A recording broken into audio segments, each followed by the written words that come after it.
Samsung Galaxy S24 FE. Beli sekarang.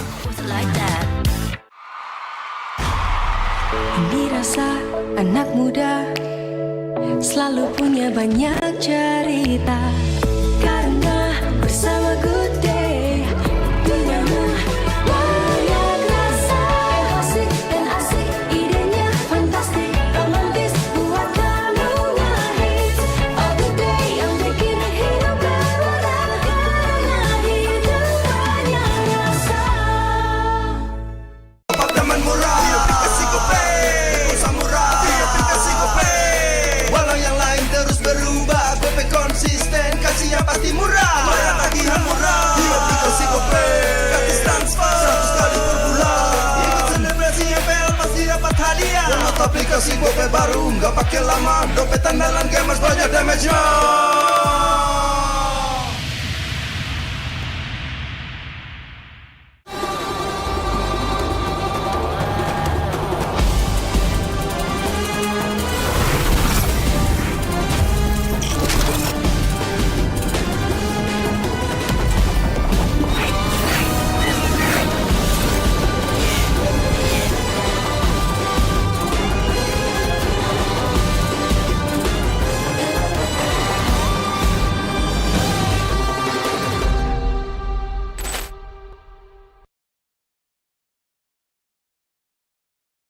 Kita adalah pejuang yang melangkah dengan penuh keyakinan, menghadapi dunia tanpa keraguan, karena hidup adalah arena pertarungan.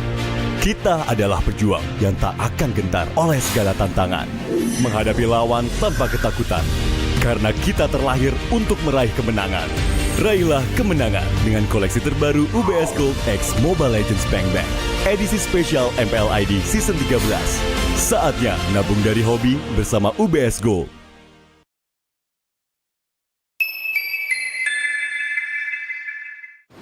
Main Mobile Legends memang seru. Mabar sama temen makin epic. Apalagi kalau double kill. Tropicana Double Crunch, es krim karamel dengan lapisan coklat yang tebal. Crunchy-nya double. Main bareng, makan bareng Tropicana Double Crunch. Double crunchy level dewa. Rasa ini Gatot kacau. Ih, tombe basah. Bro, move on ke Head and Shoulders. 100% pede, ketombe basah dan gatal Wiped out. dapetin edisi baru Gatot Kaca di minimarket terdekat. Head and Shoulders. Ini Gatot, ini kaca. Mas Gatot, benerin kaca.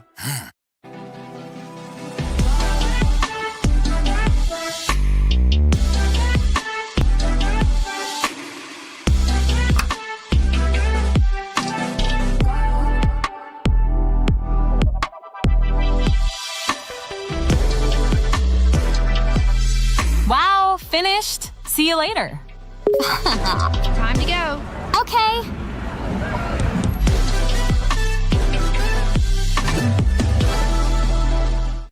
Apa akan kehilangan ingatannya? Masih inget ini, Pak? Sekecil apapun perhatian adalah kekuatan. Hidupkan momen kebersamaan. IndiHome. First blood.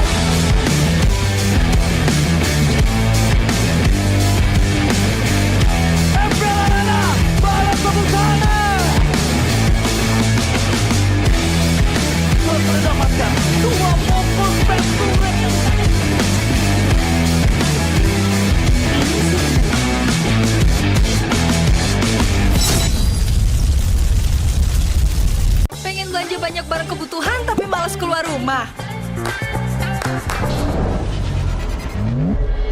Untung aja pakai aplikasi Klik Indomaret. Cuma tinggal klik bisa belanja online seperti di toko. Beli ini, itu, jadi mudah banget. Produknya lengkap, banyak promonya. Gak perlu pusing, bisa pakai alat bayar apa aja. Wah, 1 jam udah sampai, gratis ongkir lagi. Untung aku pakai Klik Indomaret, belanja online seperti di toko. Klik Indomaret. Halo semuanya, kenalin nama gue Jason Limit. Buat kalian yang pengen nonton M6 dan kalian pengen dapetin akomodasi gratis, kalian bisa banget dan bisa berkesempatan juga untuk menangin belasan juta rupiah saldo GoPay. Kalian tinggal ikutin aja challenge M6 Cloud Video by GoPay. Semangat!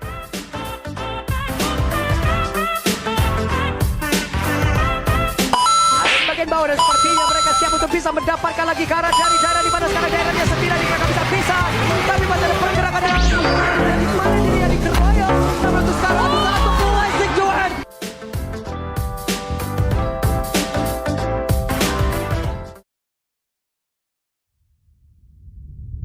Thank you for showing us greatness in your N5 journey.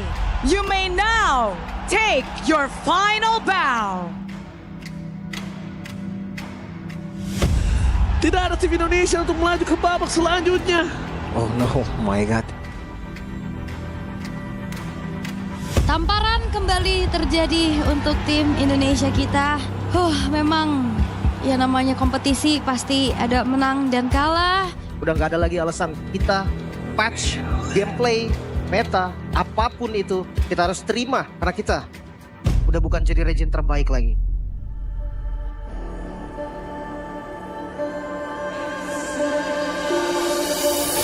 Satukan kekuatan, bersatu sama lain, gak usah kita pede, main lepas, berhasilnya dan let's go! Boy, kita di sini buat tunjukin ke semua orang kalau kita pantas. Tidak ada banget terlepas sana dengan portal berhasil mendapatkan solo moment kill. Dan apakah pelatihannya on point? Why, wow! Kebanyakan tim yang udah mulai ngerti makro dan gue jujur paling ngeris season ini. Sendirian mengejar Karasan dengan satu garukan dan juga tembakan yang begitu menyakitkan. Melainkan saja kill looking for media dan Seven Bagat didapatkan. So bagi gue sekarang Indo bakal kuat karena udah banyak yang pemain baru. So menurut gue bakal jadi hal baru buat di M-Box atau segala macam.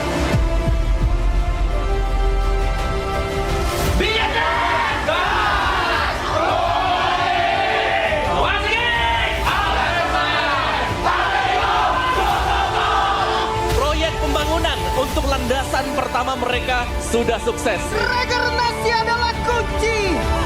Gue cuma berharap semoga 6 tim yang hadir di playoff ngasih improvement semuanya. Tapi kalau misalkan cuma sampai di situ, takutnya mungkin regen-regen lain tuh udah mempelajari kita. Semoga tim-tim Indo bisa back on track lah, biar nanti optimisme gue ini bisa tersalurkan dengan hasil mereka di internasional.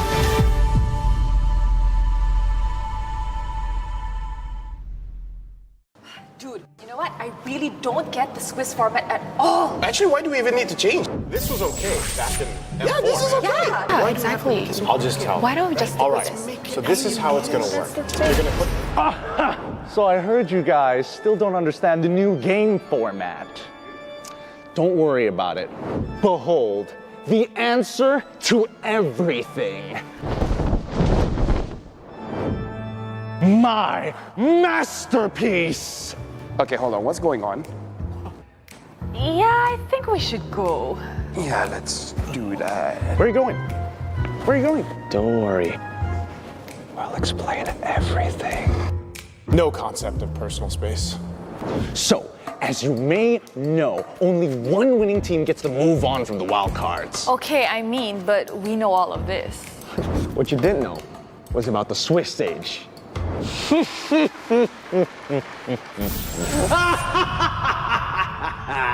There are 5 rounds in the Swiss stage, with each round consisting of a random redraw. No more extensive prep, no more difficult groups. How many rounds do the teams actually have to play? I knew you were interested. Teams will fight in a best of 1, and based on the results, are going to get slotted into 2 groups. So, winners will draw to fight other winners, and losers will draw to fight other losers. Your draw and potential opponents all depend on your team's performance. What's the big deal? The big deal? Think about it. Will teams be able to game the system? Will there be shocking losses for a better draw in the latter rounds? But you get it, right? Think of all the opportunities the teams have to face each other. 3 wins to qualify, 3 losses to be eliminated.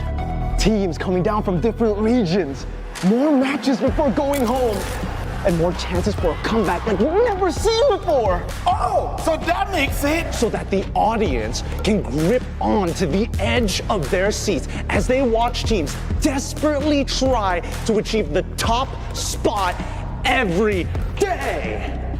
So like same teams from the same region? There's no avoidance for teams from the same region. Oh, why though? It's for the drama. PH knocking out PH. MY eliminating MY. It's a format of unpredictability. Now I'm getting excited! What about the knockout stage? Oh, I'm glad you asked. Lights! Wait, Yes. what? Just relax. Listen, just relax. Calm down. Oh. Based on the results of the Swiss stage, our 8 qualifying teams are then placed in 3-seed pool. From here, we draw to determine the first round of our double elimination knockout stage. From these seeds, teams will fight randomly drawn teams from the other seeds. Winning teams will advance to the upper bracket, While losing teams still have the chance to stay in the tournament, one step away from an epic comeback. one step away from elimination. All the way To the grand finals!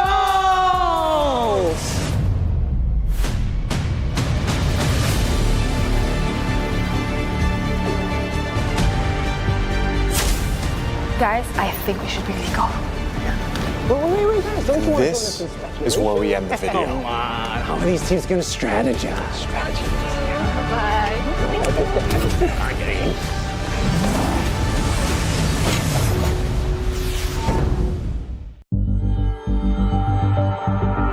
Selamat pagi, anak-anak SMP Taruna Bakti. Hari ini kita kedatangan tamu istimewa dari Radio Anda, kemudian dari Motor untuk kegiatan olahraga salam elektronik atau e-sport Mobile Legends.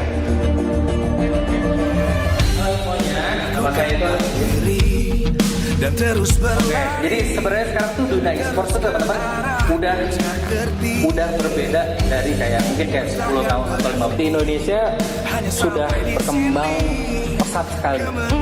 Bisa kita lihat dari kalau dulu itu e-sport itu belum jadi olahraga yang berprestasi.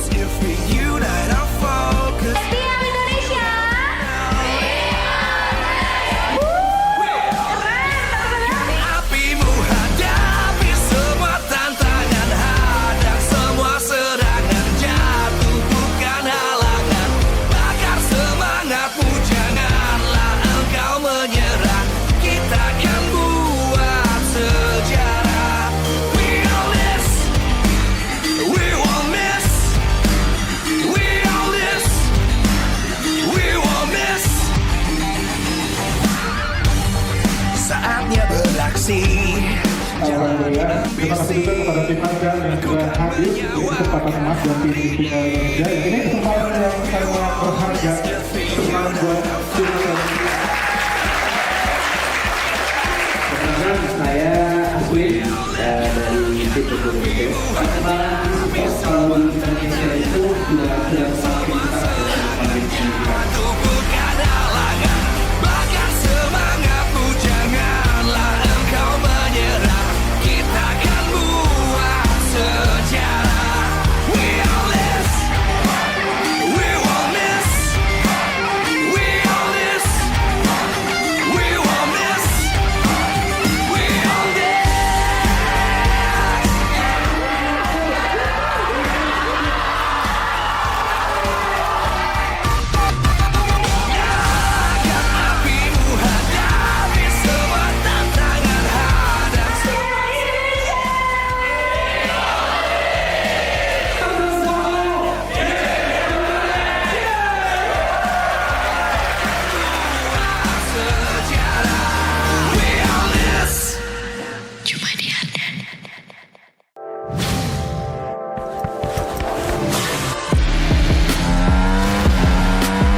Now give us a show! The gun represents justice. When pointing at the bad guys, open fire! We all belong to where our hearts go, no? I will choose my own path. Get lost! The pointy ends of my spears warn those against me. It's my way or the highway. Don't worry, this ain't my first rodeo. Not so tough now, are ya? Light 'em up!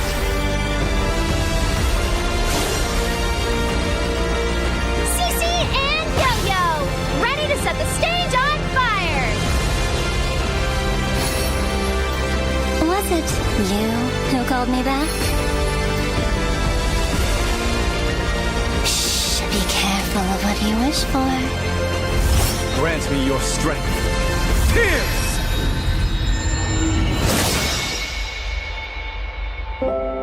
Five, 6, 7, hey, we're missing a candle. Here's to another 8 magical years.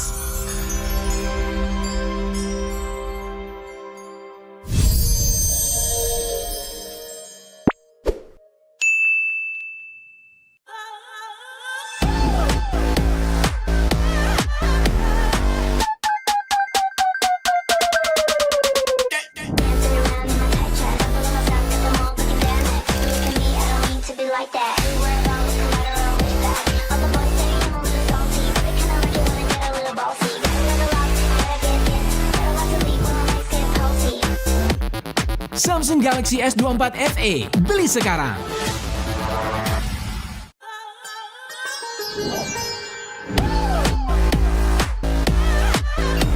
Halo, aku mau reservasi untuk besok jam 11 करना चाहती हूँ। कितने लोगों के लिए table चाहिए? Satu orang aja. सिर्फ एक व्याकली के लिए। ये आपका ऑर्डर है।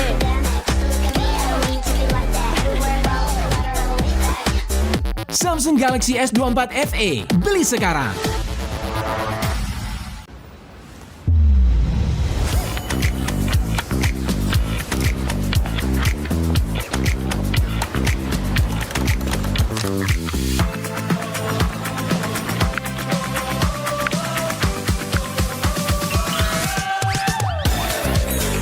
Yeah, I'm worth it. Worth it like that. Yeah, it's worth it. Worth it like Samsung Galaxy S24 FE, beli sekarang. like that. Dirasa anak muda selalu punya banyak cerita, karena bersama Good Day duniamu banyak rasa. Asik dan asik, idenya fantastik, romantis buat kamu ngehits. Oh Good Day yang bikin hidup berwarna, karena hidup banyak rasa. Apartemen murah, di aplikasi GoPay, pulsa murah, di aplikasi GoPay. Walau yang lain terus berubah, GoPay konsisten, kasihnya pasti murah. Bayar tagihan murah, di aplikasi GoPay. Gratis transfer, 100 kali per bulan. Ikut selebrasi MPL pasti dapat hadiah. Download aplikasi GoPay baru, nggak pakai lama. Dompet andalan gamers banyak damage-nya.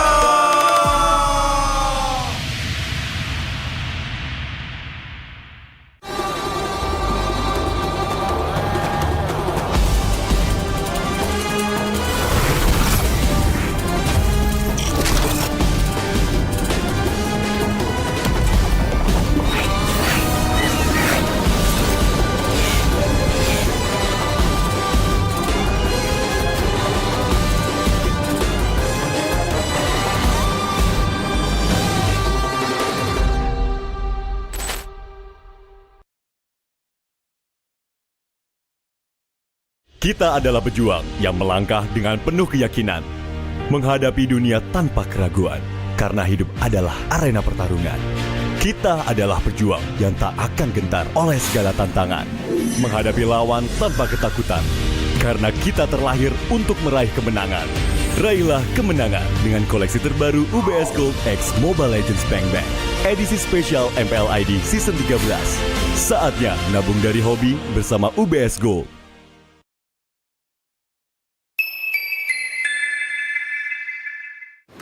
Main Mobile Legend memang seru.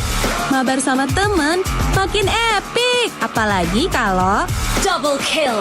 Tropicana Double Crunch, es krim karamel dengan lapisan coklat yang tebal. Crunchy-nya double. main bareng, makan bareng Tropicana Double Crunch. Double crunchy level dewa. Rasa ini Gatot kacau. Ih, tombe basah. Bro, move on ke Head and Shoulders. 100% pede, ketombe basah dan gatal Wiped out. dapetin edisi baru Gatot Kaca di minimarket terdekat. Head and Shoulders. Ini Gatot, ini kaca. Mas Gatot, benerin kaca.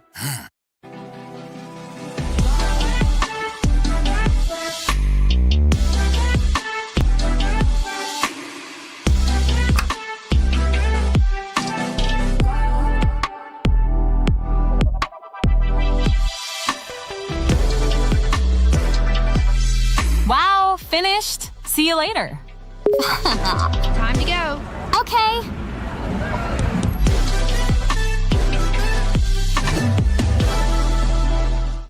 Apa akan kehilangan ingatannya? Masih inget ini, Pak? Sekecil apapun perhatian adalah kekuatan. Hidupkan momen kebersamaan. IndiHome. First blood.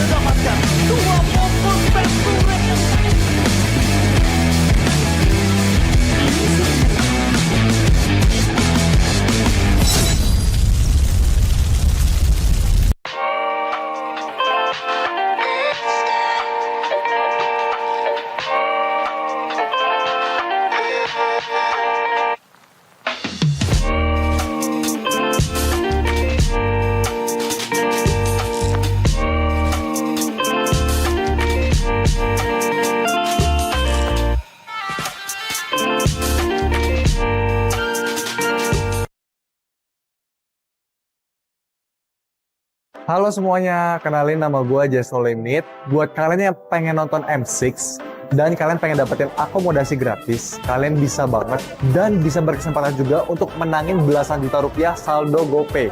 Kalian tinggal ikutin aja challenge M6 Cloud Video by GoPay. Semangat!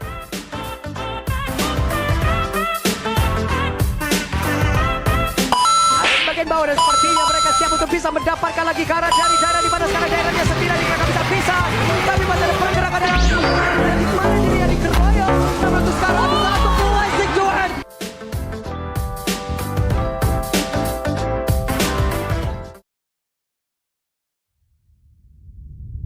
Thank you for showing us greatness in your M5 journey.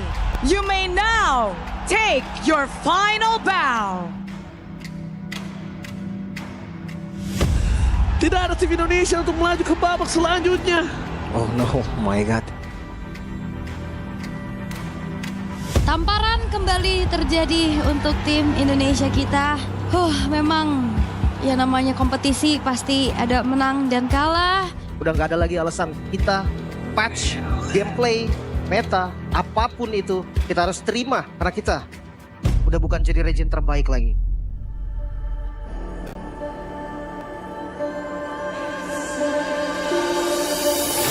Satukan kekuatan, berjatuh sama lain, gak usah kita pede, main lepas, bergeraknya dan let's go! Boy, kita di sini buat tunjukin ke semua orang kalau kita pantas. Tidak ada banget di sana dengan portal berhasil mendapatkan solo moment kill. Dan apa dalam pelatihannya on point? Why, Bob? Kebanyakan tim yang udah mulai ngerti makro dan gue jujur paling ngeris season ini.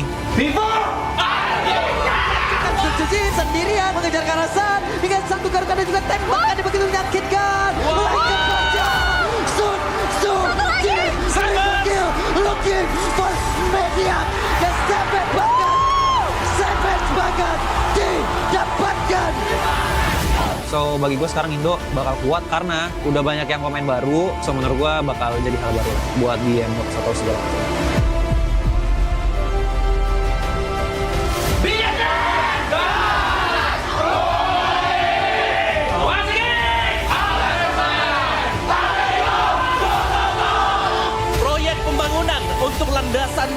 mereka sudah sukses. Regenerasi adalah kunci. Gue cuma berharap semoga 6 tim yang hadir di playoff ngasih improvement semuanya. Tapi kalau misalkan cuma sampai di situ, takutnya mungkin regen-regen lain tuh udah mempelajari kita.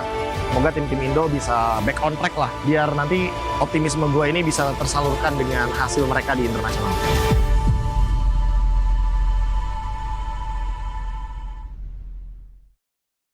Dude, you know what? I really don't get the Swiss format at all. Actually, why do we even need to change? This was okay back in M4. Yeah, this is okay. Yeah, Yeah, exactly. I'll just tell. Why don't we just All do right. it? So this is how it's gonna work. You're gonna put.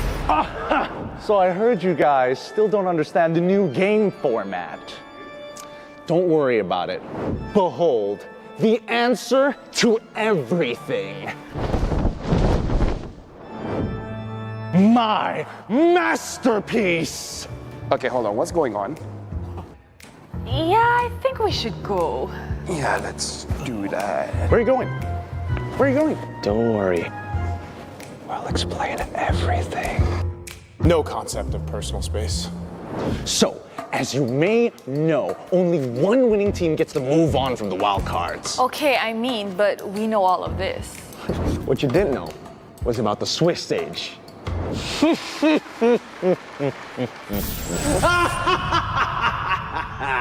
There are 5 rounds in the Swiss stage, with each round consisting of a random redraw.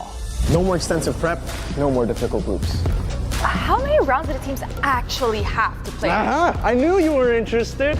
Teams will fight in a best of 1, and based on the results, are going to get slotted into 2 groups. So, winners will draw to fight other winners, and losers will draw to fight other losers. Your draw and potential opponents all depend on your team's performance. What's the big deal? The big deal? Think about it. Will teams be able to game the system? Will there be shocking losses for a better draw in the latter rounds? But you get it, right? Think of all the opportunities the teams have to face each other. 3 wins to qualify, 3 losses to be eliminated. Teams coming down from different regions, more matches before going home, and more chances for a comeback like we've never seen before. Oh, so that makes it. So that the audience can grip on to the edge of their seats as they watch teams desperately try to achieve the top spot every day. So like same teams from the same region? There's no avoidance for teams from the same region. Oh, why though? It's for the drama. PH knocking out PH. MY eliminating MY. It's a format of unpredictability. Now I'm getting excited. What about the knockout stage? Oh, I'm glad you asked. Lights! Wait, Just relax. Just relax. Come on, guys. Calm down. Oh. Based on the results of the Swiss stage, our 8 qualifying teams are then placed in 3 seed pools. From here, we draw to determine the first round of our double elimination knockout stage. From these seeds, teams will fight randomly drawn teams from the other seeds. Winning teams will advance to the upper bracket, while losing teams still have the chance to stay in the tournament, 1 step away from an epic comeback. 1 step away from elimination. All the way to the grand finals!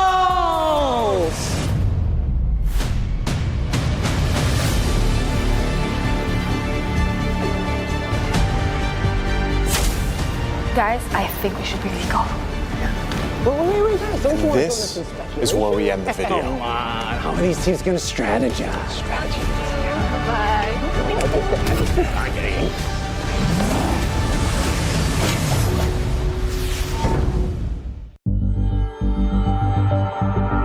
Selamat pagi anak-anak Singketon Bakti. Hari ini kita kedatangan tamu istimewa dari Radio Anda, kemudian dari Motor untuk kegiatan olahraga salam elektronik atau e-sport Mobile Legends. Semuanya, maka itu dan terus Oke, jadi sebenarnya sekarang tuh dunia e-sport itu benar-benar udah berbeda dari kayak mungkin kayak 10 tahun atau 15 di Indonesia sudah berkembang pesat sekali. Bisa kita lihat dari kalau dulu itu sport itu belum menjadi olahraga yang berprestasi. MPL Indonesia.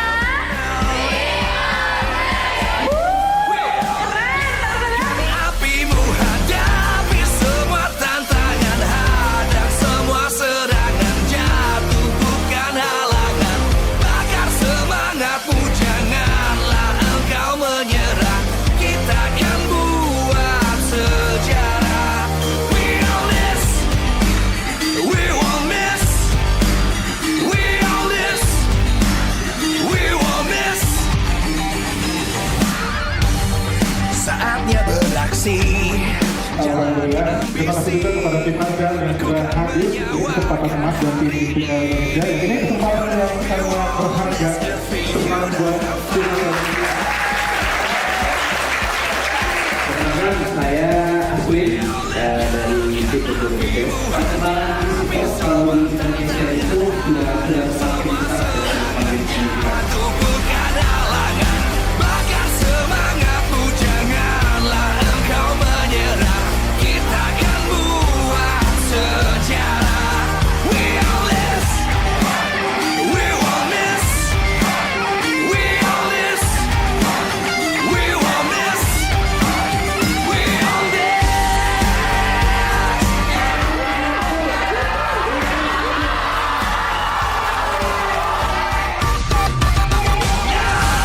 Apimu hadapi semua tantangan, hadang sejarah.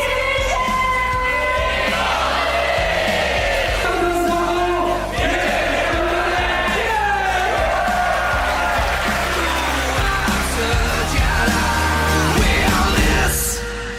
Cuma di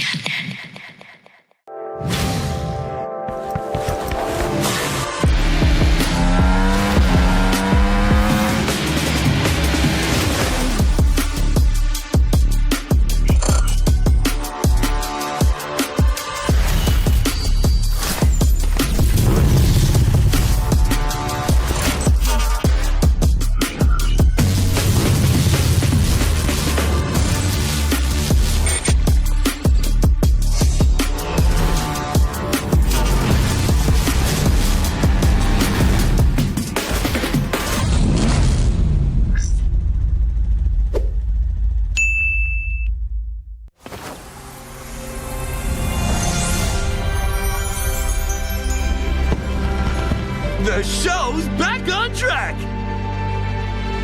You're hired! Now give us a show! The gun represents justice. When pointing at the bad guys, open fire! We all belong to where our hearts go, no? I will choose my own path. Get lost! The pointy ends of my spears warn those against me. It's my way or the highway.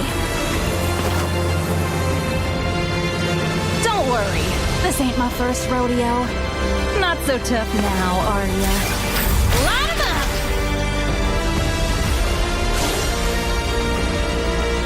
CC and Yo-Yo, ready to set the stage on fire! Was it you who called me back? Be careful of what you wish for. Grant me your strength. Tears!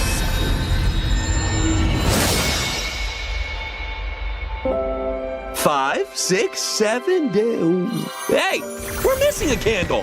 Here's to another 8 magical years.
Samsung Galaxy S24 FE, beli sekarang.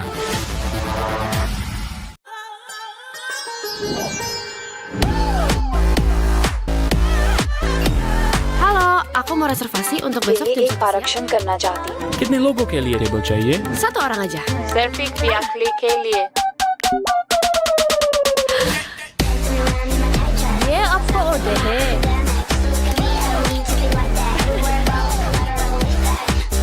Samsung Galaxy S24 FE, beli sekarang.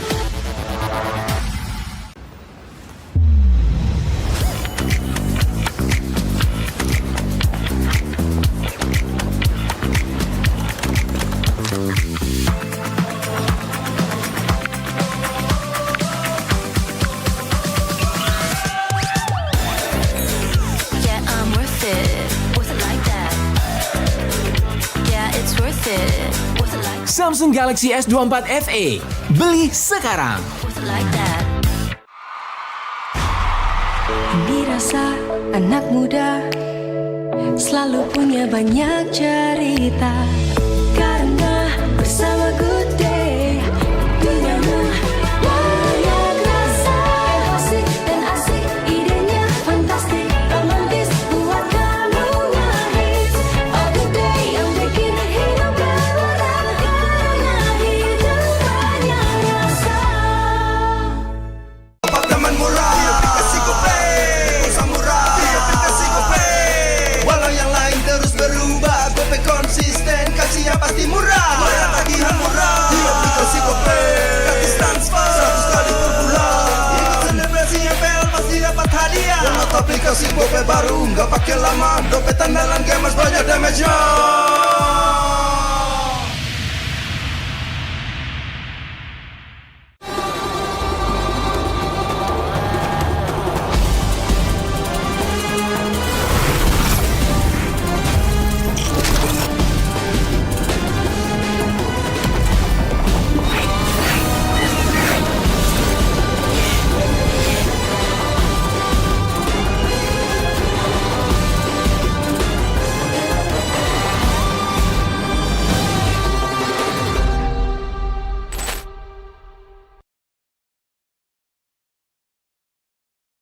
Kita adalah pejuang yang melangkah dengan penuh keyakinan, menghadapi dunia tanpa keraguan, karena hidup adalah arena pertarungan.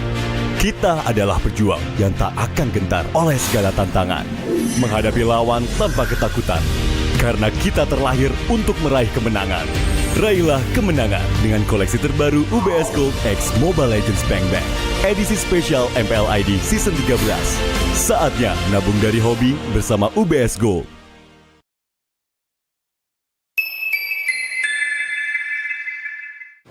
Main Mobile Legends memang seru.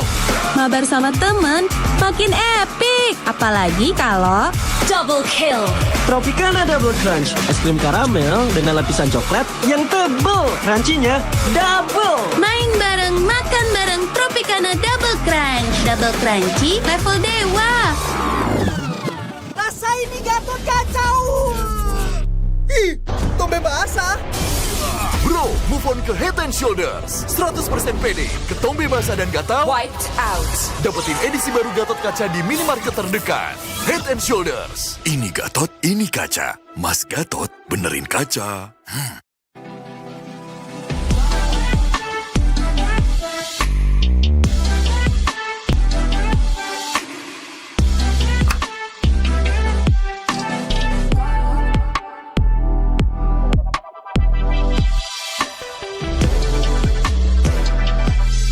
Wow, finished. See you later.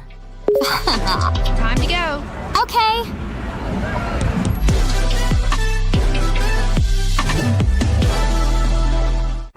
Apa akan kehilangan ingatannya? Masih inget ini, Pak? Sekecil apapun perhatian adalah kekuatan. Hidupkan momen kebersamaan. IndiHome. First blood.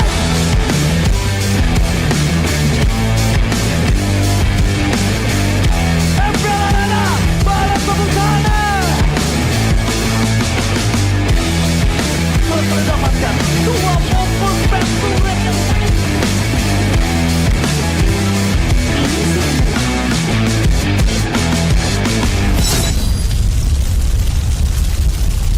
pengen belanja banyak barang kebutuhan tapi malas keluar rumah? Untung aja pakai aplikasi Klik Indomaret. Cuma tinggal klik bisa belanja online seperti di toko. Beli ini, itu, jadi mudah banget. Produknya lengkap, banyak promonya. Gak perlu pusing, bisa pakai alat bayar apa aja. Wah, 1 jam udah sampai, gratis ongkir lagi. Untung aku pakai Klik Indomaret, belanja online seperti di toko. Klik Indomaret. Halo semuanya, kenalin nama gue Just No Limit. Buat kalian yang pengen nonton M6 dan kalian pengen dapetin akomodasi gratis, kalian bisa banget dan bisa berkesempatan juga untuk menangin belasan juta rupiah saldo GoPay. Kalian tinggal ikutin aja challenge M6 Cloud Video by GoPay. Semangat!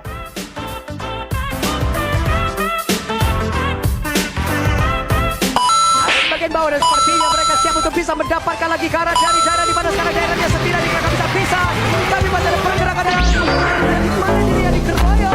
Namun untuk sekarang satu mulai Johan.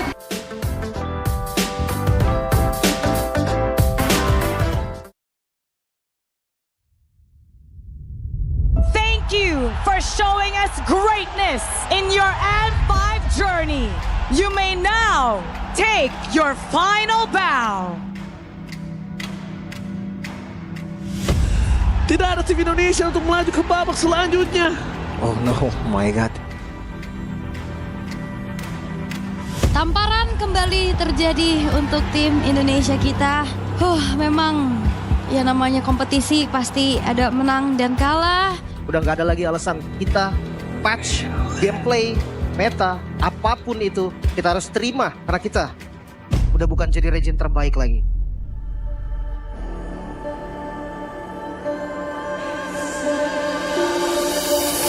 Satukan kekuatan, berjatuh sama lain, gak usah bergerak, kita pede, main lepas, berhasilnya dan let's go! Boy, kita di sini buat tunjukin ke semua orang kalau kita pantas. Tidak ada banget di depan sana dengan portal berhasil mendapatkan satu moment kill dan apa pelatihannya on point. Wow! Kebanyakan tim yang udah mulai ngerti makro dan gue jujur paling ngeris season ini.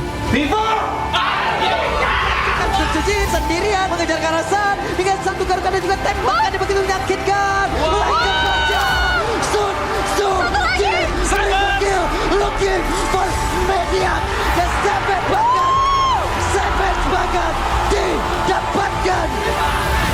So bagi gue sekarang Indo bakal kuat karena udah banyak yang pemain baru. So menurut gue bakal jadi hal baru buat di M14 atau segala macam.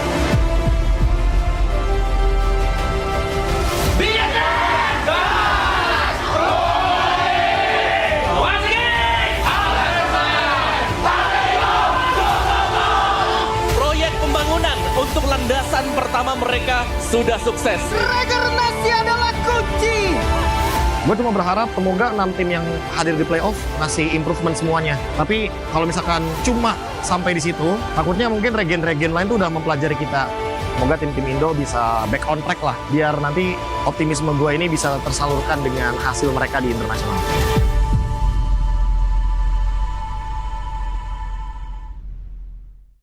Dude, you know what? I really don't get the Swiss format at all. Actually, why do we even need to change? This was okay back in M4. Yeah, this is okay. Yeah, exactly. I'll just tell. Why don't we just All right, so this is how it's gonna work. You're gonna put... So I heard you guys still don't understand the new game format. Don't worry about it.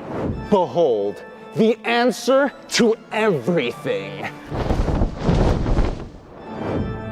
My masterpiece! Okay, hold on, what's going on? Yeah, I think we should go. Yeah, let's do that. Where are you going? Where are you going? Don't worry. I'll explain everything. No concept of personal space. So, as you may know, only one winning team gets to move on from the wild cards. Okay, I mean, but we know all of this. What you didn't know was about the Swiss stage.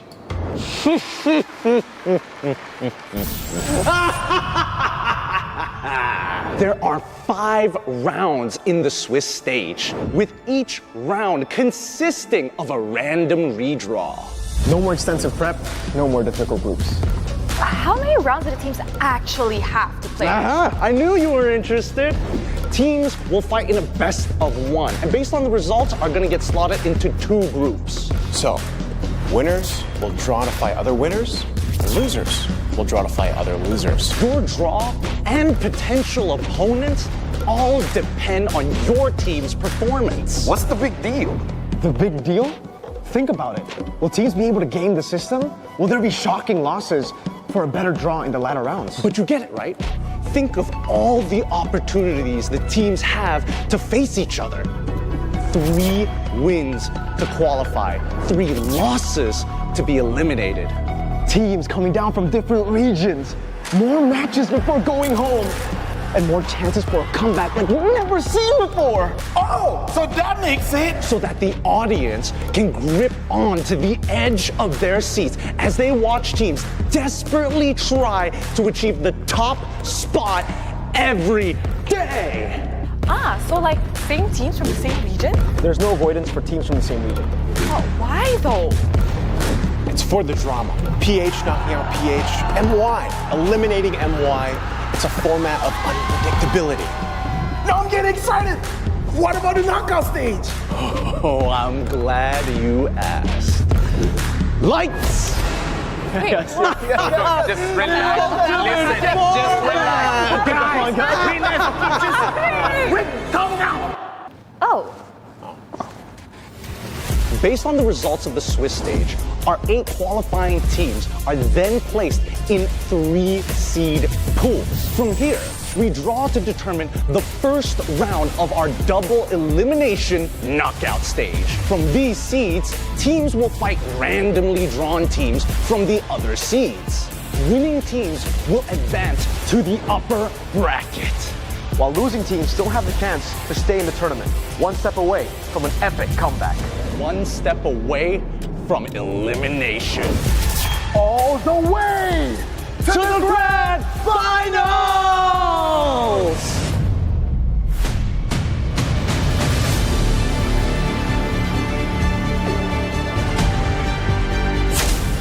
Guys, I think we should really go. Wait, guys, don't you want to This is where we end the video. Come on, how are these teams gonna strategize?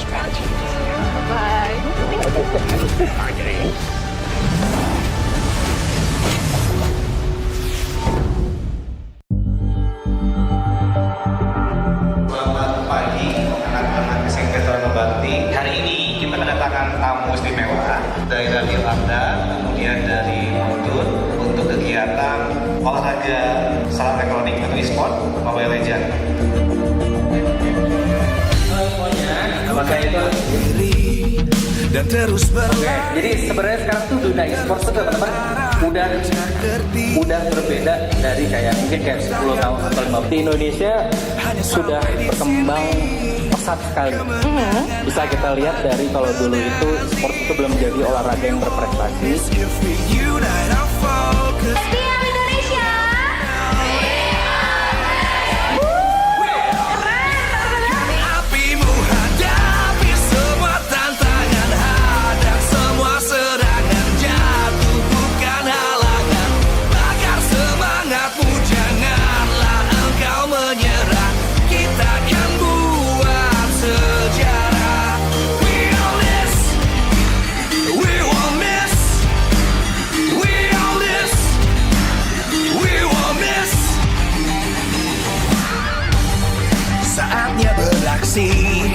Alhamdulillah, terima kasih juga kepada tim Anda yang sudah hadir di kesempatan emas dan tim MPL Indonesia. Ini kesempatan yang sangat berharga buat tim Perkenalkan, saya Aswin dari tim Indonesia. Kalau di Indonesia itu sudah semakin besar.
The show's back on track!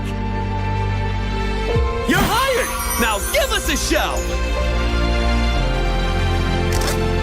The gun represents justice. When pointing at the bad guys, open fire! We all belong to where our hearts go, no? I will choose my own path. Get lost! The pointy ends of my spears warn those against me. It's my way or the highway. Don't worry, this ain't my first rodeo. Not so tough now, are ya? Line 'em up!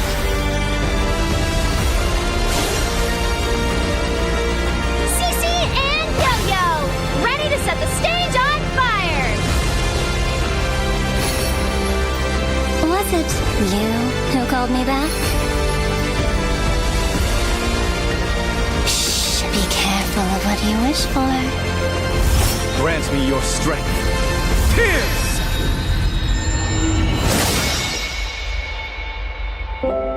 Five, 6, 7, hey, we're missing a candle. Here's to another 8 magical years.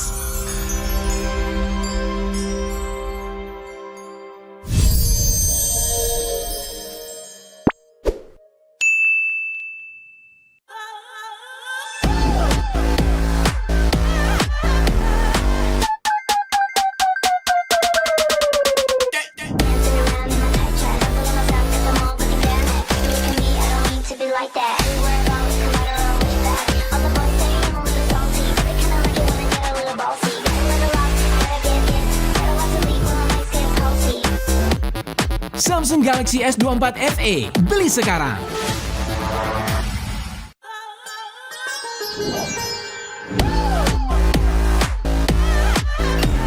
Halo, aku mau reservasi untuk besok jam 11 करना चाहती हूँ। कितने लोगों के लिए table चाहिए? Satu orang aja. Surfing या click के लिए। ये आपका ऑर्डर है।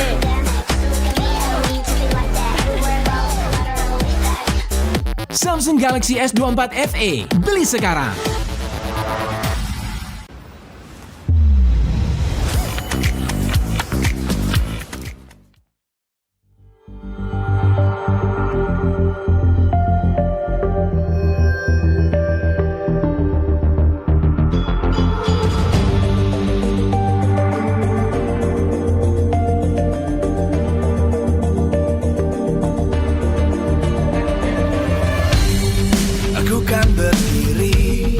Dan terus berlari, terus ke arah puncak tertinggi. Ku takkan berhenti, hanya sampai di sini. Kemenangan abadi menanti. You know we won't miss if we unite our focus. And if you haven't noticed, we all live. Nyalakan apimu, hadapi semua tantangan. Hadang semua serangan, jatuh bukan halangan. Bakar semangatmu, janganlah engkau menyerah. Kita akan buat sejarah. We all this, we won't miss. We all this, we won't miss. Saatnya beraksi, jalani ambisi. Aku kan menyawakan hari ini. You know we won't miss if we unite our focus. And if you haven't noticed, we all live. Nyalakan apimu, hadapi semua tantangan. Hadang semua serangan, jatuh bukan halangan. Bakar semangatmu, janganlah engkau menyerah. Kita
it is, ladies and gentlemen, the moment that we have been waiting for, the grand finals. After an incredible regular season, 9 weeks, we had a 2-week break in between as we begun our playoff run. And the moment is here, and finally, we're gonna see these two teams battle it out as we welcome you, ladies and gentlemen, onto the English panel. My name is Eterna, and I'm gonna be your desk host for the day, alongside with Gani, as well as Gideon, all the way from Malaysia. Gideon, how have you been doing? I've been doing pretty fine, you know, after you seen yesterday's game and, you know, paneling before. I feel like, you know, Indonesia is currently in a pretty good spot with two potential teams that, well, I just have to say are looking phenomenal. And both of them going to M6. What about you, Gani? How are you feeling about today? Hey, I have recovered from Fnatic Onyx loss day 1. And yeah, it's going to be very interesting and exciting, of course. Seeing TLID yesterday battering 3-0 against Bigatron Alpha, I'm intrigued to see will they bring the same intensity and performance against RRQ. It's definitely been a wild ride, but boys, we're not going to be here all alone because we are going to invite a special guest. He has been one of the most infamous coaches around the world, being able to bring up 2 MPLPH championships as well as an M Series title, and on top of that, an MSC title as well. It's Coach Tic Tac. Hey! Hey, Coach, can you hear us?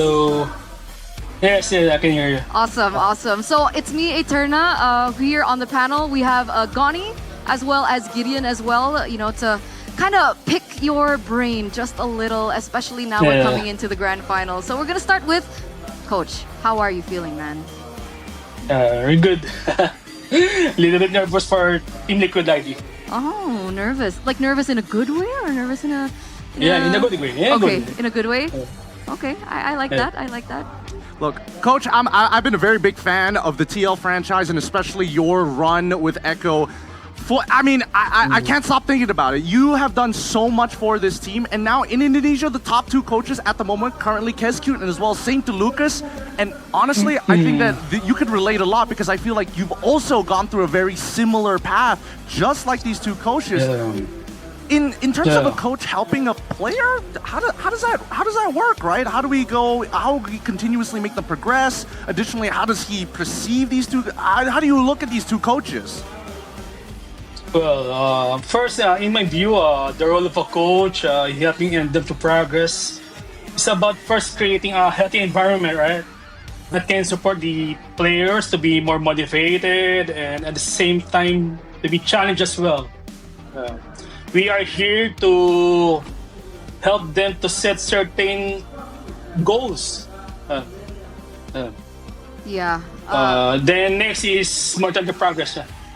I agree. I think the coaches play a huge impact on that. We're going to touch on that a little bit later because we're going to take a look at this poster, Coach. We had a caster. I don't know if you know him. He's nobody really knows this caster. I'm kidding. It's Mirko. He said that if Fnatic Onyx wins again, there's going to be no point in watching MPL Indonesia anymore. We're done and we won't win M6. So we're going to touch on Fnatic Onyx first because I think this was the first time that a lot of people around the world were very surprised Fnatic Onyx not being able to push through the play-ins. Coach, how did you feel about that? Was that surprising to you? Was that something predicted by you? Well, first, believe that we share the same sentiment like the Fnatic Onyx. We eliminated the first day, right? Yeah. It was a disappointment, actually. Disappointment. We were but the defending champions, right? I mean, for the record, you guys scream a lot. TLPH, Fnatic Onyx ID? Yes, we scream a lot. Okay. How were Fnatic Onyx in scrims? Yeah. Well, very good. So it sometimes, was.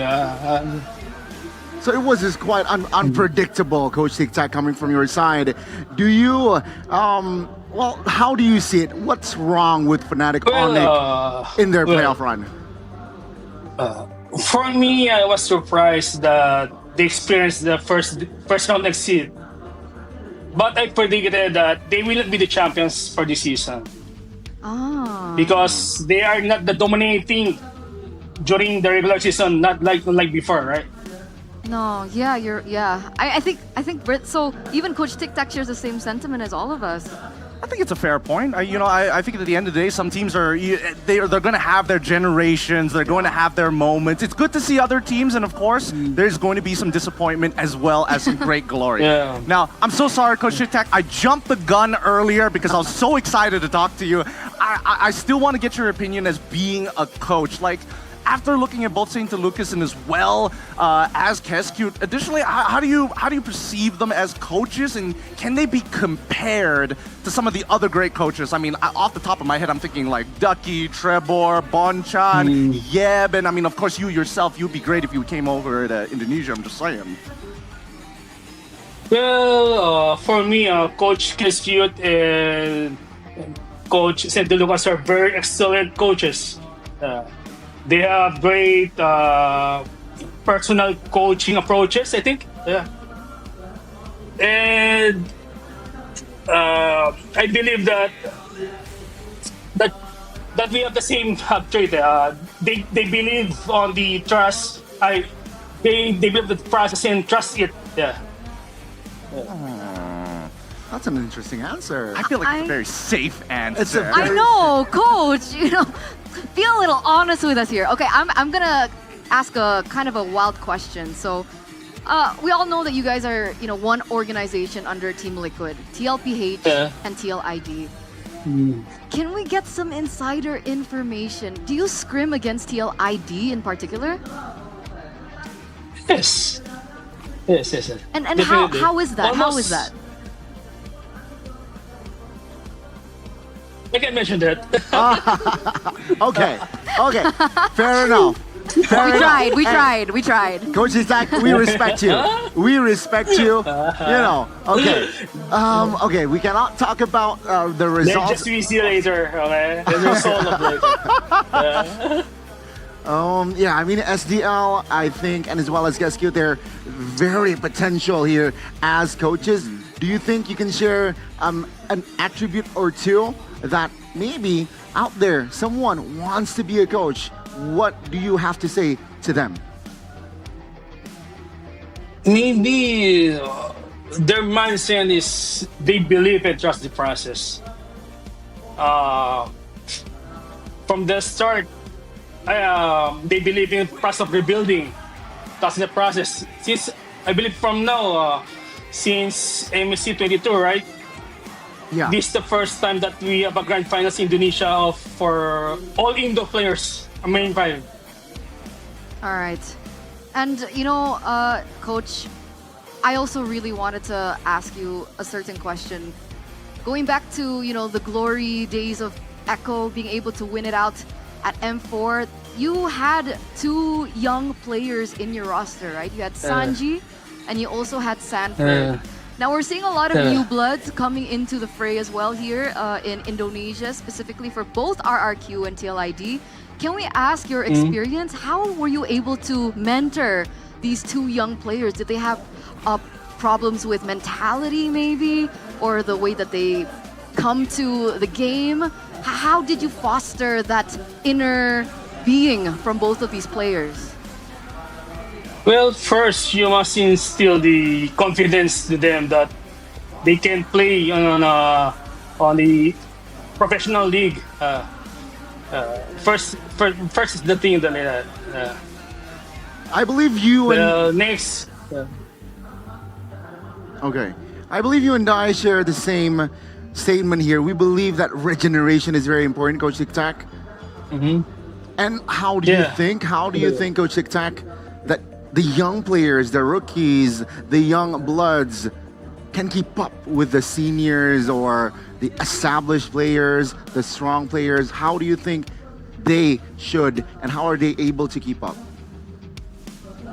Well, for the young players, first they need to observe the seniors and learn from them.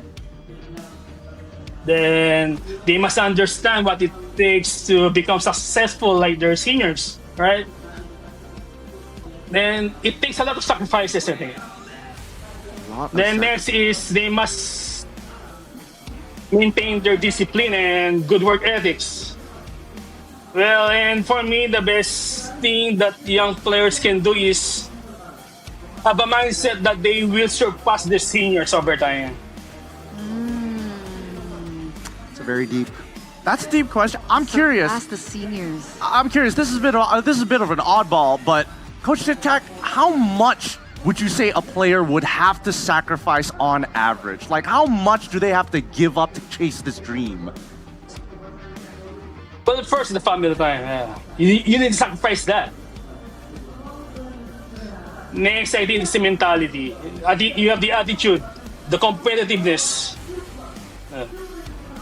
Competitive attitude and time. I'm telling you, this is why he's the GOAT. He's already on top of everybody else, man. Yeah. I mean, it's an interesting notion, and it's kind of scary too, right? Because we don't really exactly know how far these new young players, especially in MPL ID, are willing to go. I don't know. It's tough. So That is our. we're gonna go back. This is our nature of our. Yeah. We're gonna go back to this next matchup here, Coach, because we have the possibility of crowning a new champion in the history of MPL ID, right? TLID, or previously known as Aura, never have been able to pick up or lift up that MPL ID champion. Now, in your eyes, Coach, after you've seen both of these teams play, maybe even you saw them in the regular season up until the playoffs, honestly speaking, who do you think will be able to get this next championship for MPL ID? Well, for me, it's TLID. Will be champion for this. This is no bias, Coach. No bias, Coach. Yeah, no bias. Yes, RQ. Yeah, RQ have the experience. Can you? But I believe that young players of TLID being fresh energy, especially Fabian, right? He's the rookie of the season in regular season, if I'm not mistaken. Yeah, that's true. Yeah. Do you think that flair is a lot more? Wait, where'd he go? Don't hide, Coach. Don't hide. It's okay. We're not gonna ask you about scrims anymore. I promise. Well, besides Fabian, second is the coaching staff. They are solid. They have solid and strong foundation. Okay, coaching And staff. lastly, maybe for tonight, the team who is the hungrier to get the trophy will win. And that is TLID for sure. I agree with that. And you you mentioned that you want and you think that TLID will win. Can you give us a scoreline of today's match? Is it going to be a clean sweep 4-0? Is it going to be tied 4-3? What do you think? For me, it's 4-2. 4-2. Even I don't have that much confidence. 4-2. Coach, are you serious, Coach? Coach, you don't have a curse. Yes. You don't have a curse, right, like Mirko? I don't know if I have a curse. Hey, you're talking about an M Series That's true. coach. That's true. He speaks facts and facts only. That's true. He wears That's blue true. for a reason. I mean, we're also wearing blues. I mean that's Is that it's a- really me and Gani, to be fair. All right. We got you, coach. Wearing the suit. See? Hey, I'm wearing blue You did too. not? It's just not as bright, guys. Oh yeah. Thank you for wearing blue. Think.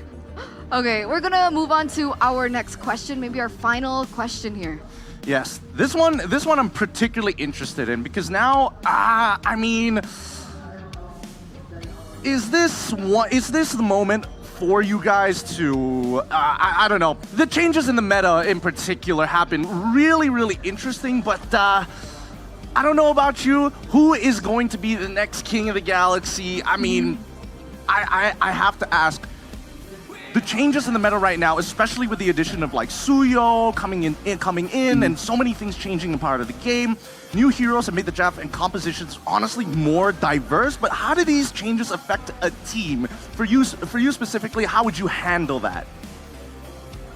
Well, first, changes in the meta have a very big impact on team strategy. When it shifts, the effectiveness of the team strength and weaknesses also shifts. Sometimes it favors the team and sometimes the other way around. Like now, the meta favors with the team with synergy on using Assassin. If not mistaken, so for me, overall, team's performance can also be depending on how the team strategies on the current meta. Okay, but who do you think this is more strategic for? Do you think this new meta or this new patch that we're in right now favors TLID more or RRQ more? Well, honestly speaking, for me, TLID. Can you elaborate? Can you elaborate? Wait, no, don't make him elaborate. I think he's all. He can't reveal too much. But coach, I can't reveal too much. Yeah. Okay, but coach, talk to me. Give me just a little bit of substance here. What are your first 3 bans? What would be your first 3 bans? You don't have to give me the full thing, but like imaginary scenario, what would be those first 3 bans? Well, for the first pick. For first pick. For his blue side. If you don't want to answer for blue side, you can answer red side. I'm fine with either. Well, it depends. Off the top of your head. Yeah. The top of my head. Maybe first the funny. Okay. Okay. Fair enough. Gotta make this sound kind of right. Fair enough. Write it down. We can ban the Matilda because both teams use it, right? Yeah. So maybe Hayabusa.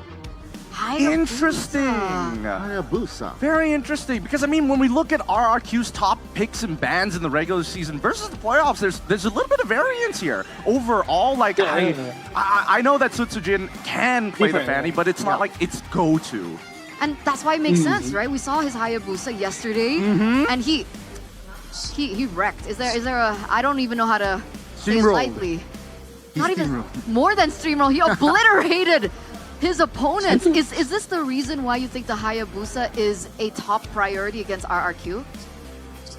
Yeah, I think for me, he's This is Tic Tac's personal opinion, not the organization's opinion. Yeah, that's We're just throwing that out there. We're just keeping it real. For the record, that is true, right? But okay, Hayabusa, ban out. Who do you think TLID needs to respect from RRQ as well?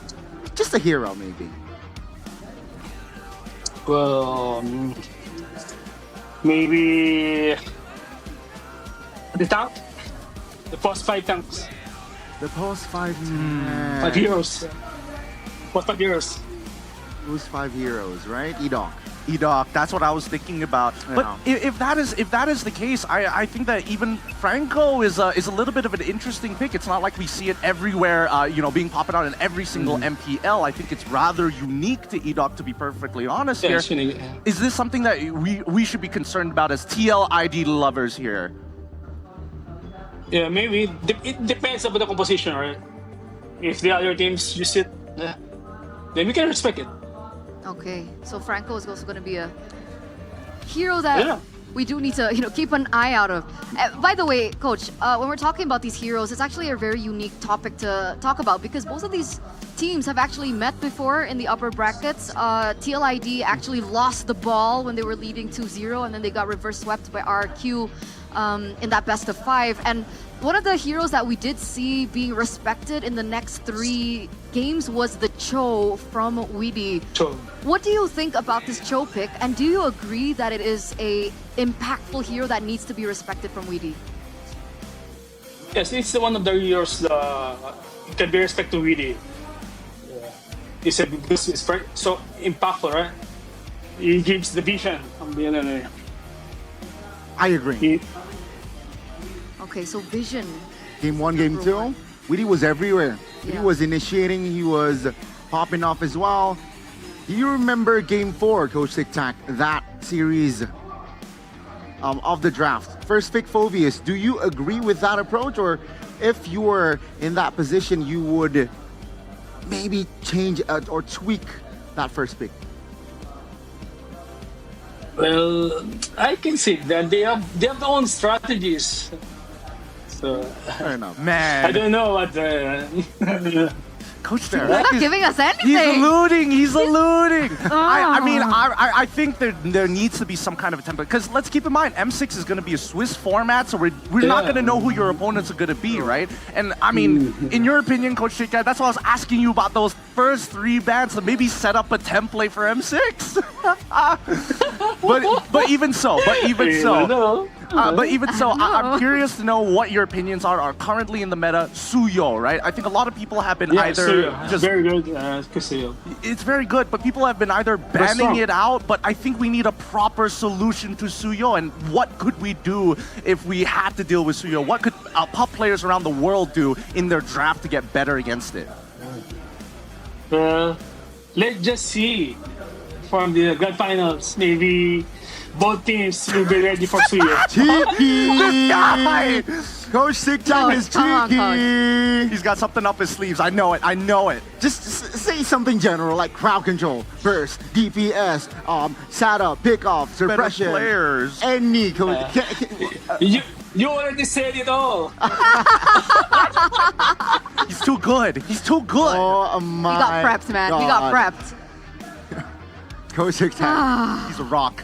We're getting nothing out of him. Absolutely nothing. Fair enough. I think it's generally a fair point. I think that Suyo is always going to be is in an interesting position as of right now. Until it gets, say, adjusted. Perfect. I love that you bring that up because Coach Tic Tac, if you were Muntong game dev, how would you nerf this hero? How do you deal with it? Everybody is struggling already, but I mean, we've got some hot opinions of what needs to be changed for Suyo specifically.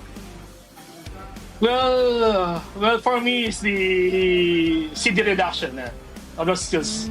Oh, I thought he was going to go straight into the Soul Sever, the extra 20%, but the cooldown, that's a really good opinion here. Something to think about at the very least, but I think that maybe even Muntong devs might actually, if he does predict the draft, or even so, the patch, I'm gonna be knocking on your door, Tic Tac. I'm gonna be knocking on your door. Inspired. I'm telling you, people are gonna be taking these ideas seriously. Now, the thing is, we don't know when this is going to happen. Also true. So, how do we overcome it for now? Is Suyo, because we've seen a lot of trades in, especially in MPL PH, we've seen the Nolan traded in with the Suyo, and sometimes it works for the Nolan, but so far in MPL ID, it hasn't. Do you know why maybe it's not working out? Like, we can't find a proper counter towards the Suyo. Well, I don't know, but on PH teams, Suyo team is very strong. They're strong. Hard to counter. So what's the answer, Because it's Coach? like, maybe we just let the grand finals.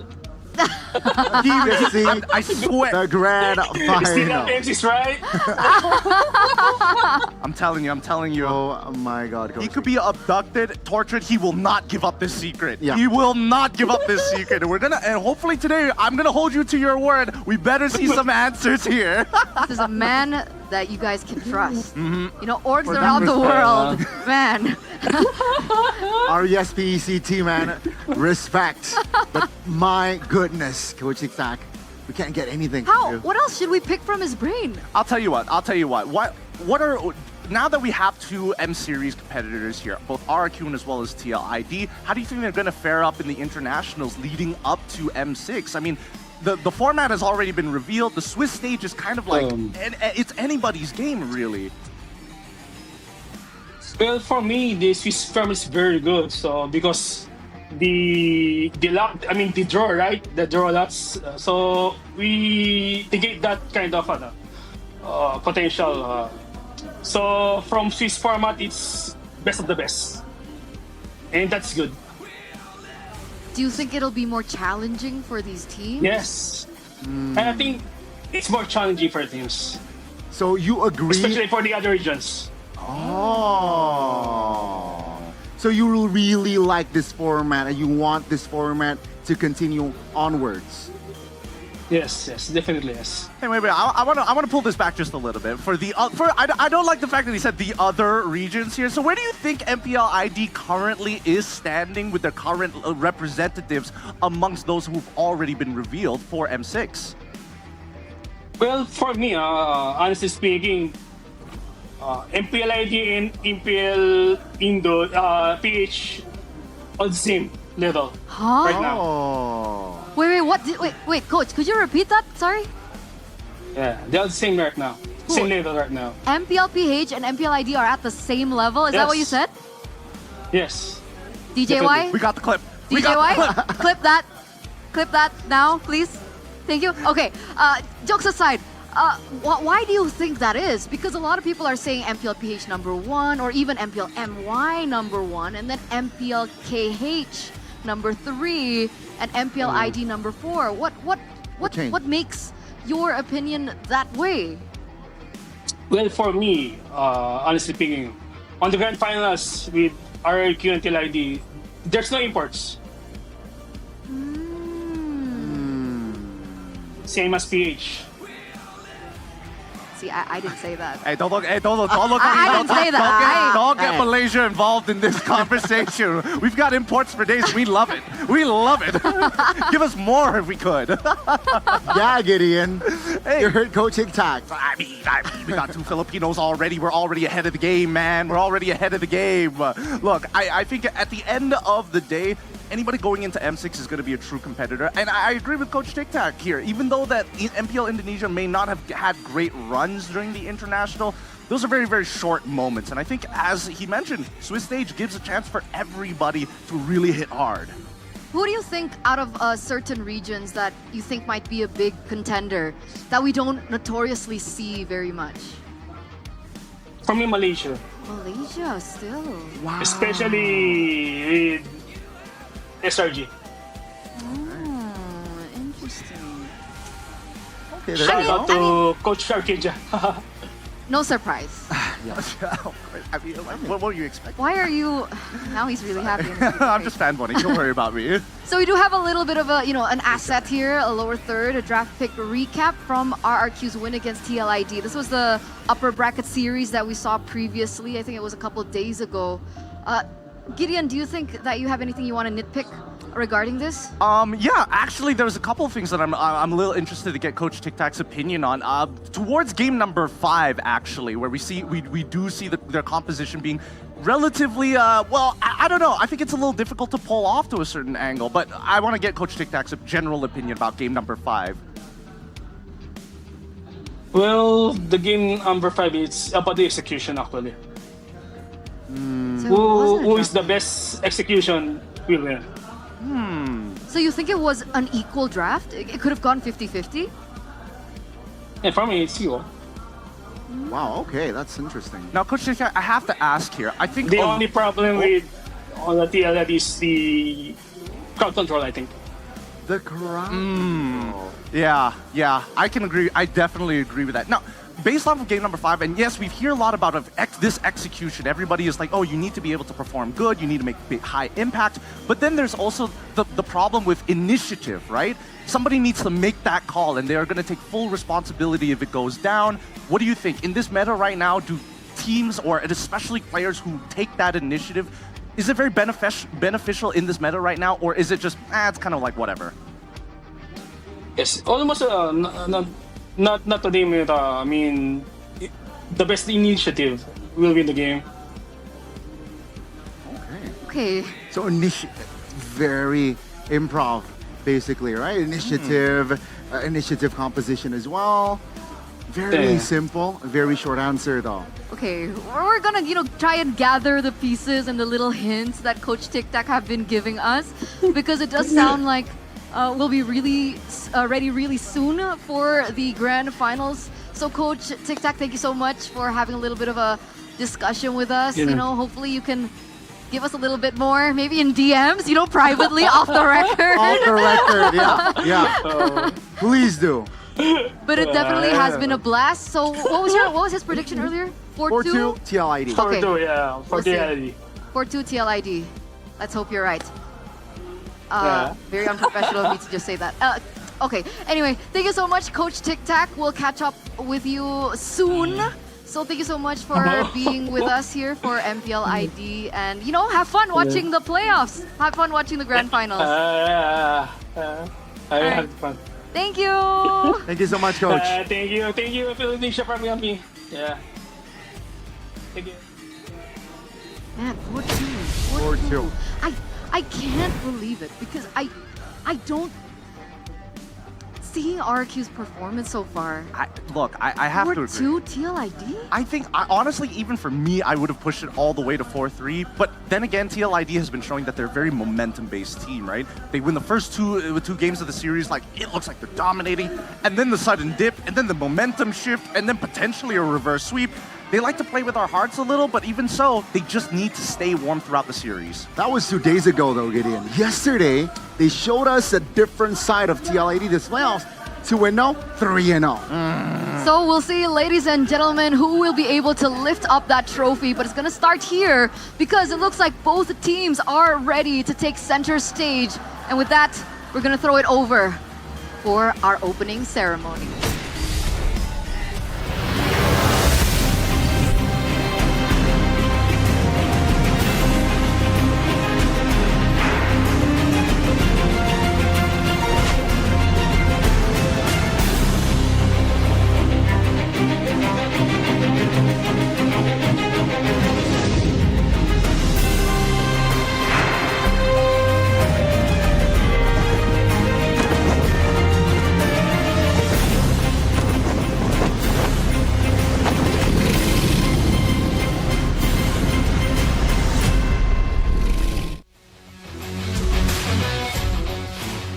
Live from El Dorado Dome, Bandung. MPL Season 14 Playoffs, powered by Montage.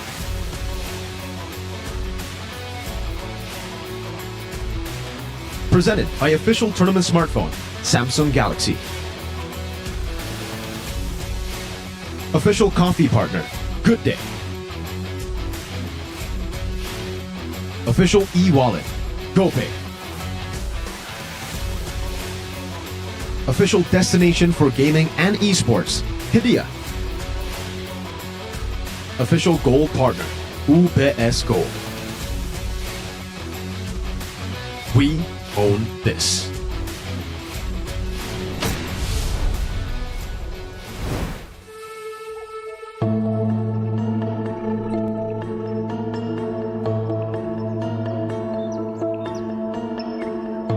Sampurasun baraya, hatur nuhun, tos sumping di Grand Final MPL Indonesia Season 14.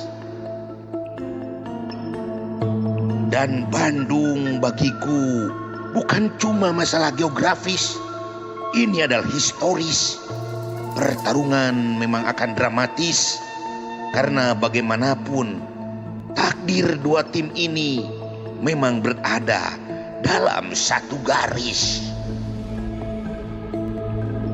Apapun hasilnya, kita harus harmonis, karena di akhir yang paling kita perlukan adalah kita ada di satu baris mendukung dua tim Indonesia yang sudah punya karcis ke M-Series, agar sejarah bisa kembali mereka tulis.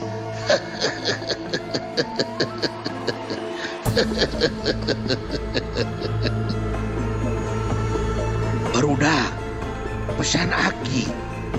Di sini senang, di sana senang. Di negeri asing, kalian akan bersaing. Jangan terbawa beban untuk menang. Karena Aki percaya, jika kalian berjuang, apalagi melampaui yang sekarang, tidak ada satupun rintang yang bisa jadi penghalang. Kalian adalah paling yang tidak bisa membuat kami berpaling. Dan semoga Piala Dunia bisa kalian bawa pulang.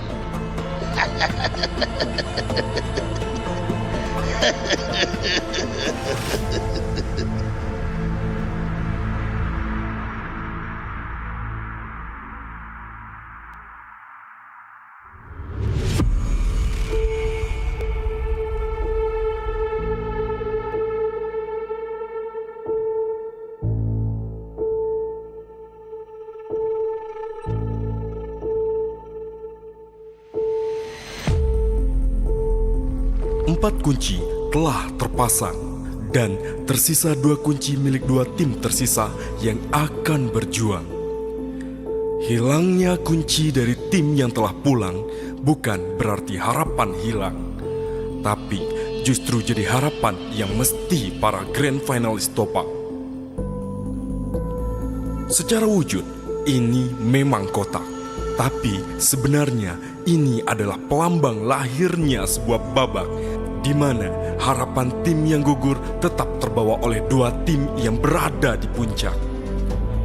Perlambang bahwa dukungan kita harus kompak untuk mendukung perwakilan Indonesia membuktikan bahwa mereka layak bertarung di M6 World Championship dan membuat sejarah sekali lagi tercetak.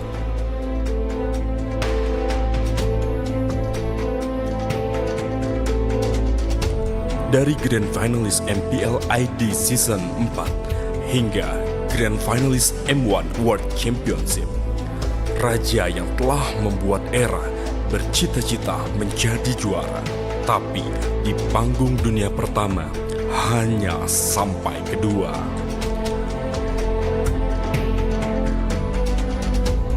Musim demi musim berganti menjadi dinasti.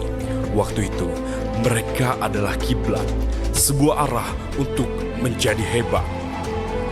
4 piala MPL mereka dapat. 4 tiket M-Series secara beruntun mereka babat. Mereka adalah tim Indonesia yang selalu bisa pergi jauh, tapi hanya untuk jatuh. Dan pada satu titik, dinasti pun runtuh.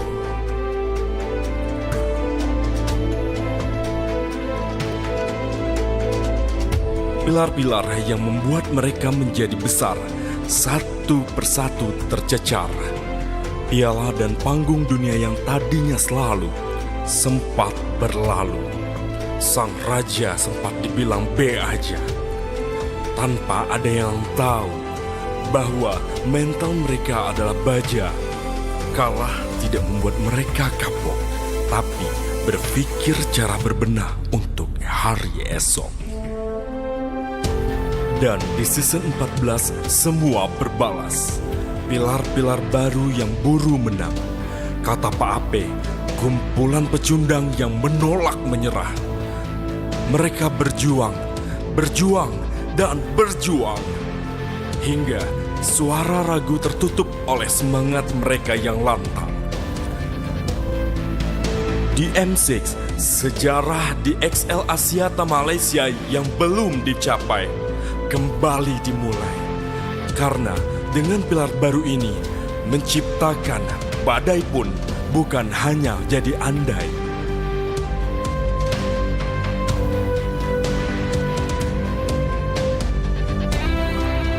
Berlaga dari musim ketiga, saat itu menang hanya jadi semoga. Di regular season 0-14 mereka kalah tanpa belas, kalah tanpa balas. Mereka bukan tim yang sekedar kalah, tetapi memiliki harapan saja sudah jadi hal yang mewah. Di musim ke-8 sejarah diukir, menjadikan analis sebagai player terlihat seperti langkah terakhir. Tetapi dari sana justru harapan baru lahir. Kebangkitan tidak bisa dicegah. Dari langganan papan bawah, mereka terus melangkah hingga top 3. Tapi itu hanya sesaat saja. Di saat ingin beranjak ke puncak, di situ nasib tidak kembali berpihak. Kejayaan seperti hilang tanpa jejak. Chemistry retak, harapan terserak. Saat itu, pilihannya hanya 2, rusak atau rombak. Mendatangkan generasi baru, bara menjadi biru. Dari api yang berkobar, jadi penunggang kuda yang membawa kabar bahwa juara baru akan segera kita dengar. Karena para darah muda ini lapar, dan pada nama mereka tidak gemetar. Pada raja mereka tidak gentar. Hingga kata juara berhasil mereka kejar.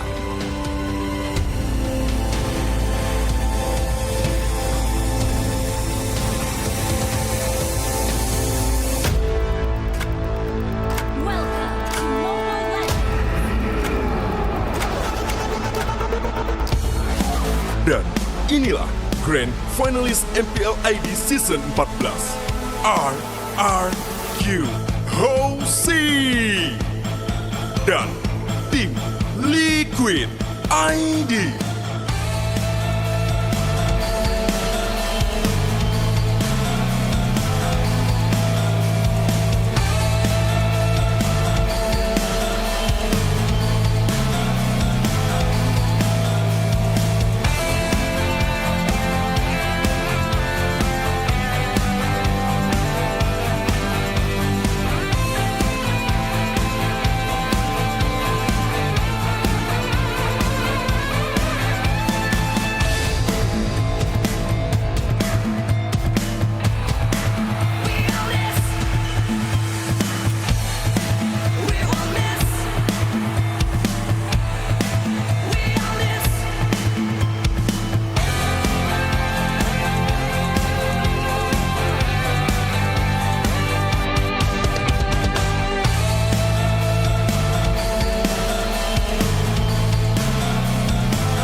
Yang tidak membuat kita jatuh akan membuat kita melangkah lebih jauh.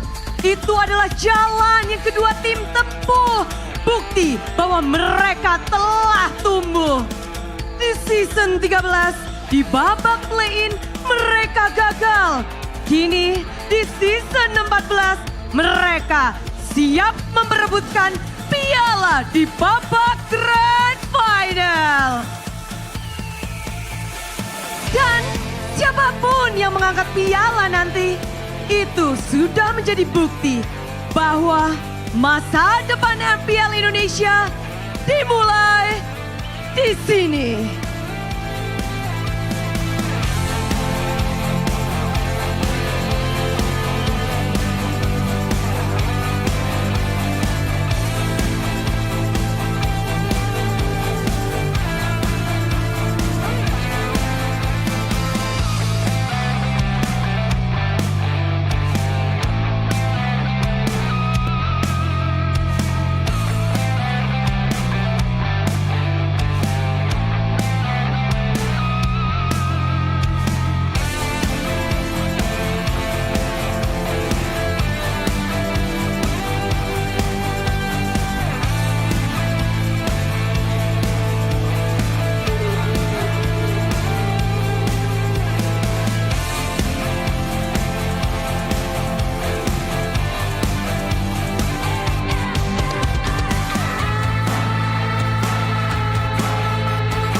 Insurgents and revolution, the cavalry, now a band of young stallions, are under the subjugation of the royal kingdom. But now, it is their time to break free. Led by the usurper, they stage a rebellion and charge forth towards the kingdom. Behind the castle walls, a prince trying to unearth his crown leads his army to battle. Seeking ascension to finally become a king, he liberates his sword and prepares to fight. Cavalry or royalty? Welcome to the grand finals of MPL ID Season 14. It is Team Liquid Indonesia against RRQ Hoshi. The Kings, who've been able to force the cavalry to bow to them in every meeting in the regular season all the way to the playoffs. Last time they met, it was an upper bracket final match, and for Liquid, the biggest doubt for them was could they conquer the mental block that they have? It's always just been lingering up against RRQ Hoshi. The answer was no, not yet. 2-0 lead. Didn't matter. They were still reverse swept by the Kings. But today, after getting all new morale, I would say, beating Bigatron Alpha 3-0 with a declaration of war back again to start this coup, to start this rebellion, to try to take that throne away from the Kings of Kings. It doesn't mean the King of Kings can kind of rest easy though. They're up against Team Liquid, and every single time they meet, it seems like they get closer and closer to getting the job done. So for RRQ, the pressure is just as high, if not higher, to maintain their dominance, to once again gain success over Team Liquid ID and prove to the audience, prove to the world that this is their time, this is their moment. The loyalists of the kingdom, of course, it has been a long time coming. Finally, in M6, they stand strong. However, still, there is going to be one more obstacle that they have to overcome, and that is toppling down the revolution that is going to be built by Team Liquid ID. They were able to at least convincingly win yesterday, 3-0 against Bigatron Alpha, but the problem with Team Liquid ID is that they have been on the backs of Rex Team Kaon because they haven't been able to beat them since the regular season. For some reason, Forward counters has really just been the kryptonite. Yeah. Like you said, full counters for Liquid ID. So what is it, Arashi? What's going on here? We've been speculating that it's a mental block. We've been speculating that they're overthinking. But here in the grand finals, are we expecting the same? Are we expecting Liquid to bow down again? The cavalry to bow down to their kings? Or will they finally take that mantle for themselves? You know, the usurper has been looking very hungry. Mr. Flava Fave. Flava Fave. The whole cavalry has been looking very hungry, very eager to prove themselves. But for RRQ, I think that's the big question here, is have they shown their cards? The way they were able to actually perform not so well, but then afterwards immediately recover and go for a clean sweep, clean reverse sweep. A lot of people are thinking, man, that shows that RRQ still had cards up their sleeve. I mean, the Lunox pick on Skylar came out of nowhere. That's the issue when you're dealing with Keskute here, right? The trickster. What is he trying to do in this current match today, right? That will be all for us in the caster's desk because we want to throw it up to the panelist desk to decipher what is going to be the case for today's match. So panelists, take it away. The boys. Thank you so much, casters. Thank you so much. Realize we have Mirko as well as Arashi over there, and we're back here on the panel with me, Eterna, alongside with Gani as well as Gideon. And we're moments away now of coming into the drafting phase for our first game of this best of 7 series. And you know, ladies and gentlemen, for those of you at home as well watching, just to remind you, this is going to be the first time that TLID with this roster have actually experienced a full best of 7. It was only a best of 3 in the regular season to a best of 5 and best of 7. So this is not a sprint, it is a marathon, and the marathon starts here with RRQ actually being on red side. Boy, oh boy, TLID, they will be tested. They will be, I think this is going to be their biggest obstacle. Remember, regular season, it was RRQ #1 position. Will that story be the same, or will the prophecy of Aaron the Conqueror be true?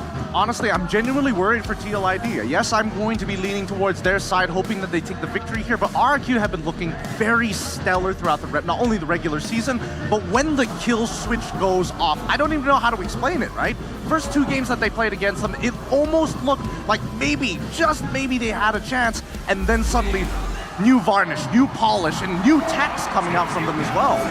So we're gonna see how that all pans out, ladies and gentlemen, as we enter the drafting phase. Game number 1 presented to you by our official tournament smartphone, Samsung Galaxy S24 FE. And again, we're gonna take a look at the bans here. TLID go for the Edith first ban, alongside with RRQ, full respecting Cho in the first phase. What's going on here? Well, I can only assume that they want to get rid of some of the more flexible picks, or more so set up potentially for a Valentina. And I'm only making these assumptions from St. DeLuca's perspective, because from Kescute's side, he's already getting rid of the Cho, banning out the Fanny as expected. I don't see the chip just yet. Chip and Suyo is still on the table here. Oh, thank God. Turn up, but Matilda actually banned out from blue side. This is very interesting. TLID, they like to rock the Matilda, but it does seem like that they will pariah the Suyo or Chip more. Amen, amen. Now there's only, oh baby, come on, St. DeLucas. I'm pretty sure that you've been holding this back all this time. Chip comes through. No more illegal bans coming out from TLID. Wait, is this the first time we've ever seen Chip let go in the playoffs? In the playoffs? It should be, right? Yeah. I'm telling you, this has been the mind games. Nobody should ever ban Chip on the blue side, and only TLID is the only team that does that, and that's so bizarre. So this time around, it's looking even cooler. And this is the thing, though, right? We haven't seen Witty on the Chip too much. Mm-hmm. Is this a big gamble that they're going for? I think Chip is so broken that it doesn't matter. Especially with the minds of Witty, right? Witty the Wise will rock and exploit this hero like it's nothing. Very, very strong response though. Natan and Yves, their high ground is looking very, very solid. I love it. At least from Kescute's perspective, he understands that if we are going to go for a full-on team fight, I need to limit the area of influence that you have. But TLID opt to go for Hilda once again, as well as the Alpha. Are they expecting Kescute to go for maybe Khalid? No, goes for the Bane instead. Very interesting, right? Because usually you pick up the Hilda after the Assassin, or if you can, bait the Assassins out, but that is going to be Kescute picking up the Bane. So, what's your play now, TLID? That's a big question. Because if you're looking for neutral objectives, we've seen the Alpha falter against the Bane. We saw it yesterday, actually, in a opposite scenario, right? We saw that Fabian picks up the Bane. It was very difficult for Super Ken to pick up those neutral objectives on the Alpha. But I guess it depends on timing as well, right? Timing is going to be very important. In the second phase, we're moving on now.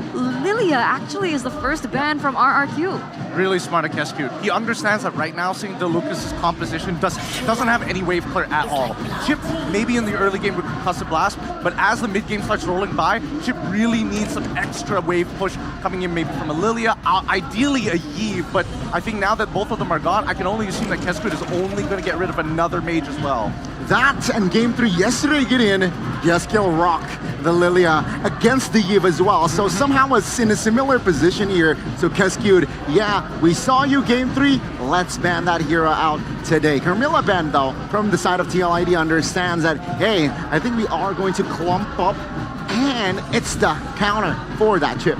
So now the question is, for RRQ, do they want to ban out the Valentina? Yes. Right? Because Yeskiel needs a hero here, and if they want to kind of level out the playing field, they can go for the Valentina, but RRQ don't take it. They go for the Harith ban instead, seeing as that we did see that the Harith did do good, relatively good against the Natan in the lane. Oh, I don't know about that, Arashiki. The fact that TLID is in the lower brackets is because he had 3 games on Harith and wasn't able to perform on any 3 of those. I agree with that, up until their performance yesterday against Bigatron. That's the thing. That's why I feel like TLID is a very momentum-based team, right? It's hard to say that everybody is consistent, but when they're heated up, their ceilings are extremely high, but then when they start to cool down, they're just a little bit below average compared to the rest of MPLID. Like a microwave, it does seem like, right? Let's see here. RRQ, though, with the first pick in the second phase, what do they need? They have DPS already. They need bodies, right? So I'm thinking a hero here for, can we expect a Thamos here? It's a little tough. Terizla makes more sense. PZ, Flicker. We saw how, from the side of TLID, actually Iran, Flicker penalty zone on towards the Alpha, and perhaps Dairen wants to replicate that. No, Dairen was the first person to utilize the Charisla in the playoffs, actually. So this is him picking it back up and be like, Iran, okay, wait. let me show you how it's done. So this is a big problem, right? The setup coming in from the Terizla, sure, it's not as tanky as it usually was when we saw the prime of Terizla, but it still does its job as the facilitator. It does very well, especially against compositions that want to kind of dive you, or you're looking to kind of stay away from the big wombo combos, right? It's a catalyst. It's the beginning of all things. TLID taking the Beatrix and Farsa. Oh, God bless. This God bless. is signature Yehezkiel from way back when. Signature Yehezkiel that did not perform well, by the way. And here's the thing. Facehugger used to rock this Farsa like it was crazy. So I believe he told Yehezkiel a thing or two on how to play the Farsa. I don't know, this one might be a little difficult. As much as I want to believe that Farsa will eventually outscale the entire composition coming up from RRQ, there's just so many ways to cancel out the feathered airstrike, right? At the edge of the RWM, penalty zone, even with the deadly catch, a lot of ways to put yourself at threat. So I feel like TLID, they're going to have to take a very slow comp game. RRQ, just let TLID come into you, right? Get those first two items, wombo combo them to the ground. And on top of that, the implosion from the Tigreal. So there's a lot of things that they need to figure out with this draft. And we're gonna throw it over to our casters to begin game number 1. The Land of Dawn will be the arena. And will be the witness of whether or not the revolution will go through. Game number 1 of TLID against RRQ Hoshi. The battlefield for the coup. Will RRQ be able to quench this rebellion? Will they be able to beat the usurper Fabian? What are they up to? Leaving the chip open in a grand final. It's a best of 7. Aran already putting the pressure down onto Dairon too. Ooh, look at Terizla, man. We've seen Dairon perform well on this, but Aran as well. Team Liquid ID knows how the Terizla wants to operate, and they can kind of counter it. But the most important thing for sure has to be the Farsa, man. What season is it? Season 8. We were making jokes about it just yesterday. If you close your eyes, does it almost feel like nothing has changed at all? And in Season 14, the high ground artillery, front to back, backline setup is now back in fashion. Emblem share by IndyHome though, showing again the Winner's Blessing for mid and roam. It's all about moving around. But the Bargain Hunter for Skylar, showing some confidence here, knowing that he can probably move around and actually escape from a lot of this aggressive early game potential. Yeah, the Farsa does kind of have that extra range in the lane against the Eve. But talking about the team fight, will the Farsa be able to at least survive the first encounters, the first, rampage coming in from RRQ? Oh, it depends in the collision. I feel like Team Liquid ID with the fighters, with the Alpha and the Hilda will be able to burst a lot higher. But the moment the fight goes long, hang on a minute. 2v1 situation, that's a deadly catch as well. Around to be forced to use the Vengeance, but he will not be able to survive. Still running away. Wow, he does! The push is all he needs. Gets caught one more time. Okay. Aran still with the reach, and he gets it with the push. Brings the flicker forward, stunned up by Winnie with a crash course. A big flicker wasted from Rins. Winnie shoved back into Sutsujin. No deadly catch. Fabian will save the Spear of Alpha for the Turtle. More prio for RRQ, but TLID have the healthier HP bars. Looking dangerous right here. Both teams going for it. We do with the crash course over to Sutsujin. Now it's going to be the feathered airstrike over to shove back from Eda. Fabian with the Spear of Alpha. Going to the Tyrant still. Losing his life. Win in the back with the crash course is now. Aran jumps in, but he's going to be caught into the turtle pit. Sutsujin guns him down. And Rins gets him out with a double kill. Oh, they get it all. They lose nothing and get everything. It's going to be Sutsujin acquiring the turtle for himself. Break down that fight for us, Arashi. RRQ going in and out, waiting on the cooldowns. They know that the burst damage is massive from Team Liquid, but Eda was able to buy so much time, dodge away from so many skills using the Sacred Hammer as a bit of a displacement tool and also a repositioning tool. Team Liquid ID has to be careful, man. If they go for a long drawn scrimmage like that, they're susceptible to getting punished. But looking at Talon's prediction right here, I'm alone. No, you're not. No, you're not. Mirko is right there with you. Yes, sir. Sorry, I got used to us being on a different side. Don't worry, Arashi. When BTR ain't here, Cascute is RRQ, right? Hey. So there's a bit of BTR there. Yeah. All right, deal. An alliance made between the robots and the kings for now. But let's see, man. An interesting portion right here is that EXP lane, because Dairon, he didn't go for a Festival of Blood. He's going for the Wilderness Blessing. He wants to roam around there. He has the thrill to actually win out in the 1v1, so he's actually matching up to Aran right here, not really getting bullied. Yeah. It's almost like yesterday, Aran when he was playing at Terizla game number 3, he was constantly rotating into that mid lane, right? Just to help build that prio, help with the Wilderness Blessing as well to, fasten up his movement speeds. And of course now Dyron on the subject of maybe a potential dive. But he's still tanky enough to survive the onslaught because he is a Terizla after all. Sure, the body of Smith has been nerfed, but at least he can be able to just hold himself right there. Flashing this emoji right there, Sticker. Dyron is playing it safe. No, he doesn't have to risk anything. Wave is still going to be available to be collected by him. Yes, though, rushing the lightning truncheon. Nothing else. Not even the boots. He wants that burst damage. He knows his team is relying on it to get those pickoffs in the early game. He needs to be the one roaming around with the wings by wings to actually combo with Witty. Yeah. He needs that burst damage early game because look at TLID now. They want to advance further. Oh. Amazing poke from RRQ. Rins is popping the real world manipulation, getting the prio over, but remember for TLID, can utilize it as a flicker forward in the crash course, also with a shortcut. Rins gonna be compromised. Fabian with a steal! We in the back now, Ron jumping in. Skylar getting rid of him, but yeah, Heskiel has rotated over. We'll try to go for some damage. A-Rod cheeky with the advanced rage. Dyron's still able to survive right now, but look at the damage, the implosion! Edok finding two. Aran jumping back now, getting one. Getting very low, the push right there. Edok will fall, Aran will live. The cavalry charges, and they get the dub in the second turtle skirmish. Again, a trade happening. Here on Shiki, almost able to take down Rins. What was that, Arashi? It's a great move from Team Liquid ID. They make sure they use Aran to its full potential. That's the combo, but look at Skylar. Whoa. Of course, you has skill with the rotation. Skylar, you have the flicker. Can you dodge from everything? That's one. That's two, a basic from Witty. Dyron trying to help up in the top lane. We'll go for the hammer strikes over to the mini waves. We'll try to survive the power of wildness. We'll shoot Dyron down. He will have to respect this damage. In the mid lane, that's a solo kill. The Usurper is online. This mid game is disgusting, man. The sustain, the damage, all these fighters for Team Liquid ID and all the long-range burst damage is really allowing them to really threaten RRQ. Even when they're playing safe, it's never really that safe. The fact that the Vengeance is also on Aran, he can just go in the back, and even if he gets taken out eventually, Skylar's gonna lose so much HP beating on him. And we've seen yesterday, Aran actually goes for the blade armor afterwards. Yeah. So Skylar's gonna lose a lot of HP, and Rins is gonna be zoned out because Aran's gonna run straight at him, kind of negating his effect in those big team fights where the Yve, in theory, should be able to actually spam out more DPS. Now he has the Thunderbelt ready, of course. To take a look at the audience prediction by the new application GoPay, 86% for RRQ.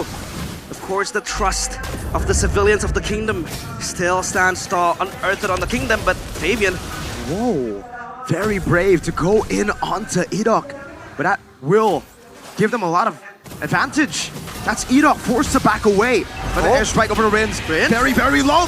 Entropy forward. The snake down from Skylar. A-Rob trying to pinch him down with an Amir's passion. Unable to find it now as Dyron will peel. That's a strong down, but it will not connect. Aran caught. That's a turtle taken down by Fabian. Meanwhile, Witty that pops in the shortcut. Fabian pops into that shortcut. Witty will lose his life. Edok, implosion, finding Witty. Fabian is slicing through the Kings like they are nothing.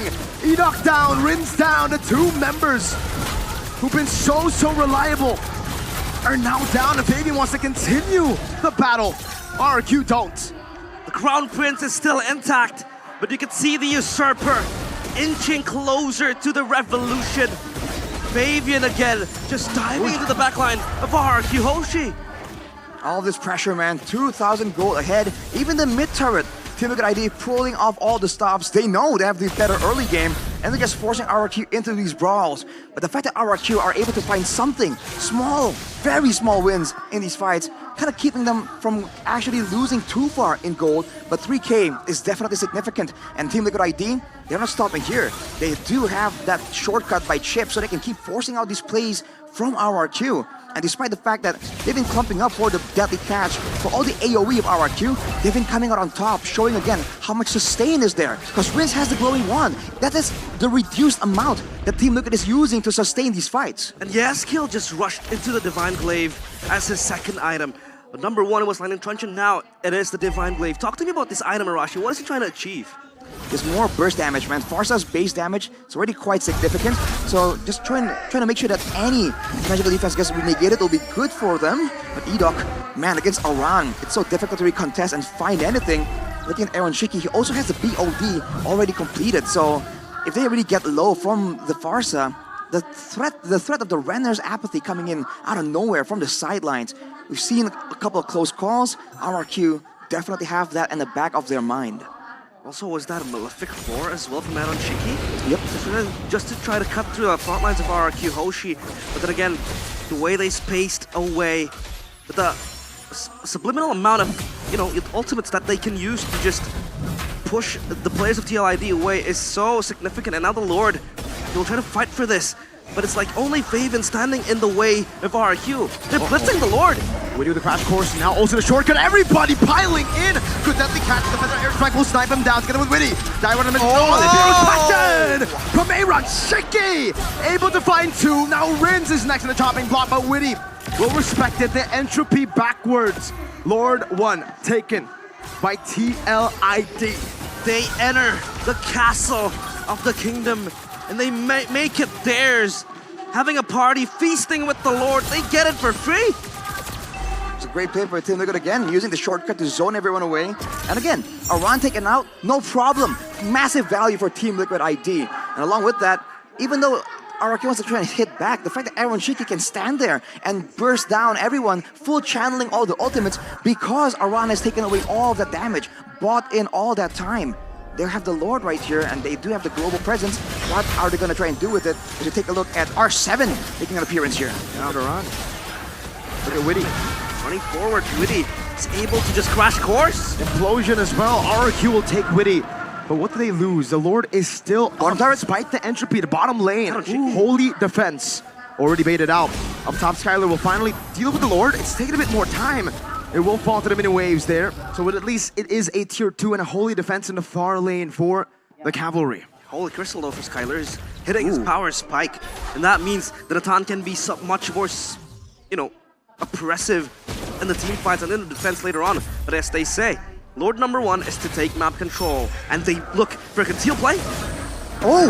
The penalty zone now. Aaron Shiki will be caught. Skylar eliminates him. Aran looking for an angle, Faven looking for some damage. Feather airstrike bursting him down. Enoch taking down Aran in the midst of it down with the vengeance as well. Aran will not be able to find a power wilderness. Skylar still able to kite away. Now Rins getting the kill back. Shortcut. Fabian, after recalling, after going into the mid lane, will be able to rejoin the cavalry forces to get rid of Tyron. 2 for 2. They fight back, and they fight back hard. RRQ is looking for a Hail Mary play, but TLID, they charge forth. The Stallions ready for any form of oppressiveness from the kingdom. No entropy. Fabian finds his pure alpha. Now the deadly cast appeal from RRQ is not enough to take him down. Fabian will finally be slain, but at what cost? With a double in an outplay. But still, it's TLID who are able to take that kill back. Now who's it worth for? Considering the Team Liquid ID was ahead 4,000 gold, RRQ, it's down to 2,000. It has to be worth it for them. They've bought more time. They've stopped the momentum of Team Liquid ID. Man, Sutsujin, what is he made of? How do you find that moment there, walking through danger, just deleting Yeheskiel? Ice cold. Ice cold. The mercenary is here to back up the Crown Prince. Look at that damage. And this warrants a respect towards the Bane, because the Bane, as time progresses, as the game gets later, the damage just becomes disgustingly insane. And that is built upon, burst damage as well for the Bane. And this could be the time frame where TLID has to respect it, has to be wary of it. And now they prepare for a Lord Dance. Heading around for now, but there's the chip in the back line. Witty looking for Skylar. Won't be able to find it. Sutsujin going to be pressured down with a better airstrike as well. The first Lord! Sutsujin, the mercenary, finds it. Meanwhile, the fight with a shortcut as well. Aaron Shiki will take it. He will go forward, baby, and find the Spear of Alpha onto Rins. 1, 2, 3, Kings falling. The shortcut taken by Enoch to look for the Duke, but it's only 2. The clutches of Witty, the clutches of Yeheskiel, and now we're down to just 1. It's just Skylar against the Cavalry. The Crown Prince looking to defend his crumbling kingdom. Will he be able to hold this? The Cavalry charges forth! The further airstrike, Skylar with a flicker. Able to get rid of the cannon forward now. Aaron Shiki faction trying to go for it. Fabian falls, but they will take the battle in game 1. They take control of the castle walls. the young stallions. They charge, and they charge hard. Game number 1, TLID 1-0. A great use of momentum right there. They know that RRQ, they can't really afford to lose more lords with the base turrets getting lower and lower. They go for that macro play. They go for the flank with Willy. That's the power of the chip. The backline in shambles, the formation disrupted. And RRQ, despite having that golden combo, the Yves and the Natan, are unable to stop the momentum, the speed, and the charge of the cavalry. We talked about the Yves and the Natan boasting a very high win rate in the playoffs. And Rins with the Yves as well, 100% win rate broken by Team Liquid ID. Does this signal something, Arashi?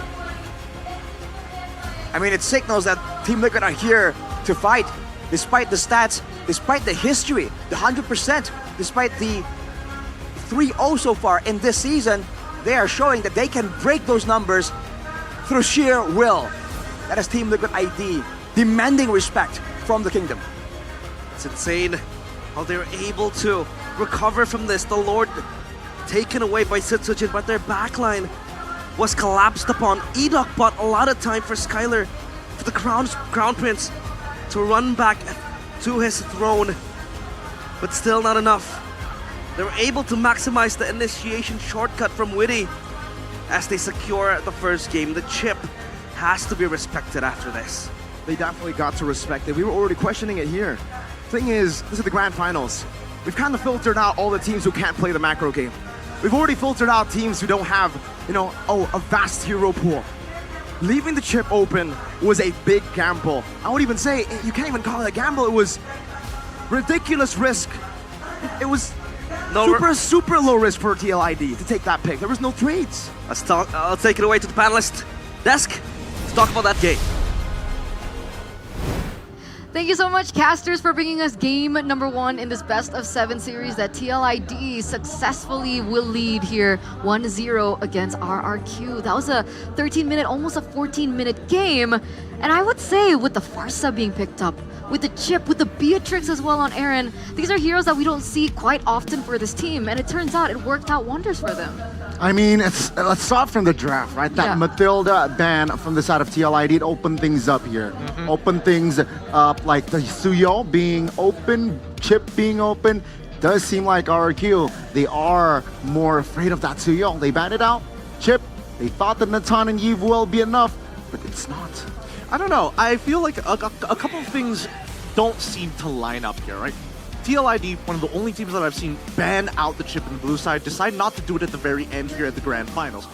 Does that mean that all teams in MPL who have like these weird quirks have been just like, even RRQ, all of a sudden we've never seen Skylar pick up a Lunox, he picks Lunox into the Harrods. So is this all just mind games? Is this all just a deep conspiracy the deep state is putting into this at this point for MPL ID? Honestly, it's possible. Honestly, it's possible. And the other thing that I really wanted to point out as well, this is a Kes-Cute kind of thing. Sometimes he likes to experiment in the early stages of a full, like a best of 5, a best of 7 now coming into it. I think he was experimenting. Let's try and let the chip go. We know the damage that a Suyo can do, but we haven't seen the damage from the chip quite just yet.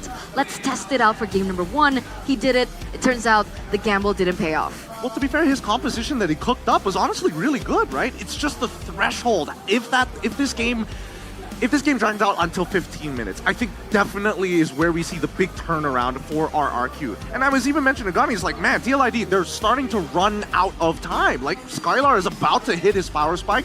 Everybody on the side, even Dyren, as well as Yves, both already at the point where he can actually slow down the initial push from TLID. Yeah, I mean, I think also, to add to that, right, that far side actually caught RRQ off guard. I feel like that Farsa pick. Well, let's look at our MVP. If it's not Witty, I would have to give it to Wise. Yeah. Okay. And here it is, the player of the game presented to you by the official tournament smartphone Samsung Galaxy S14 FE. So let's talk about this chip just a little bit more. So, chip usually in all regions, it's basically 100% banned. And for good reason, because Chip forces you to think about the game differently macro-wise, right? Valentina, for an example, makes you think about the draft a little bit different with what ultimates you're giving.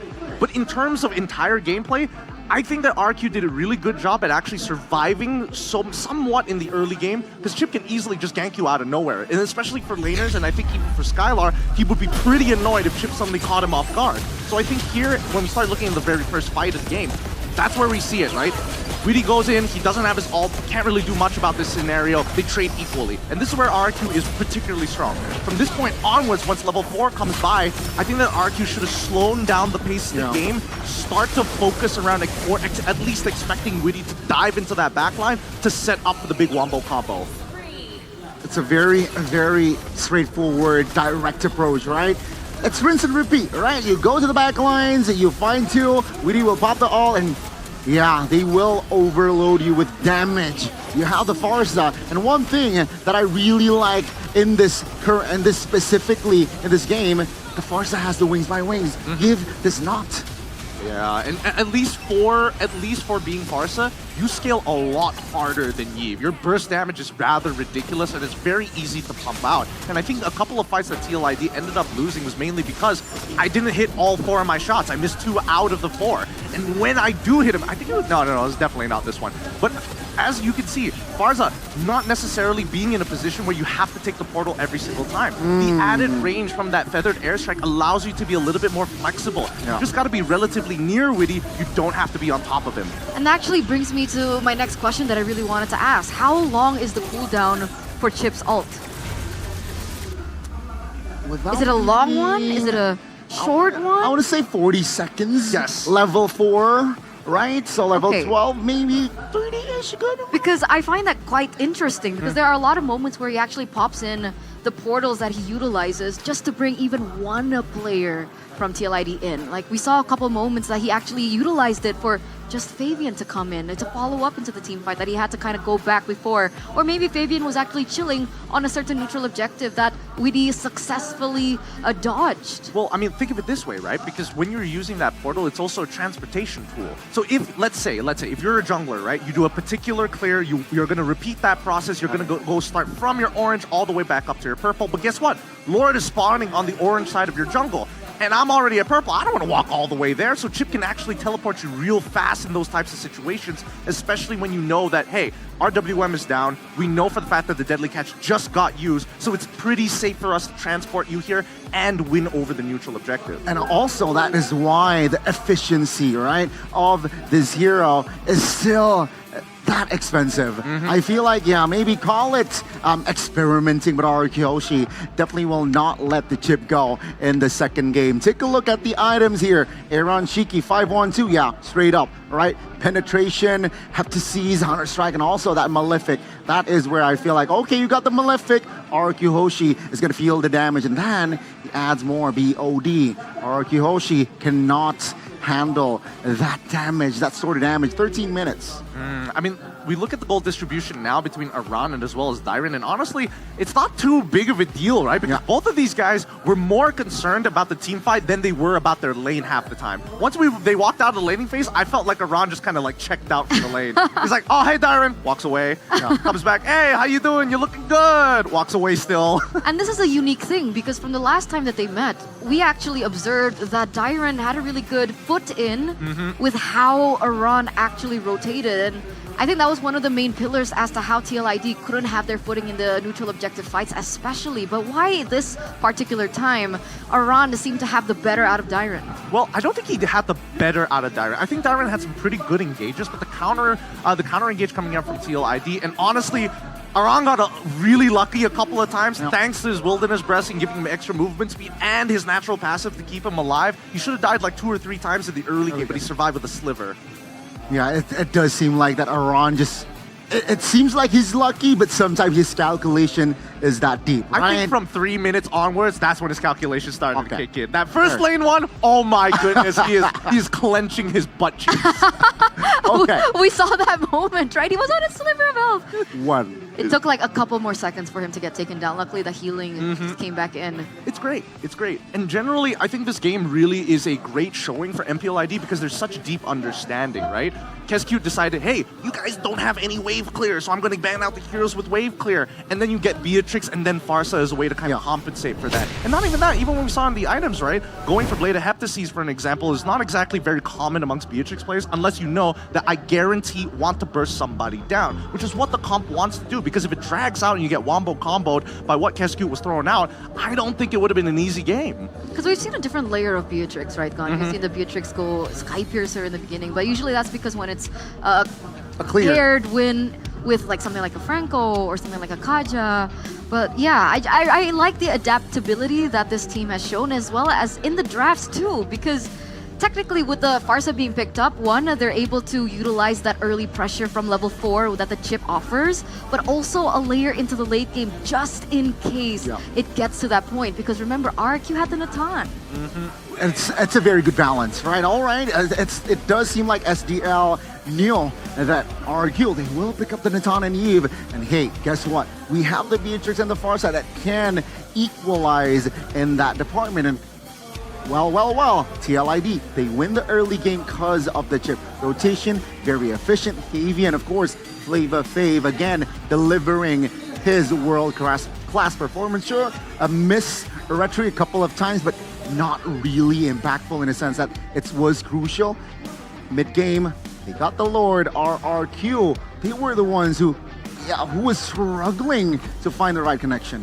I think, all right, now as much as the panel here being, big blue supporters, I think that RQ had some really good ideas. Generally, it just boiled down to just timing, really. It's just timing. All these early fights that were coming out from TLID, and because they were winning them, sped up the timer, but we did see RQ actually fight back, trading equally 2 for 2s, 3 for 3s sometimes, despite having a 2, maybe even 3 deficit, 3K gold deficit.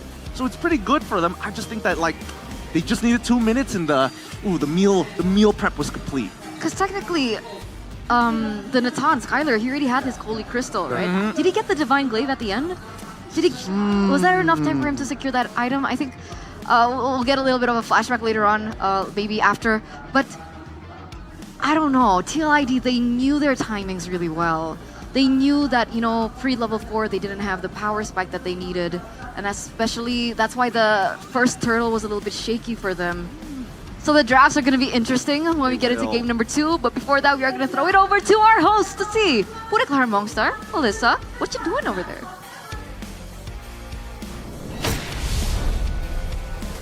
Satu poin pertama yang didapatkan oleh tim Liquid Indonesia. The Cavalry! Mana semangatnya? Tapi nggak mau kalah dong, Kingdom, mana suaranya? Dukungan terus mengalir dari seluruh super fans yang hadir. Nggak hanya yang ada di rumah yang lagi rame banget nih, pasti lagi ngetik untuk mendukung timnya. Tapi juga ada tentu saja di venue ini, ada 2 nih yang tadi masuk ke dalam capturean kita di Gelora Juara kita.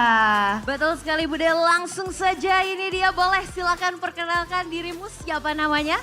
Nama saya Ridwan, asal saya dari Tegal. Loh, dari Tegal? Bang Tegal? Iya. Wis Madang? Tampun. Tampun, rang apa kenapa enak ngomongnya dewek. Oke, satu dari Tegal. Di sini jauh-jauh naik motor. Iya, benar. Untuk hari ini nih? Iya, benar. Dari hari Sabtu lagi. Dari hari Sabtu. Berapa jam tuh dari Tegal ke Bandung? Hampir 7 jam. 7 jam. Kalau sebelahnya boleh, namanya siapa, dari mana nih? Nama aku Dita dari Cirebon. Wow, Cirebon. Ya. Naik apa nih ke sini? Aku naik travel. Naik travel khusus ke Bandung? Iya, khusus ke Bandung nonton RRQ. Dari hari pertama? Iya, aku dari tanggal 23 udah di Bandung. Suaranya sampai serak nih didengar-dengar ya? Iya, teriak-teriakan dukung RRQ. Keren. Tapi kakak-kakak di sini jauh-jauh untuk mendukung RRQ. Gimana sih kalian, udah puas belum ngeliat RRQ mewakili Indonesia ke ajang M6? Cukup puas sih dengan hasil ini. Gitu. Cukup puas ya, tapi Ridwan dan Dita sendiri harapannya hari ini di Best of 7, berapa poin yang didapatkan oleh RRQ nih pengennya? Aku 4-3 menang RRQ lah pasti. 4-3. Berarti 7 series dimainin semua nih ya hari ini. Kalau Ridwan sendiri gimana prediksinya nih? Prediksinya 4-1 lah ya. Oh, berarti ngasih 1 tadi poinnya udah ya? Iya, kasih 1 aja ini. Kasih 1 aja. Emang serem nih ya di sini. Ridwan kalau boleh tahu di sini, coba dong tunjukin seberapa cinta nih tresnone koe karo tim RRQ. Dari kapan sih kamu cinta sama RRQ sampai rela? Apa yang membuatmu jatuh cinta pada tim RRQ? Ya dari season kemarin RRQ kalah kayak gitu ya Bude ya. Kita juga Tegal pernah bikin RKK season kemarin gitu. Ya dihujat sana sini gitu. Sampai akhirnya season ini dapat rezeki akhirnya bisa ke Bandung gitu. Akhirnya bisa ke Bandung menjadi, mungkin kamu ngelihat sejarah berjalannya RRQ makin cinta lagi berarti ya? Ya benar Bude. RKK nih, hasil RKK. Betul sekali, melihat perjuangannya pasti gak main-main. Tapi kalau Dita sendiri udah dari kapan nih jadi Kingdom setia untuk RRQ? Aku sebenarnya udah lama sih, tapi kayak nonton ke MPL itu baru ke stake-nya pas lagi season 12, pas RRQ pulang ke duluan apa yang lawan BTR kalah. Jadi memang pas di Jakarta. Pas di Jakarta, berarti jauh-jauh juga tuh pergi? Iya, aku dari Cirebon ke Jakarta juga nonton RRQ. Demi nih ya. Tapi boleh dong, mungkin ini kan saatnya kalian untuk menunjukkan cinta kalian, menunjukkan seberapa cinta kalian. Boleh langsung ingin mau disampaikan sesuatu atau mau ngajakin Kingdom di seluruh dunia untuk jatuh cinta juga? Ya buat Kingdom yang di luar maupun yang di dalam stake, ya jangan lupa lah dukung RRQ biar bisa juara di M6 sama juara di MPL Indonesia. Ridwan, saatnya kamu semangatin nih tim RRQ. Let's go! Salam buat RSI Bahari Korn yang dari Tegal yang sedang mengadakan nobar di Warmindo Hita. Itu aja udah. Buat RRQ-nya yang mau main Buat nih? RRQ tetap semangat lah, fokus, riset semuanya pokoknya game ini. Kita sikat abis sisanya. Sikat habis. Betul sekali. Terakhir, kalau kan ini sudah pasti masuk nih ke M6 di Malaysia. Bakal ikut ke Malaysia nggak nih untuk dukung tim tersayang? Ya kalau ada rezeki pasti bakal ke sana sih. Kalau Dita sendiri? Aku udah ada niatan mau ke Malaysia. Wow, fans setia sekali untuk RRQ. Dan kita harap yang terbaik ya pastinya untuk hasil hari ini. Terima kasih banyak Kak Ridwan dan Kak Dita. Ya, udah, betul, sama-sama. kita semua akan langsung melihat bagaimana Best of 7 ini akan berlangsung. Tapi sebelum itu kita akan langsung ke panelis mencari tahu seperti apa game kedua akan berlangsung. Inilah dia, RRQ dan juga tim Liquid ID. Game kedua.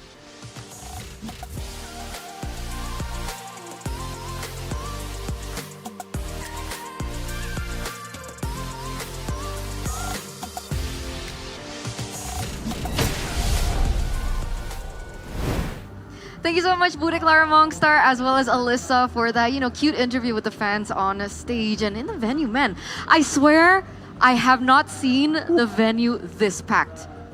Fair enough, it's the grand finals. Not this packed. Nuh-uh. Hey. Come on, it's All the MPL way ID. outside. I think this is one of our, well, no, not technically, but it is one of our biggest venues that we've had. Is it? Wait, actually? Wait. One of. If you include the MPL festival, it's... It's like packed outside too. I mean, would you count like M4? Because I think that would technically be the biggest. I am knocking the ball out of the park here and setting unreal standards. But I will say it's a little jarring for me because I come from MPL MY, right? Stages like this is ridiculous. Like I used to complain a lot about Homeboys fans and Vamos fans being extra loud. This is ridiculous. They had 2 sets of parades walk in. I mean, it's bound to be a good day, when that happens, right? It sets the vibes. Oh yeah, you're right. When they were walking in, I'm pretty sure they couldn't even hear each other, and I'm sure because of that, it is kind of set the tone amongst the fans. Yeah, It's that crazy. it is. Wild. Wild. Intense. Intense? Does that, wait, are those synonyms that would describe when you're drinking a good day, maybe? If I'm having a good day, I'll be drinking a good day, all right? It's ready to drink. The coffee is in a 3-in-1 ready-to-drink bottled coffee with a variety of flavors as well, including fantastic mochaccino, original cappuccino, tiramisu bliss, and avocado delight. And we actually tried the groovy cookies magnificent. Magnificent. So this good day, ready to drink coffee, is perfect to enjoy while you guys are gaming with your friends, because every day is a good day with good day. Yeah. GG, good day. GG, good day. Every Thank single you. time. Get in, Donnie. Good day. That's actually really cute. It's not that cute. That is super cute. It's not. No, I don't think cute is a right for it cute, the guys? precise term. Where do I fit in? Where? GAG. Gag? GAG. The gag duo. Trio, sorry. Trio. I meant trio. GAG. Keep your BL fantasies to yourself, woman. Okay, look, we've got professional things Oh, yeah. to do on our I hands forgot. here because honestly, considering that how everything has been kind of playing out, and honestly, even your regular season MVPs have been looking good. Coming into these playoffs here, at this point of time, like I cannot figure out who's going to get the MVP. That's a big question, right? Season 1, it was Watt. Season 2, we have I Am Jago, Udil Rect, Vin, Albert, Luminaire. Oh, Luminaire, he got... Season 7. Oh, interesting. Okay, CW, we have Clay, Kyrie, Sans, Keyboy, and then CW. So, I mean, for the most part, it's always been from, Fnatic Onyx and RRQ. But the big question is, who will it be for this, upcoming grand finals, right? Okay, let's say RRQ wins, and let's say TLID wins. So let's talk from each one, seeing as we've seen the progress that they've, undergone through the playoffs, as well as our first game in this grand finals. I mean, it's the finals MVPs, right? We can't really see their playoff Yeah, just, a little bit of a guess. I'll play around. Okay. RRQ, I really like Tsutsujin. I'm going to say Edok. I think despite being the rookie, I think he is one impactful player. He's one of those players where it's like, oh, if he's doing bad, most people aren't going to even think twice about him. But then it's too late because when he makes like a 5-man ult or something crazy out of nowhere, or even his Franco hook, right? I think that alone is enough. Nightmare. You're gonna stick with Tsutsujin? Yeah. Okay. What about you? Me? Oh, I've never been asked back. This feels new, guys. Thank you. Blushing. Oh, I feel important. RRQ, I think I would go for... Oh, it's tough. Okay, just reflecting from game number 1. You got a lot of good options here. I think, even Skylar has probably a pretty decent chance at it as well. He's been playing pretty well during the regular season too. So he's been doing great. I think I gotta agree with Gideon. Dyron? Okay, Edok. Yeah, Ooh, I think Edok as well. He's great. I think definitely a standout for RRQ. I think that Dyron is kind of finding his own, but it kind of depends on the meta. I think agree. if the meta leaned more towards what Dyron likes to play, I think it would have been GG well played. I agree. Okay, let's TLID. Easy. This one's easy for me. Yeah, I mean it's Fabian or Witty. For both of you guys? Yehezkiel. Yehezkiel! I think he is the missing piece to both Witty and Fabian. Without Yehezkiel, I think both Witty and Fabian probably will be at each other's throats. So you guys have included me in this conversation. Yes. Let's include the audience in this conversation too. Not about the MVP, finals MVP, but rather how can RRQ, it's okay, we'll go back to that later. But how can RRQ equalize in game number 2? According to you guys, statistics show 45% give Skylar space to farm. All right, so let's talk about that. Did we think that Skylar was not given space to farm? We'll start with you, Gunny. We'll have two things, right? Space to farm, meaning the other 4 distracting the, like going to the other lane so that, yeah, he has space, quote unquote, to farm, or someone babysits him, quote unquote, a lot, rotating towards the gold lane a lot to have space to farm.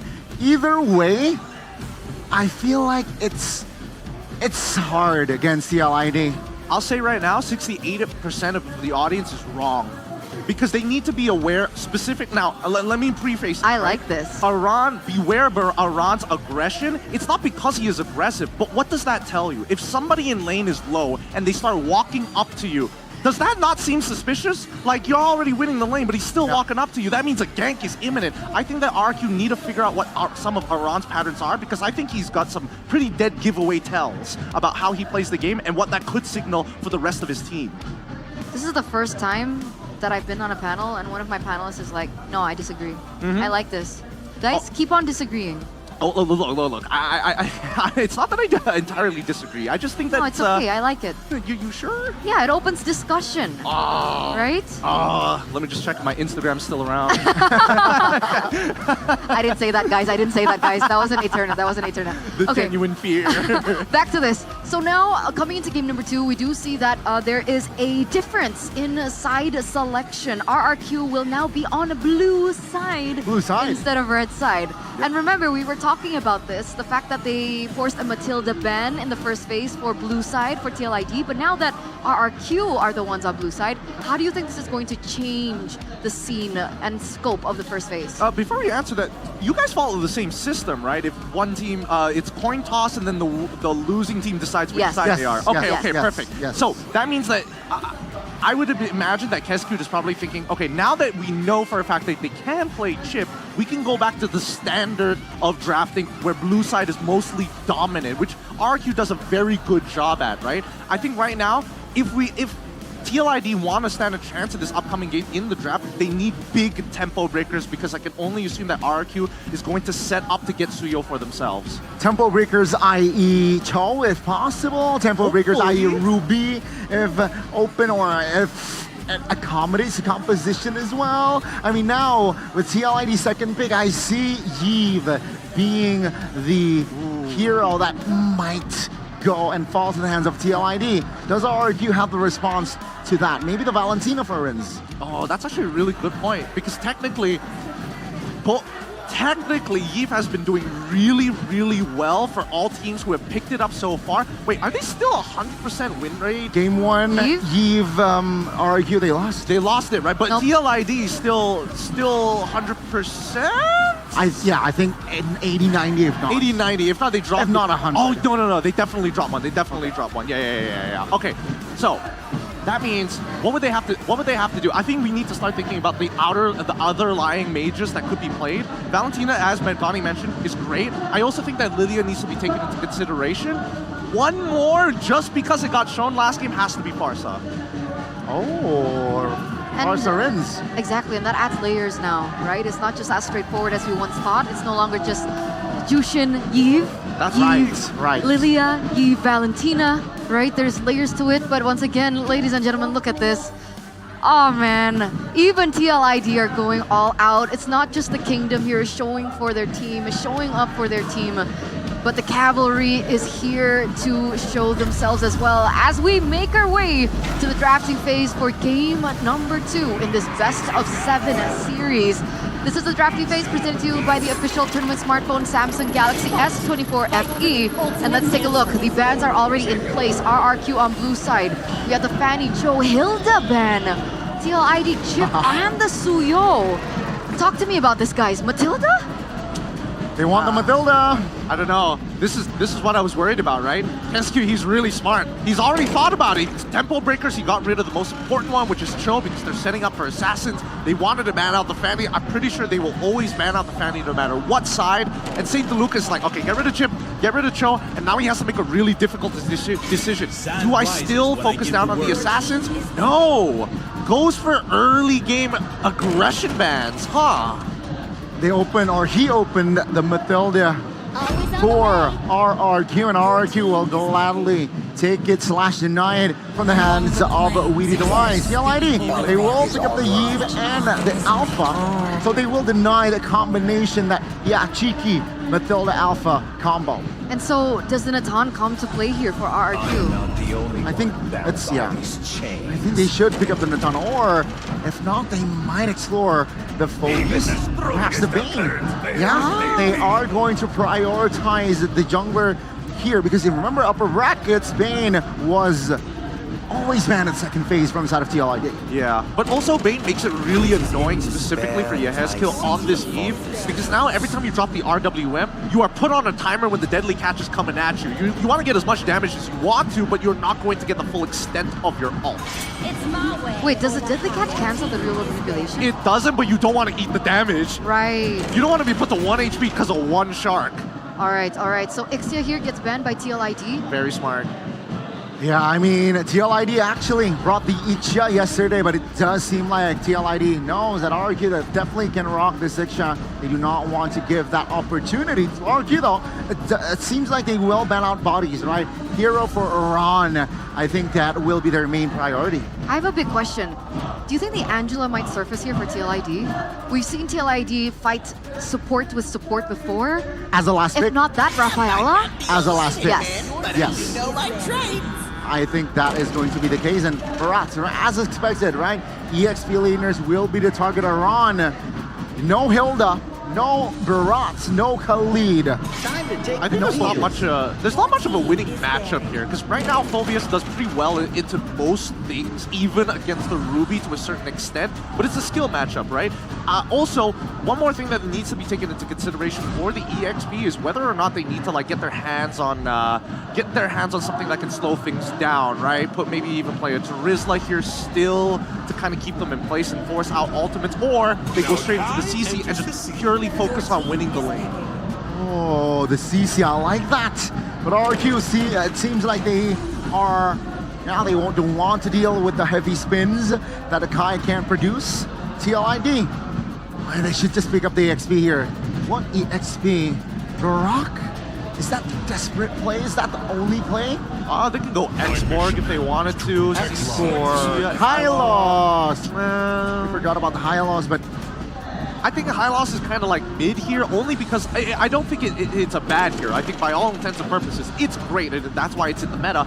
But against Bane, against Matilda, that's where it gets a little bit iffy. If they add one more layer to it, a means to kind of slow them down on the Glorious Pathway, or even just taking up a Valentina for themselves, it kind of just evens out the draft anyways. So Valentina is definitely on the board here.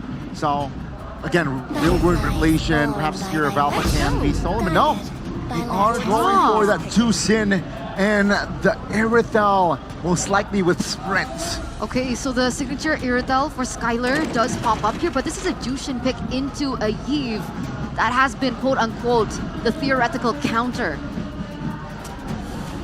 Angela, no. Support v support. I feel like this last pick might not necessarily matter. Because looking at RQ's composition, it's push and pull, right? It's all Ruby. I think they need a stronger initiation tool, but then most of them have already been banned. So you don't have. Is it a Grok? Yeah, there you go. All right. Yeah, so it ends up Saint Lucas decided instead of going for a full dive composition, tell you what, let's just change it back up. We're also going to play the push and pull. So this game is going to be very adaptable. Both teams are going to be playing a very strategic game of ping pong where they're going to be rallying against each other. And once we get into the late game, that's when we see the very big smashes where Phobius comes in, Deadly Catch even, and even the RWM. So we need to see that evolution of the ping pong into the tennis and then the tempo breakers. Oh, that's it, that's it. Let's see, I think TLID, with that draft, we might see a 1-1. Oh, okay. Okay, the bold statement here from the panel, ladies and gentlemen. We're gonna see exactly how this ping pong tennis match proceeds between both of these teams as we throw it over to our casters for game number 2. Game number 2 on the cards. TLID, they have 1 foot in the castle of the kingdom. But now it is the time for the kingdom to once again reinstate their oppression. Gonna stake their claim to try and get that early game dominance. We were expecting something completely different, man. With the bans showing up earlier, we thought an assassin was gonna show up. But once again, it's a jungle, utility jungle, fighter jungle showdown here. And Fabian and Susujin both duking it out. But now it's a very different approach. RRQ seem to be doubling down on that early game option. This Irithel is picked, right? And we saw it. Skylar yesterday with the Matilda and the Irithel playing around. Don't you think it's situational? But before that, the emblems, Rashi. Ooh. Well, Litho taken by Fabian there. Emblems by Andy Home showing the tenacity for Yehezkiel, respecting the aggression coming in.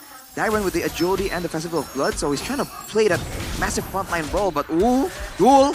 This is the thing, it's still a skill matchup in the bottom lane, man. It's not entirely a win for the Irithel. You do have an advantage, in a way, for poke and wave clear, but Aaron can do what he's doing best, laning.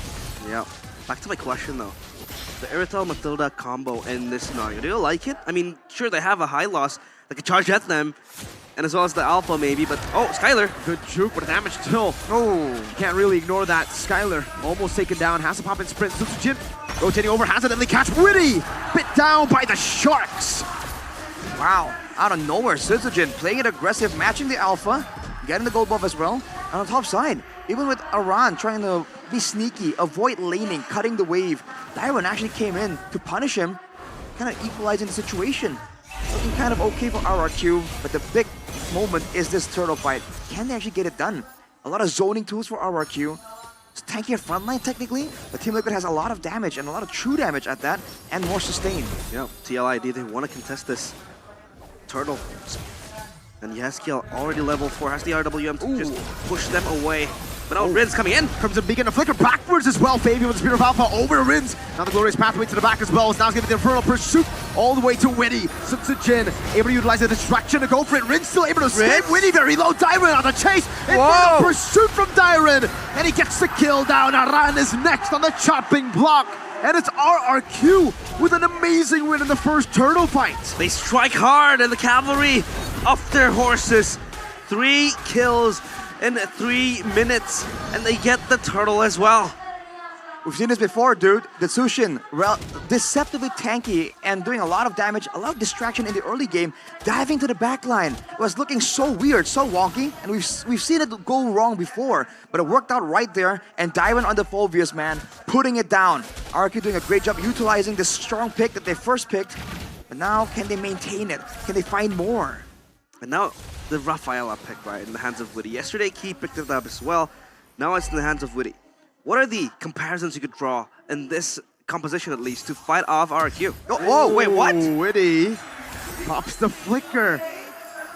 Okay. Every time I ask a question, something happens, but that is not what I expected. Need a certain ego from Edok to kind of get information, trying to find control, and with that moment, with that exchange of resources, they're gonna go for the third goal, but look at this. Oh, Crimson Beacon, Witty gunned down again.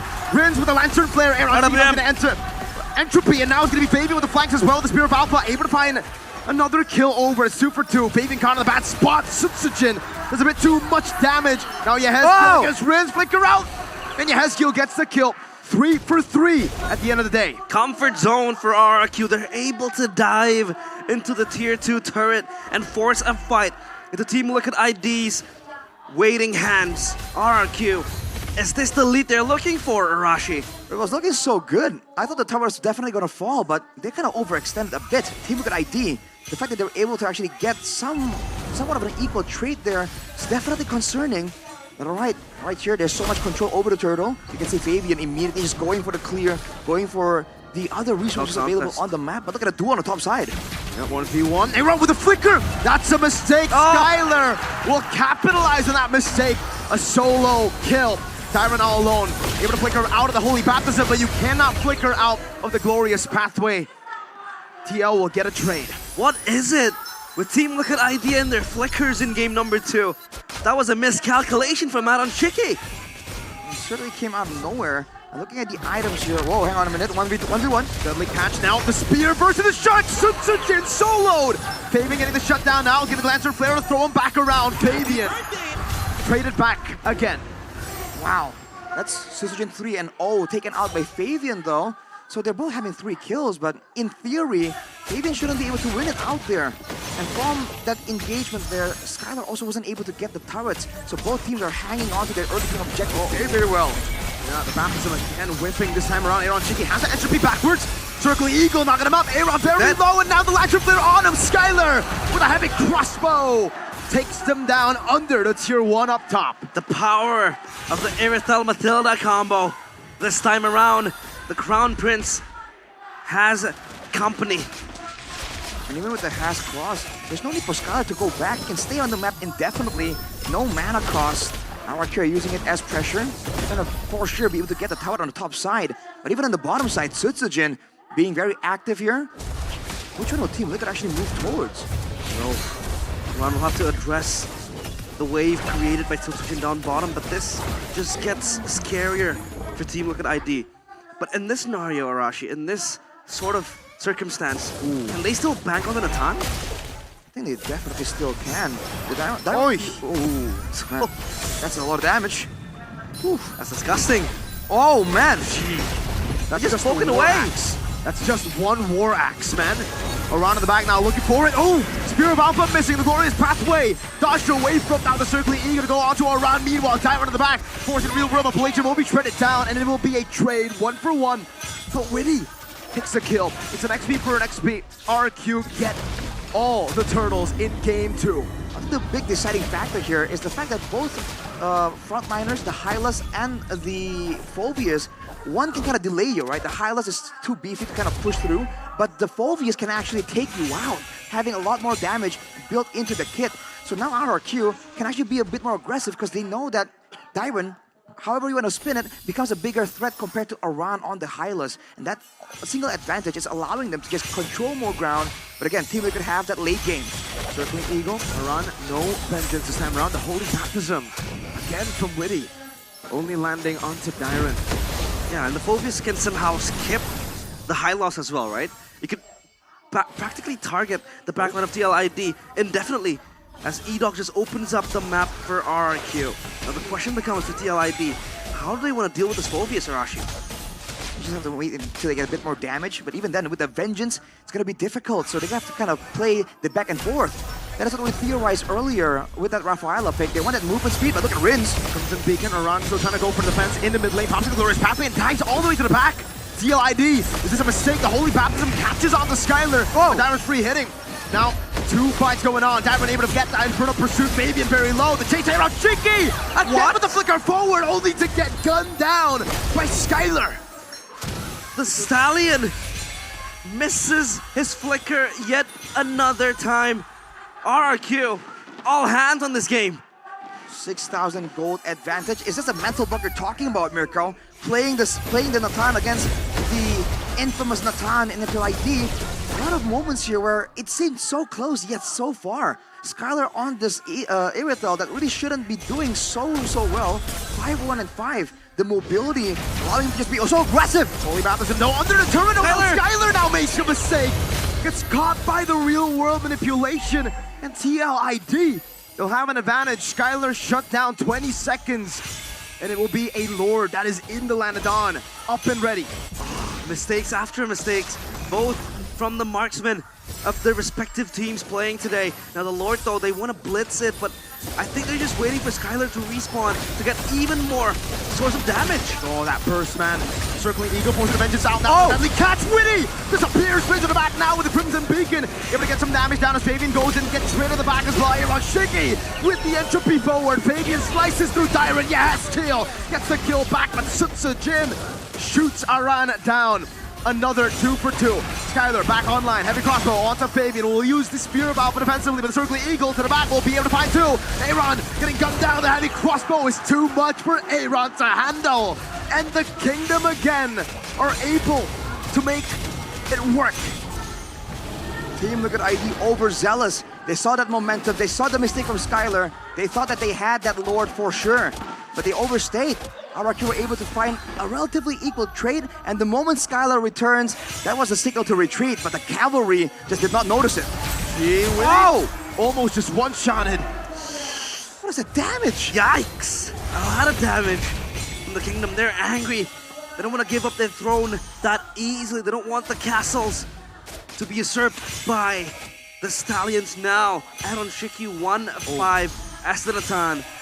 Is there still a late game angle? If it goes long enough, there's definitely a late game angle. At 10 minutes, 6,000, we saw that Geekfam were able to come back from such a deficit, but RRQ, what is the plan here to crack open the base? This is the Nathan Eve combo with the Hylas. They do have Siege, they have the Irithel, but the Mage, it's a Sushin. What's the plan here for Kescue to really crack open this base? It might be some kind of dive. Yeah, it's more of a zoning mage with the Zeusin, right? You want the CC to keep on going, but the Lord will blitz and march forward. Lord in the bottom lane. No, first Lord, so should be able to defend this again. It's a Yve and a Natan combination. Last time we saw, I would think it was day 1. Fnatic Onic having a 12,000 gold lead, but struggling to end against a Natan and a Yve. Now we talk about it, right? The Natan and the Yve. Two of the best base heroes for defense in this patch, in the playoffs at least. Will RQ be able to topple down that foundation for TLID? Ooh, man, we'll have to see. Looking at the items right now, already the Glowing One and the Divine Glaive. So he's Yehezkiel here, not playing to shred the front line. He knows the Iron's gonna be tanking up too much damage, too much sustain. He's gonna focus more on having burst damage available in case Skylar makes a mistake, in case Weedy finds a great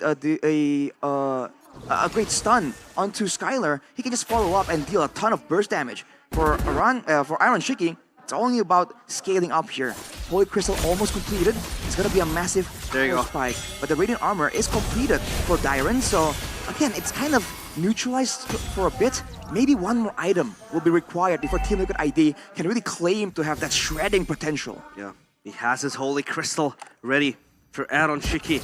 Now the big problem is he able to exert the damage? Because the problem is he has been overextending and creating, minute plays that is not necessary. Flickering forward with the entropy as well. That has been the criticism towards him since yesterday, even since 2 days ago in that match against Bigatron Alpha as well.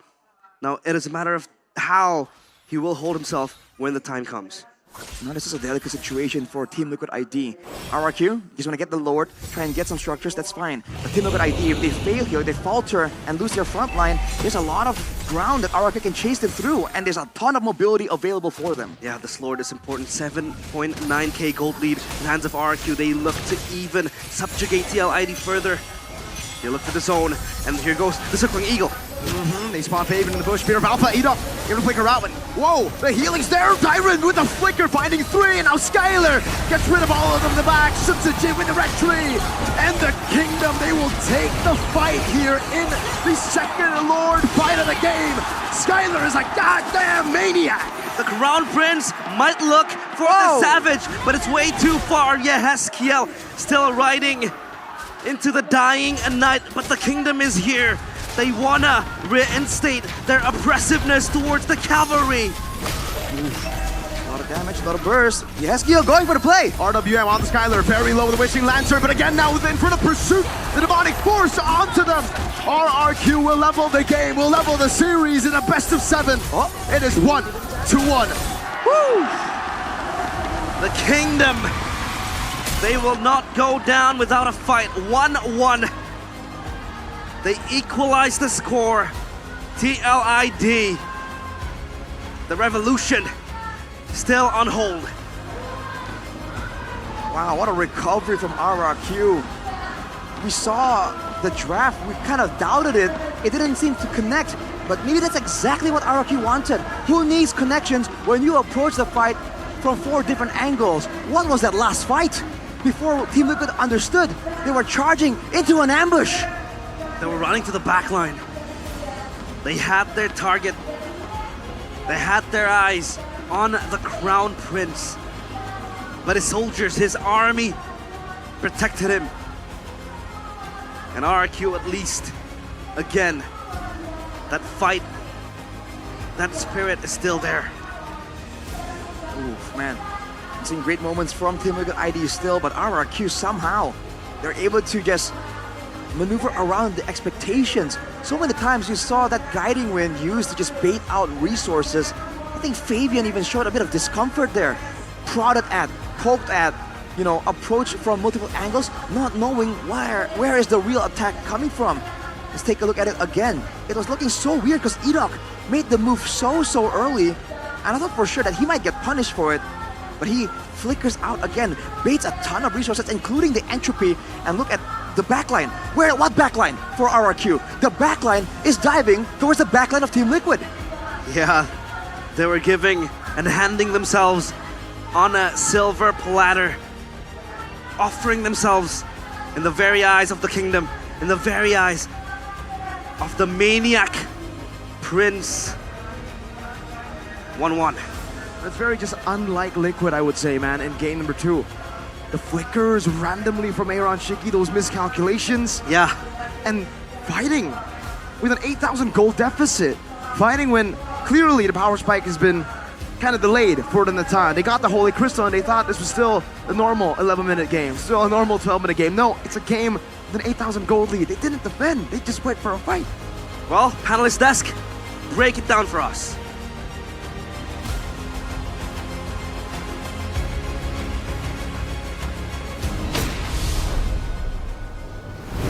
Thank you, casters. What an amazing comeback by the Kings of Kings, RRQ, to equalize this to 1-1. And obviously in the grand finals, we wouldn't expect anything less from both of these teams, but we have got to talk about this game.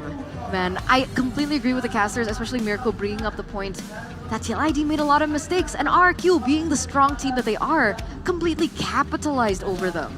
This is the thing, right? We mentioned that TLID, they're a team that is addicted to the rush, but they're behind, so they need to keep their addiction to that rush. When they're behind, they need to, just slow down their pace. Rein it in. RRQ, they got the early game, they got all the newts, important fights as well. Yeah, of course they want to push the pace. TLID, they need to tone it down when they're behind, especially Euron and Natan, who got the Holy Crystal minute 12. Yeah, I think the worst part about all of this is had the team just kind of kept even against RRQ, this would have been a very different story here. But like multiple times we see that Aaron Shiki tries to go for this 1v1 early against Skylar and misses just one ability, makes one singular mistake. Because had he shut down Skylar early on in this lane, he probably would have been able to be more effective in fights like this, for an example, trading maybe 2 people before the double kill happens. It's again, from the draft, we know that the Rafaela, sure, it's good.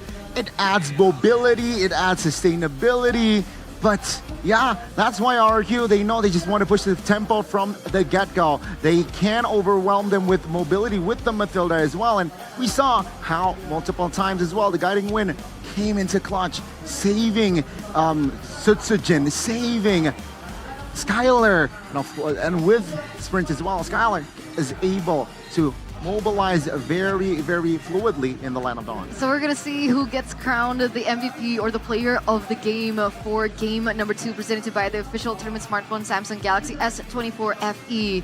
We talked about Irok, we talked about Skylar, but let's talk about Dyron now, as he's able to claim this title for our second game. What did he do to deserve this title? Get his hands on Phoveus. It's just so good for what he is required to do. Because again, at the beginning of the game, I told you, these compositions, it's going to be a constant push and pull between the both of them. They're both baiting each other out. But the beauty of this Phoveus is that I could make a mistake and I press one button and I basically buy myself 0.5 seconds worth of time every single time he taps that ult. And he can effectively do it as many times as he wants to because he has Edok as a way to bail him out of tough spots. So it's interesting because for me, I thought maybe he was going to go, if he had full faith in Edok, he would have taken a Vengeance. But with the Flicker, it makes him very flexible, but it also could potentially punish the Natan. He takes the Entropy, goes all the way to the backline. You Flicker, passive mark him, and then instantly initiate. And again, you mentioned initiate. Without Dyron here, multiple fights, there's no point of initiation without the Phoveus, right? You have the Matilda that can't really initiate. You're just there to cover. You got Skylar who will protect his position. Dyron was the sole potential initiator in this game, and he played that to a T. It does seem like TLID, they got ahead of themselves. They weren't really ready in this position, and they took the fight, which cost them the game. Which is why I think what Gideon said was very important, right? He mentioned that technically RRQ don't really necessarily need the tools to initiate. All they needed to do was work around and trust that TLID are a team at the moment that can't hold themselves back, right? There were so many moments that they were so behind, they didn't have the necessary skills available, equipment available, the gold available, the items available, and yet they still wanted to go in for these engages. And RRQ, they were very happy to just get and receive it on a silver platter. I think, overall, Skylar, the fact that he was able to find kills in his lane, Would I say it's an outplay? Maybe the first one was the outplay. The second one, probably not. It was the onus was definitely on Aaron Cheeky, and all the kills afterward definitely were Skylar. He's ending this game 11-2 and 5. Maniac, by the way. Maniac skipped his boots, went straight into the Haas Claw, and played purely off of the timing of his sprint, which is again very bold of him, right? Not everybody is comfortable doing this as well. But in that mindset, right, because your scaling hero has already kind of caught up very fast to the item power spikes of everybody else, like Dairen, for example, when he got just the Thunder Belt alone, you could just see if people are focusing on that Phoveus, Irithel gets a free access into that backline. And honestly, if I'm in TLID's position, I'm thinking that by the 5th, 6th minute, our two biggest problems is Phoveus as well as this Bane on Sutsujin. And it's evident in that game, right? Sutsujin getting the important fights, sustaining in most of that team fights as well. And that Zushin is so annoying, Gideon. And also, why? I can't touch on the draft. Remember, Keskian banned out the Hilda. Against Zushin, the Hilda would do so much. It would get so much value. And that's why Keskian, he wants the Zushin, and that's why he banned the Hilda out. So that Rins can focus on elsewhere instead of hovering around looking for Hilda in the jungles of Sutsujin. Oh, come on, Skylar. 945 GPM. I guess it did make sense, right? He got to that power spike so quickly on top of the mistakes that Aaron made. I mean, if he didn't die Talk to us about that, right? Well, you think it would have hit 1K? It would have if he didn't die twice. Because that was a huge shutdown when he overextended. And he was like, all right, Edok, take me out. Edok. No! And Aran just stuns him before he gets it and dies to the RWM. Like, there's only so much you can really do. And honestly, this isn't even Skylar's highest score of yet. This game was going very well for them, but at the same time, I hope to see that Team Liquid ID is going to take blue side for this upcoming game. And RRQ Hoshi, I want to see some innovative ideas for red side. Because again, now that we've kind of like taken away the identity of these teams and gone back to the standard meta which we're used to, blue side has a huge advantage at predetermining what kind of a draft is going to be coming out for the game. Really shows that the blue side really dictates the draft. And first pick value seems like the Matilda is just popping off. Also, Team Liquid Game 1 blue side, they picked up the Matilda and it really supplements their victory. On the other side, red side here, yeah, that last pick value, not really showing in the series. Which is why this is such an incredible matchup. Because notoriously, even if, let's say, TLID gets red side, if they let the Matilda go on blue side, not a lot of teams can actually utilize the Matilda to how well Weedy as well as Edok utilize it. Because yesterday with Bigatron Alpha, Key picked up the Matilda, but the impact just wasn't the same. Yeah, it's a different mindset here, right? It really boils down to how connected you are with the rest of your team when you are playing that Matilda. You want to be able to like communicate, oh, I could save you, without having to say that verbally. It's a kind of like a sixth sense almost. Chemistry comes into play as well, all right? Communication, coordination, and RQ, they got the better coordination in that game. They know what to do. They press the right buttons as well. TLID, slow things down. All right, I think that's just my recap for TLID. RQ, keep doing what you're doing. KSQ, believe in you. I think I have a slightly differing opinion on this one. Oh. I think TLID need to play an early game composition right now. Because I think that honestly, Aaron Cheeky is doing pretty good against Skylar. He made a couple of mistakes, but he was like, it's Natan versus Irithel. It's like a one auto worth of difference between the two heroes at equal level, at equal items. So, this is the laning phase, of course. So, if you play something a little bit more lane-focused, I think he's got a very good chance, and it might actually force Skylar to play something a little bit more on the scaling half of the thing, the scaling half of the marksman spectrum. Yeah. I agree, but also TLID need to be able to adapt from that. Like, you can't just be able to play with an early game comp and utilize that to that feels so one-dimensional, Gideon. No, it's not one-dimensional. I think there's a lot of beauty in early game aggression because it builds up to something big. And honestly, it builds up to something bigger than all of us, some may say. Wait, are you talking about... I like how he's mentioning big things. Yeah. Okay, building to phrasing. something big. Bigger. Bigger. Guys, better. Greater? Than ever? Don't even. You talking about Kadia here? I am. I'm talking about Kadia, ladies and gentlemen.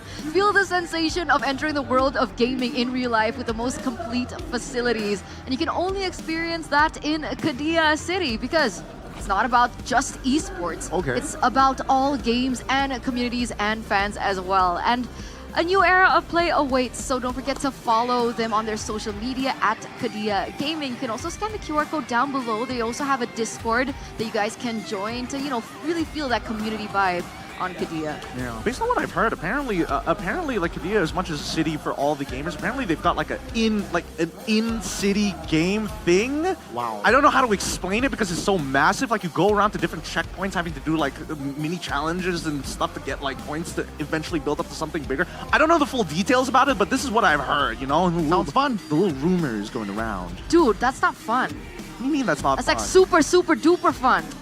There you go. Always get me with that one. Fun. Not just fun. Super duper. Super duper duper duper fun. Yeah, just the more dupers you add to it, the better it gets. Of course, guys. But okay, let's go back. So 1-to-1, let's tackle that a bit because I feel like Aaron has this continuous behavior of making plays like that. We've seen this throughout the entirety of the playoffs. And sometimes he gets away with it because his team is already leading. But isn't that something that he needs to fix, that discipline?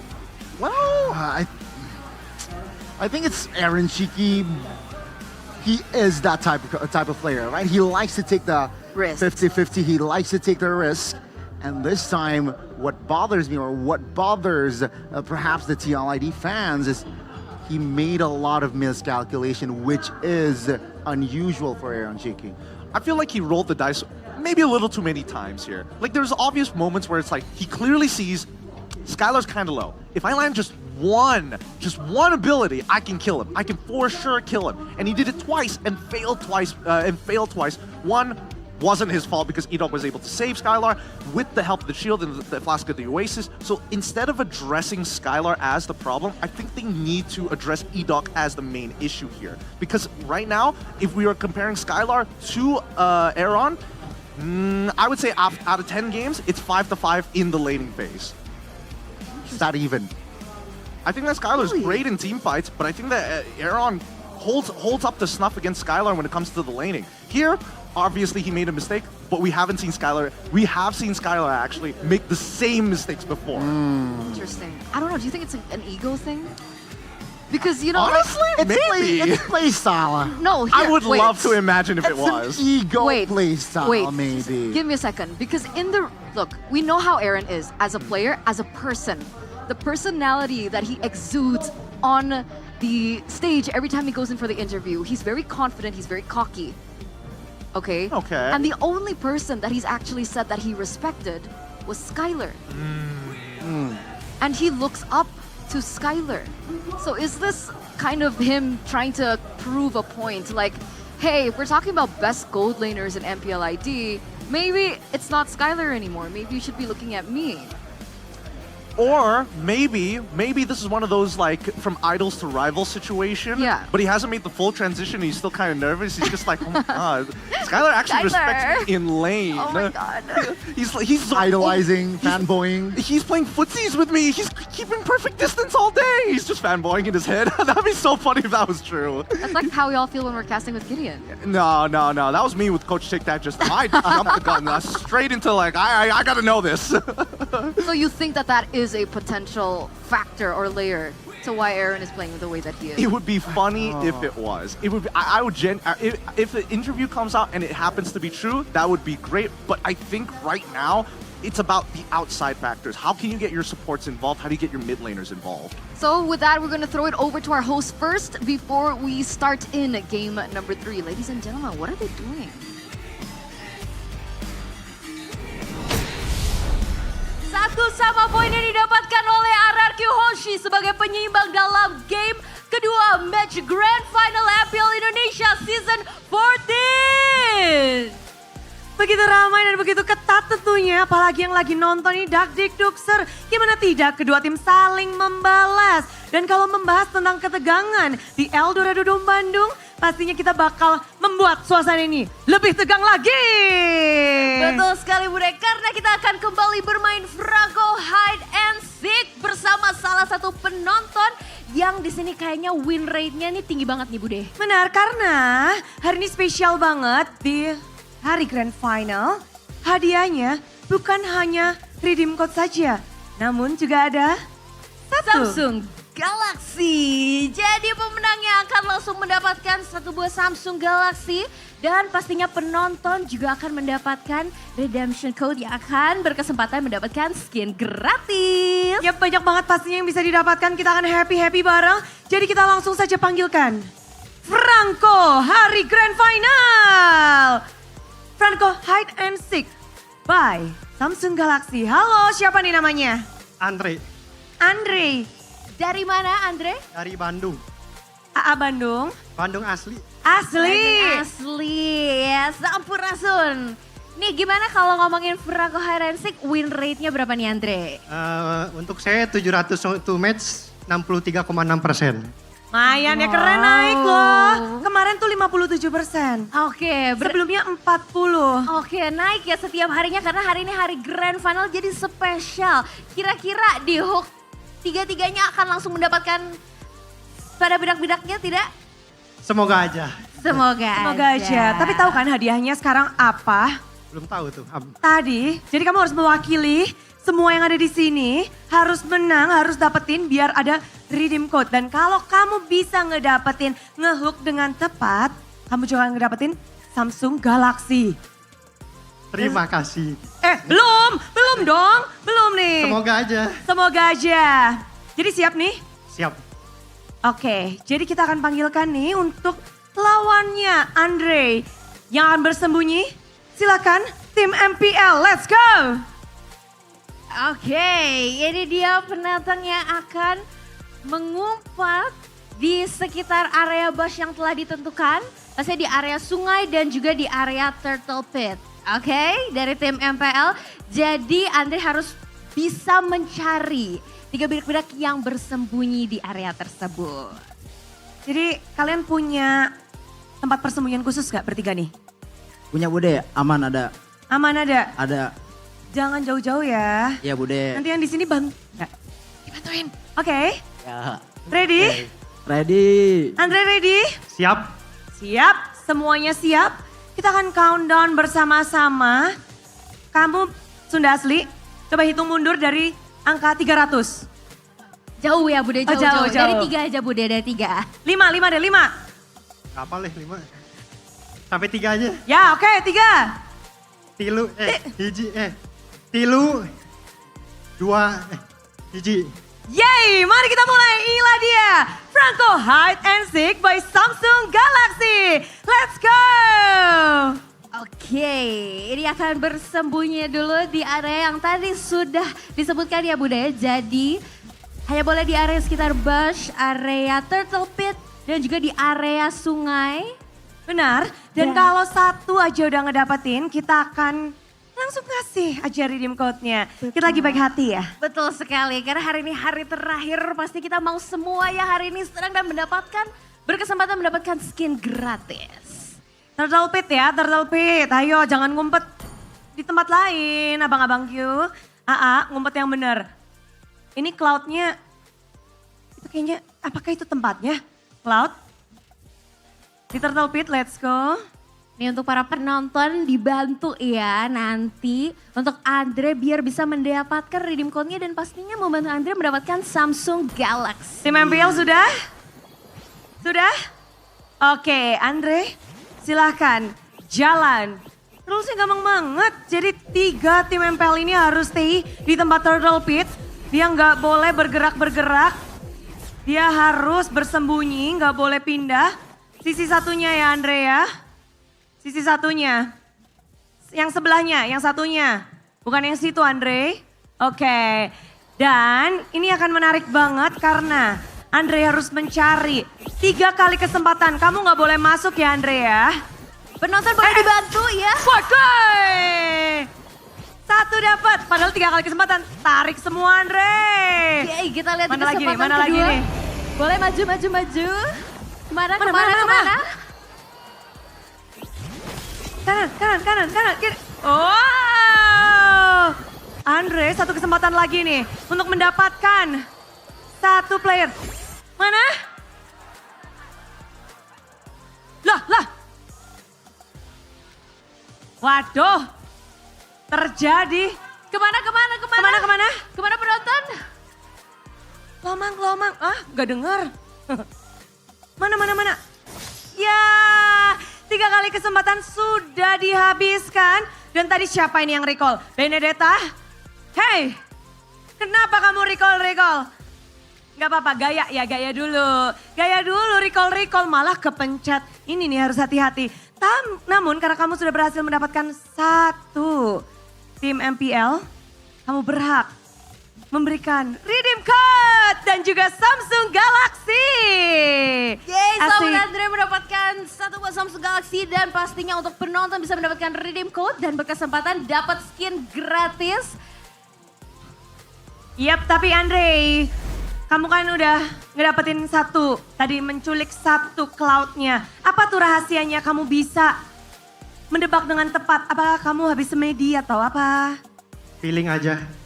Feeling. Ya, terbukti kali ya win rate 64% ya tadi ya? 63. 63%-nya ya langsung mendapatkan. Terus Andre, Bude penasaran nih, kan kamu bakal ngedapetin hadiah. Coba dong kasih sesuatu buat kita, pantun. Jalan-jalan ke kota Bandung. Cakep! Aing Bandung bukan aing maung. Maung! MPL ada di Eldorado.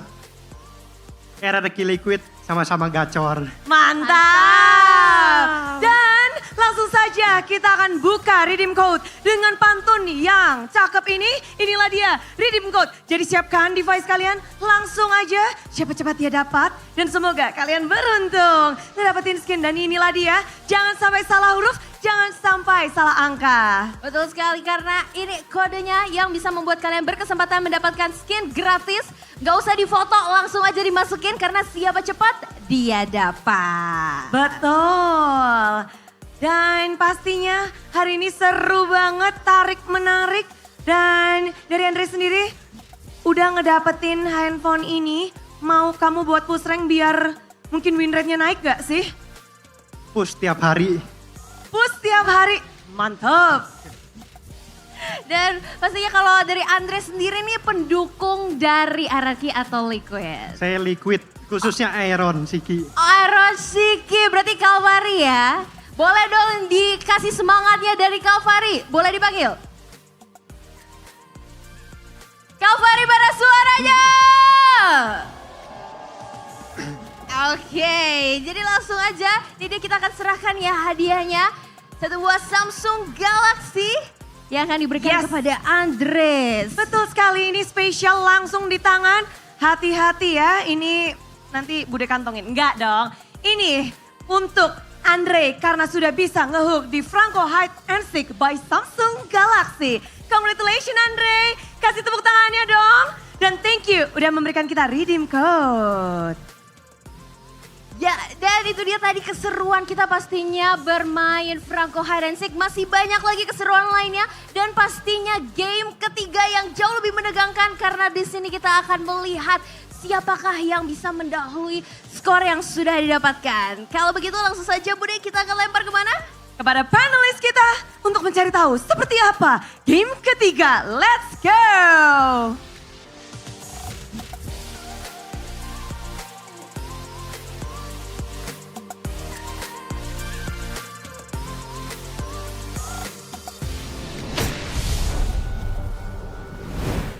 Oh my god, I can't believe you got the S14. I'm jealous. I'm so jealous. You got it for free. I don't know. You guys are handing this out. Hey, Just- he got a hook. It wasn't It's not free. for free, Gideon. I mean, it's come basically for on. free. Come Are you saying you could do a on. better job with the hook? I Are you a better hooker? You know what? Now that you bring it up, I I think generally the fact that you guys are handing out these phones, because again, this isn't the first time you guys are just handing out these phones. Even yesterday somebody was doing that as well, and the day before that you're handing out phones. Hey, this is how much we appreciate the audience, man. I mean, and the fan base, the support for MPL ID so far. We've been hitting records, and hopefully we get to hit some records as well today for our grand finals. He earned it, right? I mean, he earned it, Gideon, for that phone. I'll trade that phone for a Labubu. How about that? Think about it. Think about it, I right? haven't received my Labubu. I think it's in the back somewhere. I'm pretty sure it's just waiting to get. I think Pop Mart is just waiting for you to walk in their store to make it a whole event. Okay. Oh, what? Oh, interesting. Dude, what? Yes. How packed is it outside? It's not funny. Here in Bandung, the weather is usually cold. There's so many bodies in here. I think it's like gone up by 4 degrees. I mean, That's hopefully true. it doesn't rain, That's right? true. Whoa. Oh man, we're in the dark for the top 3 combo picks, literally in the dark. In each region. So, let's take a look at this. We have all these 5 regions, actually, all the way up until NACT. What do we see as like a thing that we need to point out? I mean, NACT really likes the Julian, huh? With the Aurora, with the Cho.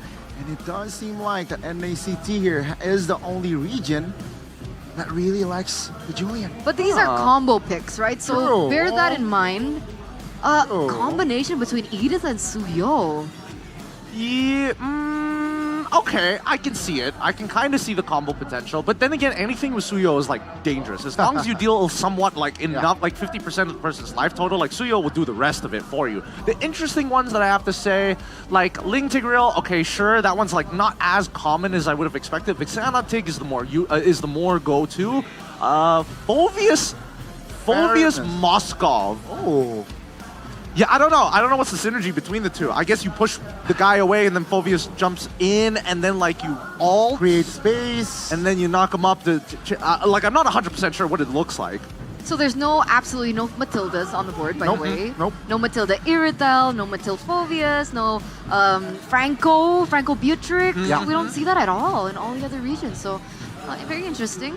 But for those of you at home, we want to ask you guys, how can TLID regain momentum? How can they bring another victory under their belt for game number 3? It looks like statistics show 42%. All right. Aaron Shiki is more disciplined. Yeah, we touched on this just a little bit. We do still have a contest early objectives as 39%, I believe. Yep. Yeah. And give Woody a what? Give Woody an initiation hero. Go. An initiation hero. I think 39% of people are wrong. I think 2 out of the 3 were correct. I think that Woody does need an initiation hero. It feels really bad when he's forced to play on like specifically the Rafaela. I think Matilda is still okay. But I do think that Aaron Shiki really needs to like kind of calm down here. He can't keep forcing these 1v1s against Skylar, especially after you lose the first one.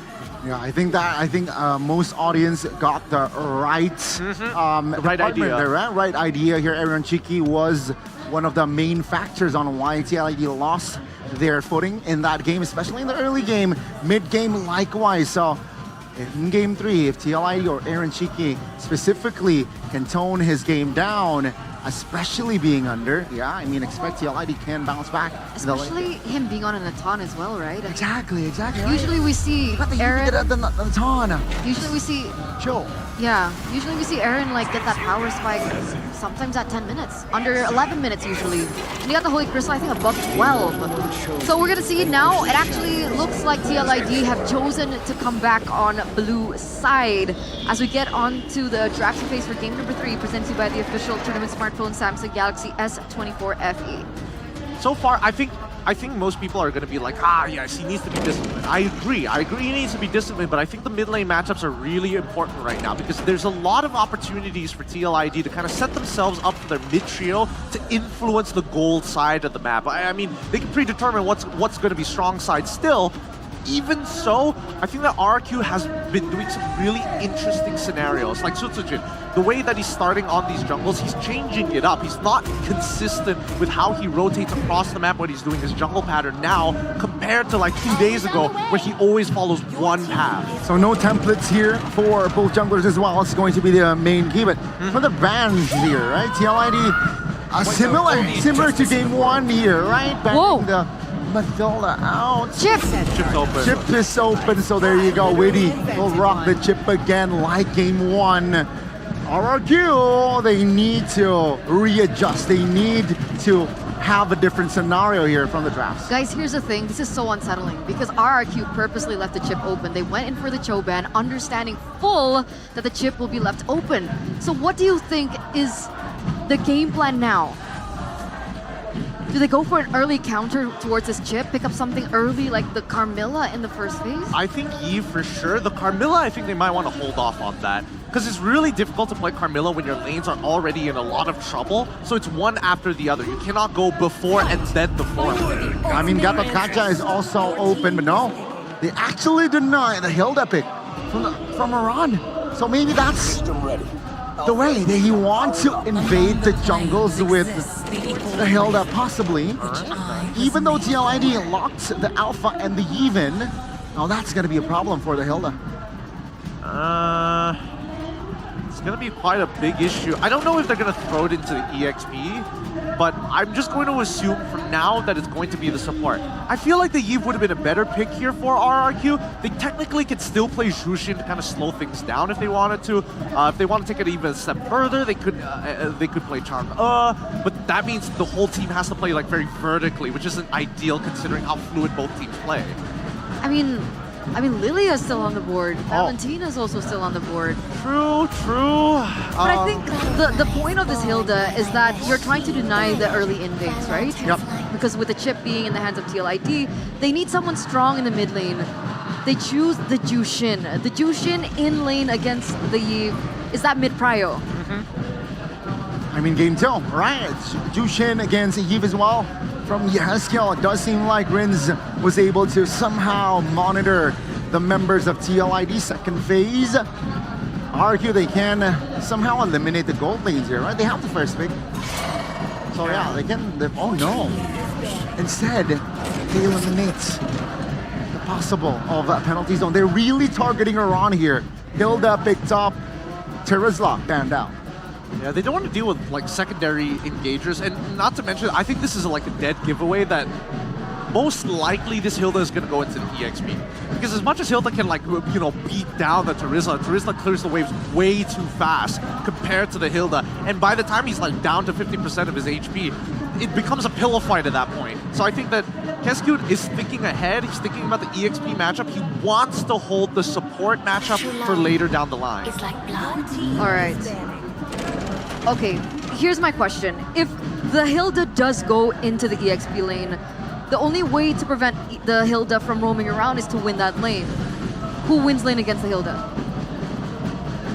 I'm thinking Thomas. Edith. Edith banned out. Pretty good, yeah. What other really decent ones? I mean, it'd be weird if they pick Yutong now because like against that comp, it's just you're gonna get like peeled away so easily. Dairoth, if you're talking about 1v1 Raw, Dairoth wins. Then again, Thomas, Dairoth though, I mean Hilda can roam around, but let's see her first pick, second phase. They can actually hold their marksman pick. But do they really want to eliminate the flex of the Hilda this early? Probably not. I think I'm with the turn on this one. That this is where they could start considering maybe going for. Oh, okay. They reveal it so early on. I mean, technically, this doesn't say much, right, about the matchup. It's triple flex at this point, so they can still hold it up until the very end. So yeah, we're both wrong, but both correct at the same time. Avatar of the Guardian can definitely like counter the chip shortcut, right? From range, can actually just jump your formation out. TLID with this in mind. They need DPS for Aaron. Natan is untouched for the first time in the series. Natan may be untouched here. I guess they could pick it up. I think it's between Natan and Carrie at this point because they're mainly dealing with the frontliners. I don't see for them for a way to Benedetta. Oh! Okay. Huh! Very ambitious pick. That was one of my questions, right? Because I've been hearing that Iritel, okay. I've been hearing that a really good counter towards the Hilda in the EXP lane. This is assuming that she does go into the EXP lane, is damage EXP laners. But the current trend is Benedetta tank.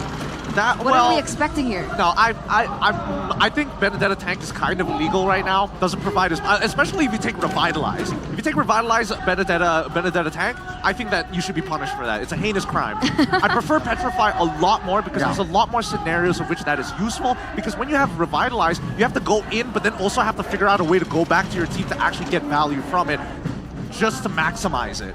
So with that, Aran being back on one of his signature heroes from way back when, we're gonna see how this pans out. Will it succeed or not for game number 3? We're gonna throw it over to our casters. 2 down, 5 more to go. We are at game number 3 of the grand finals of MPL ID Season 14. Still equal. Structure from Kaon against Team Liquid ID. A Benedetta pick finally in the hands of Aran. Man, I mean, this is an interesting situation. Aran, target banned technically, and target picked away from as well. The Hilda that was such a menace, such a problem in game number 1, now is in the hands of RRQ, even though now there's the chip to kind of consider. But look at Tyron. Whoa, going back and forth. Oh, this is a bit of a different Hilda. It's a Revitalize, not the Vengeance that Aran has been able to take, and it's actually not the Revitalize Benedetta. It's a Vengeance Benedetta. What difference does it make? The Hilda with the Revitalize and the Hilda with the Vengeance? The Hilda with the Revitalize can get more value from the shielding of a bush and the regen from a bush, but to a degree, it's already limited when you're in a fight. Whereas with the Vengeance, you have a lot more resistance to burst damage, and you can argue that throughout this match so far, the resistance against burst damage has been the more important factor here. Yeah, that would be the case, but now Edok, he will be able to be close to Skylar, but now add on Shiki. A lot of critics towards him, but Dyron. A deep cut. Ooh, great eye for an eye. Pops in a Vengeance. Rin's Lantern Flare. Even with that eye for an eye, Aran should still fall. Dyron picks up first blood. Aran in no man's land, punished. And Dyron, with his own weapon, with that Hilda snatched away from the hands of Aran, he has to fall. Smart moves for both teams. I mean, for Skylar, kind of knows that, hey, there's a lot of movement from my team on the bottom side, and they don't see anyone. So most likely they'll be on top. So he played safe there on the Irithel. Hard to catch anyways, but look at Dyron already roaming around. Wow. Dyron will give a lot of prio towards the laners of RRQ as they prepare themselves for the turtle. Ooh. Waiting not level 4 just yet. Lantern Flare will pick him up. Now Crash Course on a 2, real level place into the backline. Super J to be compromised in this position. Aran is the one who takes the turtle. Now Rin's caught in the bad spot. No Crimson Beacon just yet. Slows down, and Aran will be looking to go for the kill. It's a slow back kill, but our Aaron Shiki actually will pop into Entropy to rotate to the mid lane too. So they're looking to capitalize on that turtle fight win. Definitely a bit more of a spontaneous reaction there from RRQ. Not having the level 4 is quite, quite detrimental to their success there. No massive lane coming in from Rins that we've seen RRQ use to try and sow chaos in the formation of Team Liquid ID, and no Avatar of the Guardian. Those two massive ultimates could have swung things in favor of Team Liquid ID, but they didn't get a turtle, but they got a couple of kills, they got the level 4s, and they were able to get a bit more of a momentum in this early game. Now it's about maintaining it, especially with that EXP lane peskiness coming in from Dyron. Yeah, and Aran is still just roaming around again. Like, it's almost the same, similar playstyle as the Hilda. Great read. As Witty is scouted out by Setsujin. He needs to get that purple buff. Uh-oh. Skylar in the bad spot, that's a Guardian. Shortcut coming down, Skylar with a heavy crossbow, Aaron! Oh no! He flickered, he went away, but he got all the way to the bottom lane, but there's another skirmish happening! Aaron just teleported to his demise! Dyron walking forward, Fabian taking a brunt of the damage, Dyron with a double! He might be able to get a triple now! Chasing the chip, trying to run away desperately with a crash course. Aran stun down, Yehesi with a slow, Dyron with a chase, one more shot, triple for Dyron! Is he really going for the Maniac? Pops into the Vitalize, in the bush, that shield, that regen! Edok walking forward, looking for the help, and it's another Revitalize. Dyron versus Aran. He will be able to escape, but my goodness! The sustainability from the Hilda provides Dyron the cover to pick up the triple kill. That is insanity! Oh, Witty now caught again. Still, just a deadly catch, but man, they have been able to handle this chip really, really well. They've been able to find him again and again. That's the big problem. Witty has not been able to find a way to sneak around. And if he does get spotted, Aran is absolutely on the case, man. He is a marathon runner. It's not about the sprint, it's about how long he can chase. Look at how far it went. It was from above the turtle pit all the way to the bottom side turret almost, but look at this engagement. Again, it's a shortcut. Adok just gets out with the AOG. Skylar up top winning the trade as well, so man, RRQ really just winning on all fronts right now. Was that Witty's flicker that was burned? There is a slight problem over there, of course. Flickerless chip now. STLID, they want to try to match the pressure, but how exactly can they do that, Arashi? It's so difficult because they don't really have the best of catch. Again, it's only the chip and maybe Aran that can kind of have some kind of stun. Everything else are just slows, are just knockbacks. And against a Hilda, that's difficult. Against a Gatot Kacha, even more difficult too. Oh, nice one. A blink and another. Oh, Tyrant, Raid Boss is here. Not taking any damage. He laughs at the face of TLID's damage. Raid Boss for a reason. And other items, Arashi. It's a Thunderbelt Benedetta, so still the Diablo way of the Benedetta, but now it's with the Vengeance. This is a Thunderbelt in the hands of Dyron, and he has been proccing it left, right, and center, dude. With the War Axe completed for Citizen, it's gonna help with his sustain as well. And look at Dyron, almost taking the position of the roamer here, looking for info. And just how fast you move in the bushes, in the river as well. The Benedetta from Aran just can't really match this pressure. And the only thing he can do is to cut the waves, make sure it doesn't crash towards his turret. That's about it. The Benedetta needs to also match the pressure, maybe come to the mid lane as well. So the chip will try to open up the focus, maybe no. Edok and just scouting around. This is a very, very well dictated game played by RRQ. Yeah. RRQ is doing a great job just making sure that the Hilda and the Gatot Kacha are the ones in the front, but look at Tyron's damage! What? Of Yehezkiel's HP! Slaps on the Tyron, but the AOG will find one! That's gonna be fake and locked in. Tyron's still able to survive. He's not gonna miss him at all right now as AOG. He pops in the entry, but Suzuki was looking for the kill! Fabian shreds through the HP bar, wins no flicker, has a Crimson Peak and a Lantern Flare! And now Skylar comes in again with the heavy crossbow! Yehezkiel, who teleported in, will teleport to his demise, and Witty, who has been isolated, will fall as well! RRQ! Wow! Tyron cheats death for I don't know how many times around 1v1. Against Skylar. One more dash should do it. Skylar solo killed up top by the assassin, but the turtle still falls in the hands of the mercenary. That might be the only real problem for RRQ. The fact that Aran can go. Oh, Dyron! Woo! Oh, no damage! What is this Hilda pick, man? He cheated death in the previous engagement. Edok almost gets the catch there. Again, they're just sending the Gatot and the Hilda in alternatively. And if they jump on Dyron, Avatar of the Guardian, if they jump on Edok, he flies away. There isn't really an easy way for Witty to find an engagement at all. Talk about tankiness, right, Dyron, and the fact that RRQ, they have a lot of disengaged tools to just further themselves away from TLID beats. They can prolong the fights. Ooh. Be able to sustain even further shortcut. I don't know if you want to go on to Edok though, right? So exactly. Every single time you see Edok, the crash course, it's literally just a crash course. It's a test. You don't want to go for the shortcut, but I have a question for you, Arashi. In the bottom lane, Aaron getting sandwiched there. Oh, okay. No Crab Claw Cannon. Fabian rotating as well. Red Tree already used up. Oh, what? Fabian, a rare mistake. He dashed into the deadly catch. He wanted to go up on it. So Tsuchi, no deadly catch, real world manipulation, and the ability locks him down, but he has top of the AOG. Around with the final blow, Witty gonna be taken very, very low. Simon again swings that sword or swings that spear, whatever you call it. It's him dying. Around next eye for a knife, trying to turn around. Finds it. That's one. Shut down though. Poor Dyron. How do they fight this? Every time they want to try to fight back, every time they want to try to revolt, RRQ just collapse upon them out of Shiki. No flicker. Aaron entry to the back, goes in for a Riz. Oh, the flicker, but Riz gets the kill. He puts the light on Aaron Shiki's head. Illuminating him, finding him in the darkness of the jungle, but Edok does not get hit. Dyron, 7-0. Not really going with the same build Aran was going with the Vengeance, with the Blade Armor. He's going for the Dreadnought instead, trying to make sure that Fabian gets mitigated, that Aran can be chased away from the backline. Again, solving these issues for Skylar.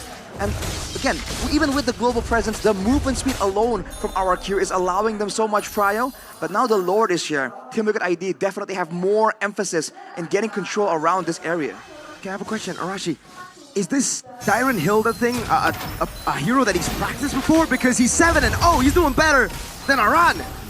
Oh, when you talk about that Witty getting shadowed, I don't know about this, man. Even when he pops a conceal, I don't think there's any threat. RQ want him to pop in the shortcut. Because if you shortcut in, you shortcut to your demise. Witty with a flicker forward, pops in the shortcut. No one should take the Spear of Alpha to the back, finding Skylar actually. But look at the damage from Sutsujin. Crab Claw Cannon, look at the sustain from Edok. Aaron cheeking with the entropy, still able to shot some damage. Diamond continues to chase, but slowly but surely, Aaron is able to shot some more. Renz melts Aran down. In the end, it's a 3-for-2, but RRQ take the Lord. The Hilda in the hands of Dyron. Oh, It's acting man. like the castle wall for the my kingdom. goodness. Dyron Wilderness smack! Boom! Right in the head of Aaron Shiki. He's legendary. How do you stop him? Dyron with the guitar solo, putting it down once more from the EXP lane. Dyron dictating the whole pace of the game. It's only a 3,000 gold lead. Team Liquid ID has the great late game combo again with the Yves and the Natan, but RRQ. What's the plan here? Dyron alone is just so much for them to handle. They're gonna lose a bunch of structures right here. Expect the gold lead to really increase in gap. Yeah, the Lord marching up top still. A relatively easy Lord to take down. The Deadly Catch will zone them out. Now the problem becomes the Hilda, right? But when the Hilda is there, Erythal will also scale. Sutsujin as well with the Bane will also be a problem for TLID. Do they really want to bank on a base defense again and again? Oh, hang on a second. Witty actually has made his way to the back, but Dyron is zoning Aaron solo. But watch out, man. Skylar does not know he's there, but Edok is the one opening the way! Great read from Edok. Gets the taunt. You don't want to pop the shortcut there. It's a shortcut for Witty to get back to base. 5th death this game on the chip. Edok reads minds. Is able to know that Witty was in the back looking to pounce. And now, Dyron, this is his lane. Everything is just onto him right now. Look at the way he just moves. Look at Aran. Whoa, Fabian. Fabian, good damage. Spear of Alpha to the back, respecting the damage. Skylar, oh my goodness! Forcing the reload, the blink, and even that doesn't really matter. Skylar surviving. Deadly catch, the shots on the Fabian. Aaron shaking with the kite, but now he just smacks him to the ground. What's the counterplay? Insanity. The Kings, they have divine intervention behind their very backs. Repeatedly, they cheat death. And death is something that they want to bring to the cavalry. Chase him, Dyron. They're just gonna get him round and round. Aran gonna be chased down. Final blow. Lantern flares up. Aran brought back. Rinse constantly putting the Lantern flare on him, but Aran has the dashes to escape. Meanwhile, really? What? A desperate play to the back. He pops in a shortcut. Fabian takes it. Skylar. Caught a Spear of Alpha. They go in and they find him, but they all get fed to the sharks on Sujin. Fabian, there's no way you can 1v3, not on the Alpha after you use the Spear of Alpha. He gets taken down. It's a shutdown over, but now it's the AOG to the back. Edok very low, taken out. Aran running away. Dyron continuing the chase. Doesn't see, it just feels like a stalemate at this point. Oh. What was that fight, Arashi? It was just pure chaos, and RRQ are living for it. Gonna get some more right there. But look at the gold lead, man. I think that was actually favorable for Team Liquid ID. An equal trade when they're at a gold deficit with an infinitely better scaling late game. The fact that Skylar got caught there is part of the win condition. Let's take a look at it, the replay here. Presented by the official team on my smartphone. Oh man, this was that burst damage. Skylar even goes under the turret casually, chunking Aaron Shiki to half HP. And Edok, the Gato Kacha, that's the roamer, my guy. Flies out of danger. Now, securing the area around the Lord. But Team Liquid ID are trying to make a play with the chip here, sending Witty to the top side instead. Uh-oh, Aran. Oh, times it well. Teleport to the back line. Witty pops in a shortcut, goes for the crash course. Skylar to be covered. Deadly Catch will be able to find them all. Fabian. Spear of Alpha. Oh, now the AOC! Big bunk into the head of TLID. Oh, no. Hezkiel caught. The base. Meanwhile, Aaron in the base, still looking for a possible split push. He gets a base turret down, but Skylar's able to recall. Aaron should be able to recall as well, but RQ will not go onto the Lord. Fabian, not back up. 18 seconds on the clock for Witty. Aaron, can you defend it without an entropy? Skill 2, skill 1, used up. Divine Glaive. Aaron against the world. RQ will not risk it. They will go back to the Lord. They'll take the base turret. Public execution of the usurpers in front of the Lord pit. And it's Aaron Shiki having to watch his teammates die. Now the Lord is going to be conceded by TLID RRQ. 25 kills in 14 minutes. Oh man, Divine Gate is completed for Aaron Shiki, by the way. But he is just so vulnerable, especially if he wants to kind of enter the fight with that shortcut. But the Skylar was kind of kite away from Widdy, and then recognizing that he has the protection, he ran back into Widdy, into his team, to allow that wombo combo to really get used to its maximum potential. The deadly catch, the avatar of the Guardian. Oh, and a run now, facing danger. Uh-oh. He's gonna try to cut the wave. Skylar had a crossbow already. Around still has a shortcut, that's why he's staying up top. Rin's walking up. Fabian, Spear of Alpha, able to find Riz. Big mistake. Dyron isolated, now gonna be melted down, but he has the winter crown as Fabian. Will pop in his own winter crown, but it is inevitable. It's just shut down over for Fabian to take big taken down as well. 2 for 1. Oh, Lord cleared. Crab Claw can't do it a lot. Witty. Shortcut over, crash course as well. Full lock-in, got to catch up. Ida finding them. Skylar able to cut away, and again, Sutsujin gets the deadly catch on him, forcing Yehezkiel to back away. Ida will chase Aran as Skylar makes his way back to the mid lane. They have to hold. Yehezkiel has to hold with Aran as well. Can they hold? Can they defend? How do you do it? How do you do it? The Crab Claw cannon will be used for the passive to just go for the base as Skylar gets the kill on Yehezkiel. That is game number 3. 2-1 over to RRQ. Absolute cinema. But it's RRQ with the public execution of the usurpers. TLID, they had to try to match the pressure, but it was way too much for them to handle. 2-1 RRQ. They have their foot up front.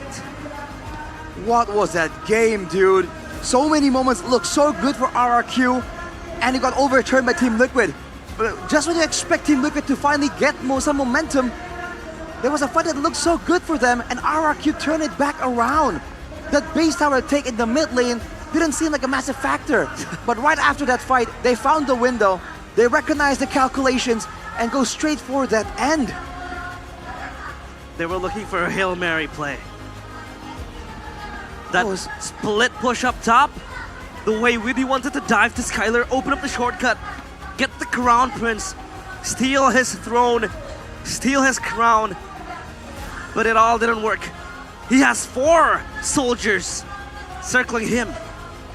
And let's not forget to mention Dyron, man. We've seen the Hilda in the hands of Aran. It was oppressive. We thought, man, this is a great pocket pick that only Aran can use. Dyron comes up, steals it away, and look at what kind of chaos he's able to just demonstrate in the Land of Dawn for this game. Again and again, just not dying, just doing so much damage. And the fact that this composition again was found by Keskute, letting go of the chip, beating the team fight, and then getting all the combo, man. Every single team fight just looks so tough for Team Liquid. Where is the front to back? We didn't see Aran get to kite Aaron Shiki get to kite back and forth properly a single time. They can't play the front to back when RRQ is just running rampant into the face of the cavalries. What a way to win game number 3. Dyron with the revitalized Hilda, the shielding. Felt like no one could kill him. But we want to ask our panelists on what they had to say on game number 3. Take it away.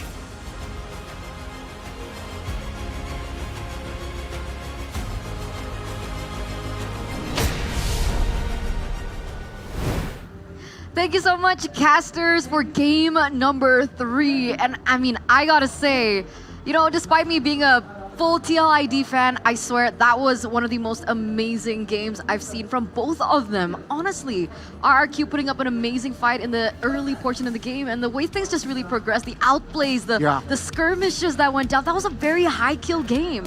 I mean, Iran basically carried the team back. I believe Iran made a lot of plays that game, but Dyron, sure, right? 8-0. Gatot Gacha, such an underrated pick in that game. He made it work. where the shortcut, sure, it may surprise Skylar multiple times, but the AOG has been connecting like crazy that game. It really has. And honestly, when we look back at some of these moments, right, dropping the AOG, it feels like he can't miss. There's so many things that can go right for him, and worse yet, the chip ultimate as well as the RWM are huge signals that the Guardian, Avatar of the Guardian, wants to come in for, and it cuts them off from that backline, which is all Skylar needs, because he's doing a phenomenal job when he's allowed to free hit. And that was the biggest problem, right? Because even the casters mentioned we didn't really see Aaron Shiki being able to get that front to back. I mean, Gatot Kaca didn't really allow that to happen. So chaotic. It really messed up with the formation that TLID really wanted. I mean, yeah, it's surprising because technically Gatot Kaca was available to be banned in the second phase, but a very, very strong performance yet again coming from the Kings of Kings. MVP goes to the highest kills in that game. Yep, Dyron, presented to you by the official tournament smartphone Samsung Galaxy S14 FE. And for the longest of time, he was sitting at 8-0. Yeah. Eventually, he got shut down. But I mean, at that point, Dyron already kind of did his job, right? That oppression in the early game. I think Arashi put it really well. We thought that this was a specific signature hero for Iran, but Dyron picked it up and showed us a different layer that the Hilda could offer. Not only showing us a different layer, but at the very least, just maintaining so much control over the early game, right? A lot of these, the fact is, Dyron knows that despite getting these kills, he's not going to be able to scale into the late game as a penultimate tank. He's going to be on the weaker side of things. He can't really wave clear like Iran, but at the very least, he is slowing down Aaron Shiki from getting that third item. He is making sure that Yehezkel always has to keep an eye out for that Hilda to peel away from Fabian. Yeah, I mean, this was the only fight where I feel like TL got the better of RRQ. Even then, RRQ, they were responding, right? It's a 3v3. Aaron Shiki got some kills, but again, I talked about Gatot Kaca being an underrated pick, but generally speaking, Hilda, game 1, caused havoc. Game 2, game 3, Kescue denied the Hilda away from Team Liquid. I also think the Hilda addition into this game, there was a reason why it was first pick prio, especially for RRQ on red side, right? The fact that the Hilda had so much oppression into the enemy jungle disallowed Weedy to have that information into the opposite jungle, and therefore it was very difficult for Weedy to utilize the chip to its utmost value. And we see him getting punished because of that, right? With the bot side gank initiation, or with the help of maybe a split push from Iran to try and pull attention away, they just eliminated the possibilities, right? As long as you're standing on top of 2 of those portals, and one of those portals is in a spot where you don't expect any action, it really just limits it down very, very quickly. Such a good game, brilliantly played. And again, Dyron, Edok in this game played a crucial portion in why Rin's, Sutsujin, and as well as Skylar got the efficiency that they need, got the optimal farm that they need as well. All right, looking at perhaps the post game here, it's 15 minutes. It's not bad. It was an average of 13 to 14 minutes for our first 2 games. Finally get a little bit of a longer game, despite it only being like a 2-minute difference. But the one thing that I really wanted to point out here is, shout out to Reptar, or Renmar now. He always gives, I want to give my flowers to a certain player. And, my flowers go out to Aran. Despite this loss, we saw what he was able to do on the Benedetta. It's very nostalgic to the old Aram that we used to see. Do you not think so? Very individualistic. I mean, split pushing, doing a lot for his team macro-wise. Yeah, Fnatic Onyx lost against Benedetta Aran. Thank you very much. Yeah, of course, I remember. But this time, it's a tanky Benedetta. He was on the Vengeance as well. He knows that he wants to target Skylar, and one of the ways is that Vengeance. Yep, and not to mention, not only did he have the Vengeance, he also bought Blade Armor, right? So every single one of his auto attacks reflect a good amount back at him on top of the critical reduction that you get from the Blade Armor. It's a very good idea, of course, but even so, Skylar, mechanically, you can see that he's hyper-aware. He's very sound. He is playing a very hot game today. He hasn't made too many mistakes overall, and I think, with the supplement of the consistency of Sutsujin specifically, these neutral takes have been looking better and better and better, and Sutsujin, he's focused on the Lord until Skylar says the call. Hey, I have an angle. All right, let's pivot. Do you think it would have been different? That final moment. If Woody went in, portal, they tried to target the Irithel, they tried to target Skylar. Skylar was able to outplay. Do you think it would be different if Skylar died there? Ooh, yes, I think it would be different. It would be different because I think that Aaron Shiki would be able to kite back Sutsujin, who would be the only other person to deal some real damage to that crystal. I'm not sure whether he will be able to buy 11 seconds worth of time, but clearing that wave seems very likely if he could. I think it actually might be. I think it's Iran mispositioning because he could not recall in that moment. He had to walk to the base, which made RRQ, the base wide open basically. And yeah, Iran, unfortunately, in that last sequence, he was out of position to recall safely. And that the gel of the chemistry in RRQ in that final moment was insane. It's ridiculous. Right? Oh, the outplay from Skylar, but that was facilitated by Edok jumping in. AOG. It was beautiful to see. Oh The new pillars of RRQ wreaking havoc in this game. I love to see it. And you know, it kind of reminds me of something like, when R7 and even Clay decided to join RRQ that time, and everyone was like, man, I miss the old guard. And then they became staples themselves. I think we are seeing the next generation of RRQ really solidify themselves as one of the best teams here in MPL Indonesia. I agree.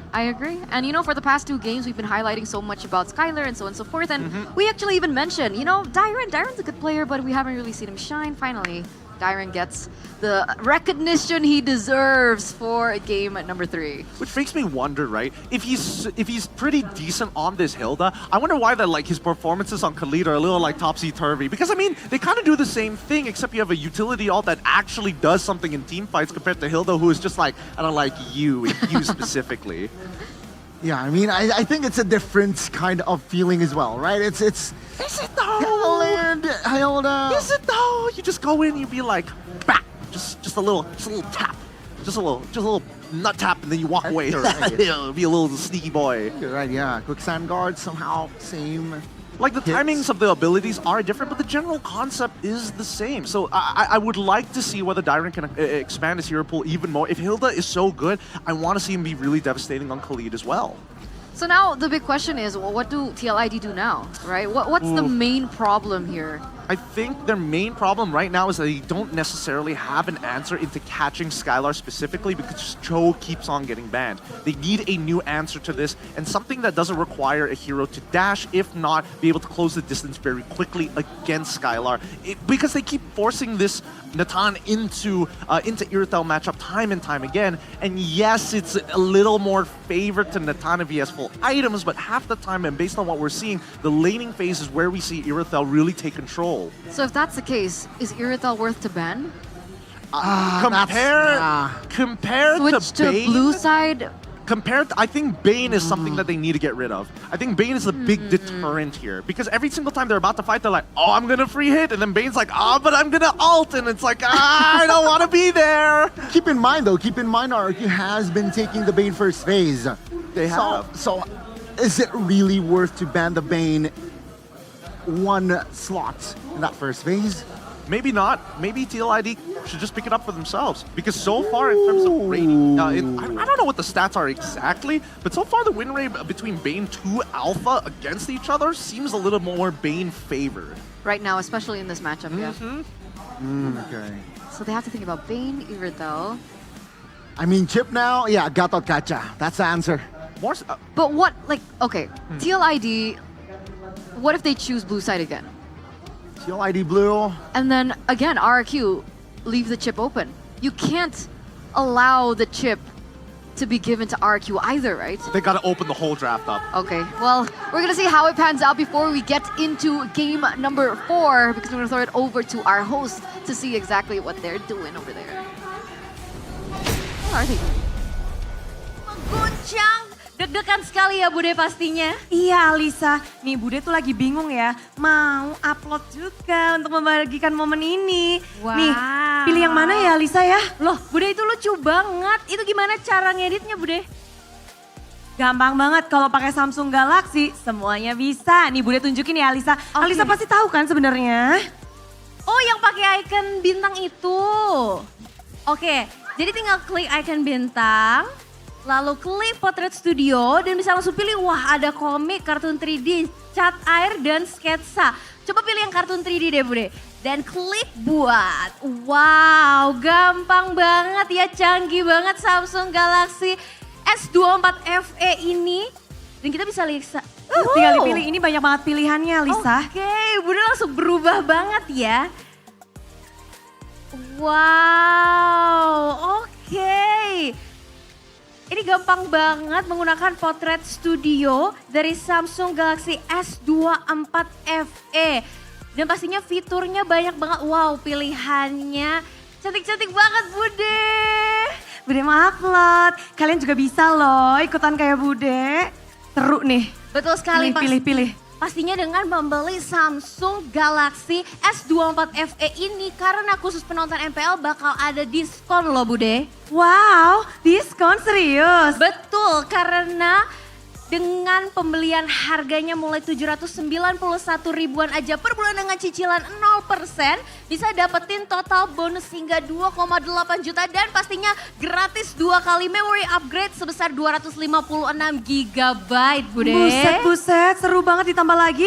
Khusus penonton MPL nih, ada yang spesial karena kalian bisa ngedapetin travel adaptor 25 watt, lalu ada Google Play voucher 200 ribu, dan gratis screen permanen MLBB untuk pembelian di samsung.com/id. Pakai kode voucher promo Galaxy S24 FE X MPL. Dan gak cuma itu aja Bude, karena kamu juga bisa dapetin tambahan diskon sebesar Rp500.000 untuk pembelian pertama di Samsung Shop App. Waduh, jadi buruan ya, karena promo ini hanya sampai 31 Oktober. Jadi tunggu apa lagi? Get yours now. Betul sekali, jadi bisa langsung aja dibeli di toko Samsung terdekat kalian karena promonya khusus untuk penonton MPL aja.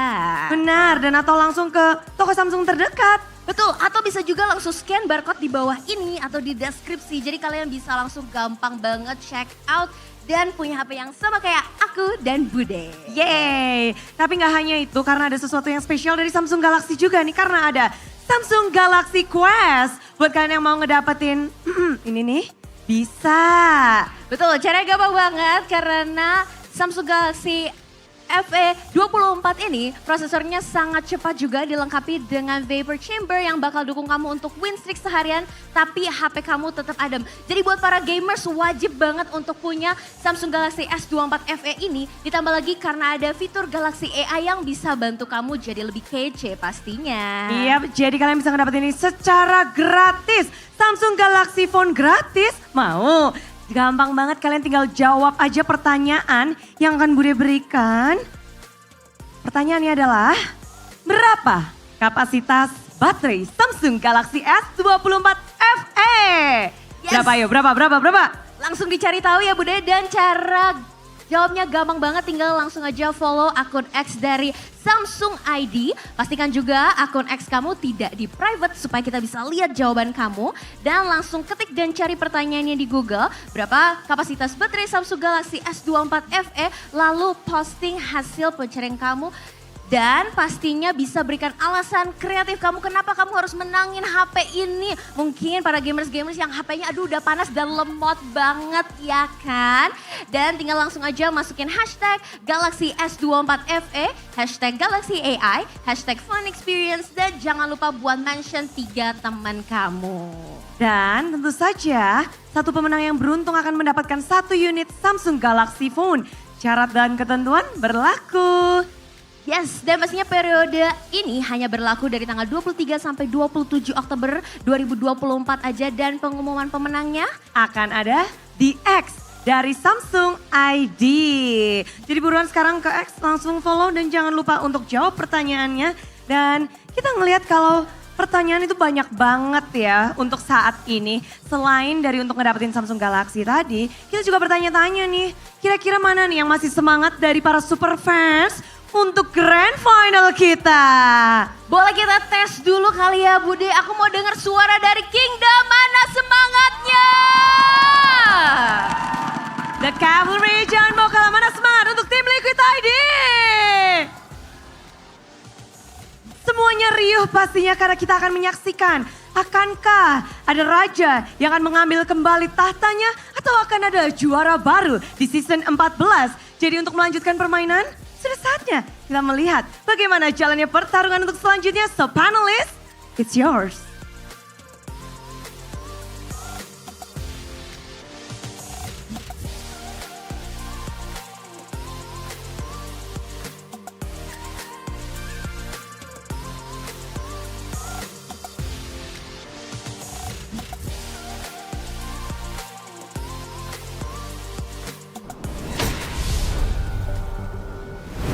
Thank you so much, Bude Clara Monster and Alyssa, and welcome back once again, ladies and gentlemen, to the English panel. Once again with us three, the GAG trio. JG. The gag trio. We really got to come up with a better acronym. Why? What's wrong with gag? Let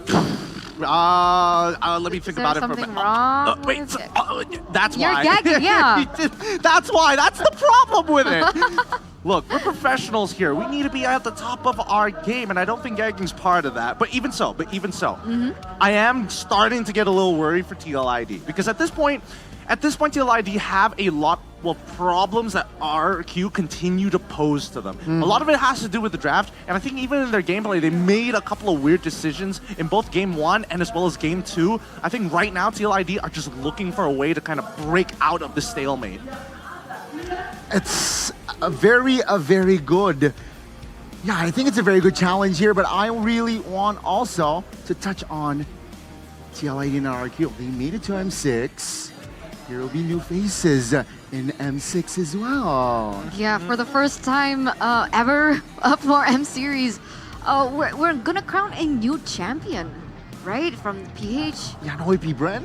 No AP Bren. No Echo. No Echo. Liquid Echo. TLPH now. Yeah, no Blacklist. No, who else? Oh yeah, that's it, right?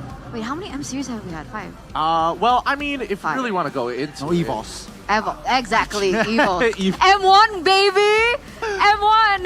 M1. I mean, it's exciting to see these new faces because it's not like we haven't seen them before. Some of these people, like Aurora and even Sanji, came through the wild card even, and even when it came down to EWC, Twisted Minds was part of it as well. So I think that it's great to see teams who have been longing to get that championship spot actually achieving it now.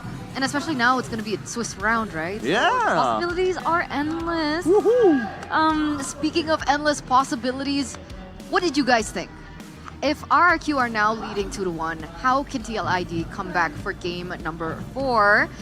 59%, is that right? 59%. Aaron must avoid mistakes again? Are we... I understand a game number 3 being... Aaron related, but for game number 4, do you guys agree that this is Aaron related? Game number 3. Game 4. Specifically for game number 3. Oh, 3, yeah. I don't think it's 100% Aaron's fault there. I do think generally there is a bit of an issue with the draft right now. It's hard to answer it because if you are taking away something, you're giving away something. And I don't think that TLID have been put in this type of position where Witty is losing out on his really big playmaking heroes, but at the same time having to deal with a draft that is technically pretty passive, that wants TLID to over-aggress and over-commit. I think that's why I'm more inclined to agree with the second point, right? Don't overcommit is where I feel like TLID needs to repair for game 4. And for game 4, speaking of second pick for RRQ, meaning they're gonna TLID, get red side. yeah, TLID will have the blue side. Okay, avoid overcommitting and overextensions. Name me moments in game number 3 that you believe TLID made that problem. Bank again, I think wanting to kill Darwin in the early, I don't think is wise. Is that a discipline problem though? Discipline problem? Because I feel like in game number 3, the discipline was a lot better for TLID. Yes, the discipline was very, very high. I think the biggest overextension probably was around that very first Lord that we saw glimpses of it, and then even when we got on over to like the fight, the overextension of the fight afterwards, which inevitably led to like their mid inhibitor breaking and things like that. I think that was as close as you can get to the overcommitment that people are worried about. But I agree with Eterna. I think that so far, coming into game number 4, Teal ID in terms of discipline is looking a lot better, but they need to find a clear solution in the draft, if not show us something else. Because if not, I feel like Kescube, he's just going to keep replicating this draft again and again and again. Take the chip, I don't care. I agree. So we're gonna get straight into it, ladies and gentlemen. Oh. For the drafting phase, presented to you by the official tournament smartphone Samsung Galaxy FE. Yeah. There it is. The shake-up. Let's go! Suyo, Jushin, or Matilda. Sushin. Suyo, right? I mean, Fabian, he's been having a tough time in Alpha, so I think he needs a bit of a change of pace. If they want to go, okay, yeah, I don't think giving Suyo to Sitsujin is wise. Picking up the Matilda here, they need to go Suyo, and there you go. RQ, Matilda, Phobius perhaps? Or... Phobius bad, Bane. Jushin? Oh, Matilda. Hilda again. Oh. So game 2, they banned the Hilda. Game 3, game 4, they picked up the Hilda. Dang, Kescube. Oh, this so smart. Both of these coaches, very, very smart. They know what they're doing against each other. I think the Lucas is still going to have to go in for the Jushin, but he's going to pair it up with the Khalid, and this is a great flex pick against specifically the Hilda. Okay, Ben Irrital. Ah. RQ going for the Cho ban is signaling highly that they might want to go for the Irrital. Do you think it won't work against the Suyo and the Khalid? I think the worst part about this is that not only do you have to ban out the Irithel, there might be some consideration for Ixia as well. Because again, we're thinking about things that work well with the Matilda at this point of time. Oh, you're right. Man, Kai, woof. Just like game 2, RQ, they banned the Akai out. Okay, TLID, you understand that maybe Hilda, Bane, and Paramis, and of course Matilda with Favor. They do not want to combine Matilda, Paramis in the same composition. So, yeah, TLAD, they're running out of bans here. Ixia, or Ska, or Irithel, or let them both open. I think might as well let them both open. It'd be really annoying if we see like Harith into Lunox once more, but I think the iframes are going to be very useful in this game. We'll see what these next 2 bans are before we get into that. Okay, what is going to be the choice here for RRQ? Why did they go for the Akai ban here, by the way? The Akai hasn't found as much success. Sure, it has worked, but the amount of times it's succeeded as compared to it kind of failing in terms of that execution is quite huge. They're shutting a run down now with the Benedetta now taken off the board. Okay. Let's go. Ban out the Benedetta, they want to force it. Yeah, ban out the Irithel, and now keep it standard here. They know that Skylar can play Lunox, so it doesn't really matter if you get Harith at this point of time. I think that Skylar might even play a more safer option because Natan is still wide open, right? I think leave the gold lane. Yeah. Leave the gold lane. So, what, high loss here maybe? No. They already have Hilda and Matilda, so Mage, he's banned out. Probably Lilia, right? Lilia, I like Lilia. They need some kind of wave clear, some kind of high ground. Vixana is all right as well. Doesn't look like there's too many good alts anyway, so Valentina doesn't seem like ideal just yet. Or do they want to go crazy Luo Yi? Okay, they open their card with the marksman pick here. Very safe, very safe. Natan finally switching over for the Kingdom. This is concerning. You're so stressed. I'm so stressed right now. Oh man, all right. So they already have a nail in the late game now with the Natan. An early game control with the Bane, the Matilda, and the Hilda. TLID, what's the stopper here? They choose Hylos as well as the Beatrix. I like this a lot. At least Beatrix can hold her own for a little bit. There's a lot of combo potentials, with Bojushin as well as the Khalid. Let's not forget, I don't want to put Suyo out of that picture as well because he has an inbuilt start, but he was more to set up for the other 2. Yep, Aurora. Oh, so good. Perfect. It makes sense, right? You want someone a little bit safer as well. As compared to a Vexana with the passive that the Aurora has, if the Suyo wants to go in for a trade kill, it's a lot easier to weave in and out of this with the passive that Aurora has. Honestly, that Aurora pick might be the pick that makes RRQ to the championship point. I think it will as well. I mean, Eugloria's pathway, you don't want to get hit by that frigid breath. It really forces you to think about your zone of influence. Taking the traditional front to back might not be easy, but you gotta make things work. So, will we be heading over to championship point, ladies and gentlemen? We're gonna throw it over to our casters to bring you game number 4. One game away from that ever so coveted MPL Indonesia trophy. Smash them. 2 steps away.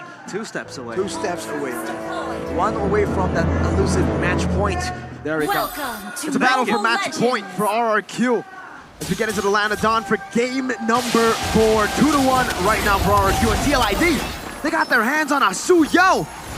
We've been waiting for this possibility. Fabian on the Suyo. How crazy can it possibly be? Rins, though. No. How crazy is he? Well, sacrificing the passive.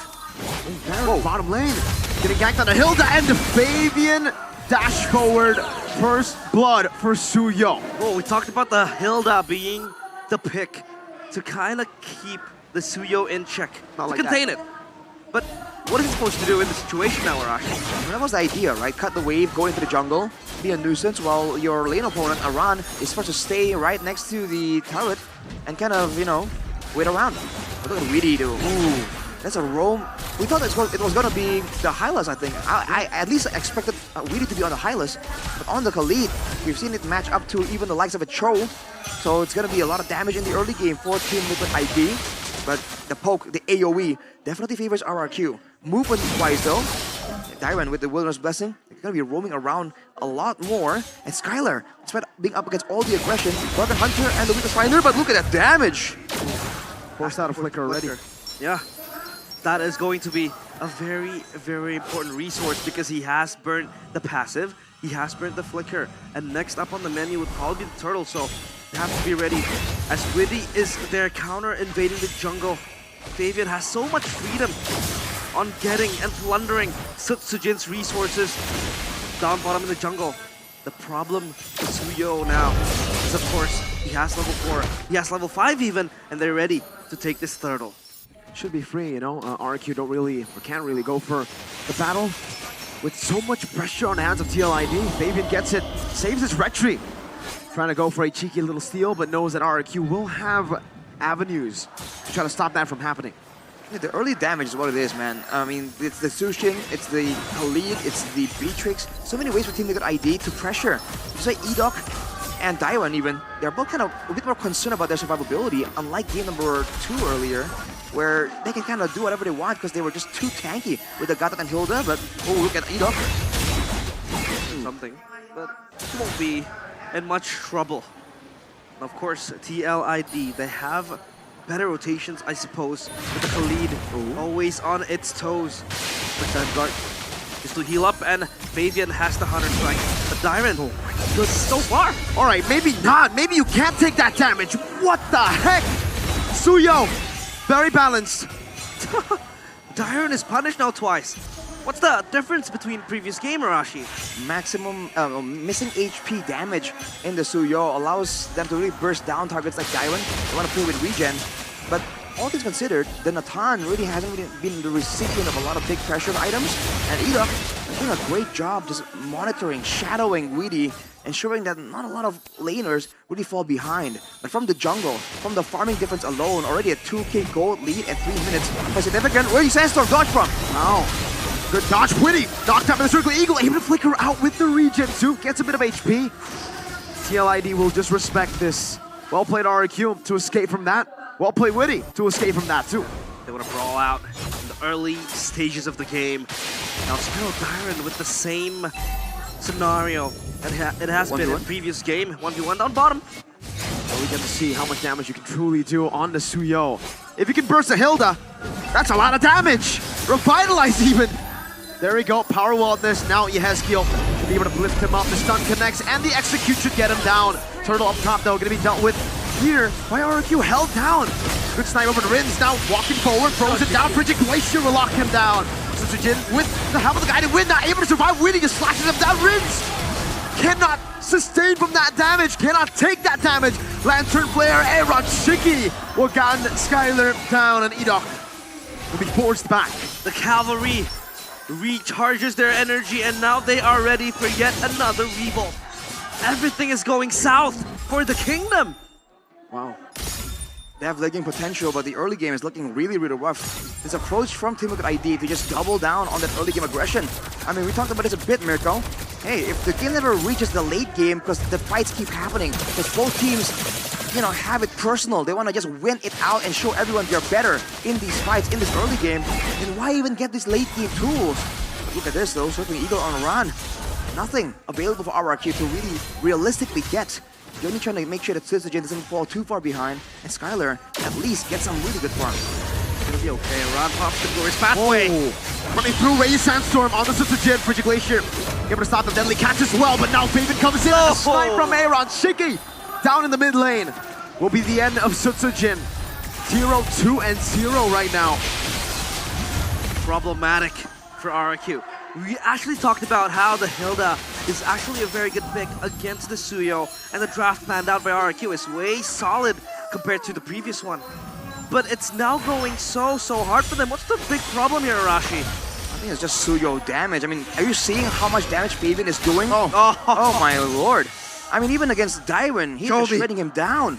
It's way too much damage. I think RRQ, in theory, have a good composition, but individually, these heroes are way too strong. And considering the gold lead has increased to 7,000, RRQ are definitely in survival mode. You can see Widdy understanding that, recognizing that, looking for avenues to set up traps in the jungle.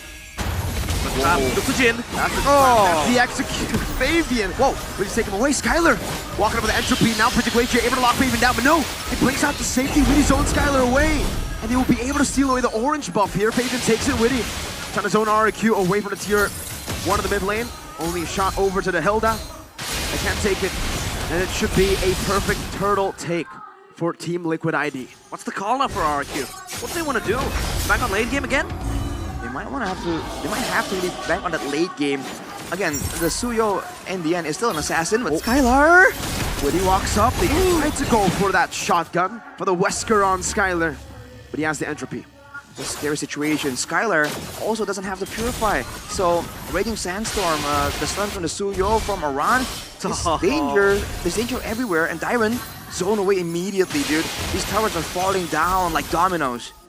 The bully gets bullied in this game. Dairon is not having a good time.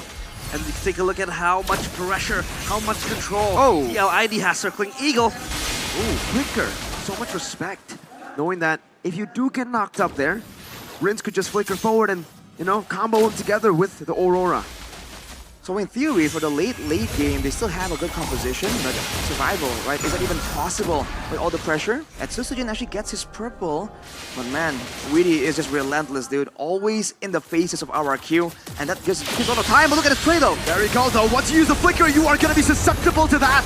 Chances to the back. Oh, hey! With a flicker backwards, but still, look at the sustain coming over. TLID Faven with the plane backwards. Skylar trying to go for the chase right now as Edok walks forward. Breaks the quad. Over Skylar. Entropy getting the range. I did not expect that. A shutdown, a big one at the 8th minute mark, and it went to the worst target for TLID. It went to Skylar. The castle walls are shook by that one retaliation that is made by the Kingdom. They get a lot of kills on that altercation. TLID shut down after what was looking like a very good initiation from Widdy. A run, maybe locked down again. Circling Eagle, everything. Syzygy Crab Claw Cannon. He was 0-2. He's gotten 3 kills out of nowhere. We know this issue, man. Aurora is so annoying to deal with if you're the fighters. If you're Widdy or Aran, and later on, it's gonna disjoint the formation of Team Liquid ID. The load is up, but Aran is not around. This Lord, they want to fight for it, they want to blitz it, they want to dance together on this chance. Conceal open by Widdy. Very early Frigid Glacier, now Raging Sandstorm, Redemption! Now it's Fabian in the midst of it all, jumping in. Deadly catch used up as Aaron Chicken deals with Dairon. Widdy. Quick Sandguard, still healing, still buying time. Finally frozen and taken down. Fabian with the flank again. Fabian with a Soul Severed will be able to find it. Aaron forward. Skylar gets shot, but he will not fall. Almost, he assassinates the Crown Prince. It was so close. And now TLID, they have a time frame to control even deeper into the map for RRQ. He's putting his shoulder on the top side. He's gonna be forced to go for a 1v1. Fabian is absolutely on the hunt. Ooh. So Jin stunned. 1v1. Now slash down.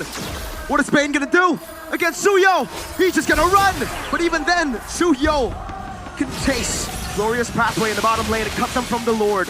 Still Skylar, able to find a space to go for some hits over to the Lord. 2,000 HP. Diamond gun down here on Chicky. Nibiru's passion, but again, RRQ has dealt with the Lord. TLID, they contain any possible pressure exerted by RRQ. They want to play with the side lanes. It was Sutsujin overextending and he was punished for it. Now they might look for a siege. A few more minutes, but still, the passive from the turrets standing strong. The Holy Crystal is completed for Skylar though, so the man has absolutely enough damage to be a real threat. The fact that he was able to get that shutdown earlier definitely was a big value moment. But looking at the items here, Queen's Wings completed for Fabian, trying to get the reduction just to survive long enough to use the outplay potential. And Aaron Shiki on a vengeance here, going with the Heptases, the BOD, the Malefic Roar. He wants burst damage, he wants to take down RRQ. He's not trying to do DPS. Therein lies the concern though. He can be great in sieging down turrets, but in the defense, RRQ have so much ways to kind of deter Team Liquid ID from moving forward. But as of right now, the gold lead that earlier shrunk down to 4K is now back at almost 8K, so Team Liquid ID have regained that momentum. Yeah, pretty late Hunter Strike there from Sutsujin, but 7.6k gold up for TLID. They're waiting for that Lord to spawn so that they can get that Lord and maybe stage yet another siege. The talisman as well for Edok. That extra cooldown reduction, but now TLID, they're playing the safe. Even Yeskel is itemizing towards that Blood Wings. He wants that extra shielding, Arashi. Extra shielding and extra movement speed on the shield plus Skylar though, whoa! So he's all good. There's limited crowd control for Team Liquid ID, but there's a lot of burst damage. Skylar might want to be a bit more careful doing that. Look at the damage! What is that? Disgustingly good. And on Shiki, accurate. And so impactful as well with the Renner's Apathy. Man, Aaron Shiki with the gun through is gunning down the members of RRQ. Dyron now not having a lot of chances to proc that Thunder Belt. Not nearly as tanky as he was in the previous games. Oh man, again. Whoa, let's repeat. Witty has to Raging Sandstorm defensively. And that is one engage 2 taken down. But the cooldown, of course, is not going to be a big issue for Witty and TLID. Free Lord Arashi, they blitz it. Oof. Divine Glaive completed for Skylar, so damage is there. But can he survive though? Team Liquid ID are notorious for being able to find their targets in a team fight. And Skylar just isn't on the same kind of hero like the Iris though. He isn't really as maneuverable. If they're gonna let go of a Lord, I would think it would be the previous one instead of this one. But now circumstances has pushed their hand with the Lord for Team Liquid ID marching down the mid lane. Do they have enough right here with the Frigid Glacier, with the Entropy? In theory, in the base, Skylar should still be able to just stay safe, to really be that, you know, static defense for the base. They have proper dive though, Liquid. They do. The Raging Sandstorm will open up the map and the way as well. Glorious Pathway popped up. No, Skylar gets caught. Raging Sandstorm from Witty! All the way to the back, finding them. Skylar will fall, unable to utilize the flicker. Tyron gets gunned down and slashed down by Fabian before he can even do anything. Crystal, the Suyo, we thought it might be countered here, but maybe the Suyo is just too strong. Fabian on the Suyo, 12,000 gold lead, 2-2. We got a game 5 in our hands. Domination by TLID. They will still ride into that dying night. RRQ, they are shook that Hilda wasn't even able to contain the Suyo. Is that the solution? The Beatrix. Mr. Dyron tries best to do the exact same thing he was doing on the Hilda. Zone away the backline, be too tanky. But against the Beatrix, has that Hilda bitten more than she can chew. The Weskers, the Nibiru's passion is absolutely melting Dyron down. No pressure at all coming in from the EXP lane, and an absurd amount of damage coming through from the jungle. Team Liquid ID has just powered through the draft through brute force. In theory, RRQ had a chance, but in practice, Team Liquid ID has just stomped all over them. They don't care about the odds. They like those odds. They equalize the score. We got a game in our hands. Game 5 imminent. And TLID, their young bloods boiling again. The revolution, the rebellion is not done yet. TLID. What a game that was. Phenomenal stuff from TLID, man. Again, you know, I think there was a miscalculation for me, right? I expected the Hilda to, I think they expected the Hilda to be able to match that damage of Fabian, but man, I don't think so. I think this is just why Suyo's just been auto-banned every time. Even here. Tyron just disappear, man. That mini Balmon ult though. Mini Balmon ult, you have an alpha. A mini retry. You have an alpha 3-time swing with that hold of the skill 2. Yep. You have a stun, a dashing stun with you have skill an 1. You have a sword. Yeah, you have a blink. You change it to skill Mia. 1. You know what? Nerf 1-1. Nerf. Hey. Yeah, probably, man. But give some respect to my girl. You want to talk about the elephant in the room, though? Skylar, he doesn't know how to purify. Is that too greedy? Answer our questions, panelists. What do you think about the non-purify Natan in that game? Take it away. The Suyo. The Suyo! Thank you, casters. I mean, I personally am not complaining about the Suyo, you know, being given over to TLID because, man, yeah. TLID. Super balanced, by the way, in the early game. Very much so. Perfect hero with no flaws whatsoever. It was evident in that game. But yeah, speaking of Natan Flicker. I think it's a mistake. I think it's greedy. I think that like Skylar, as good as he is, has costed his team games for one reason or another. Sometimes it's like a too many recalls. Sometimes, most of the time, it's battle spell choice. And finally, we get to see him punished hard for this one. Because previously, didn't want to go for Purify. Takes a Flicker. Irithel. We've been through a whole meta of Irithel. Most people were like, okay, we can go for Sprint, but as soon as there's CC, give me a Purify. Man still goes for Sprint. He doesn't care. He trusts in himself, and I respect that, but man, TLID, good punish this time. I don't think they're going to get away with it again.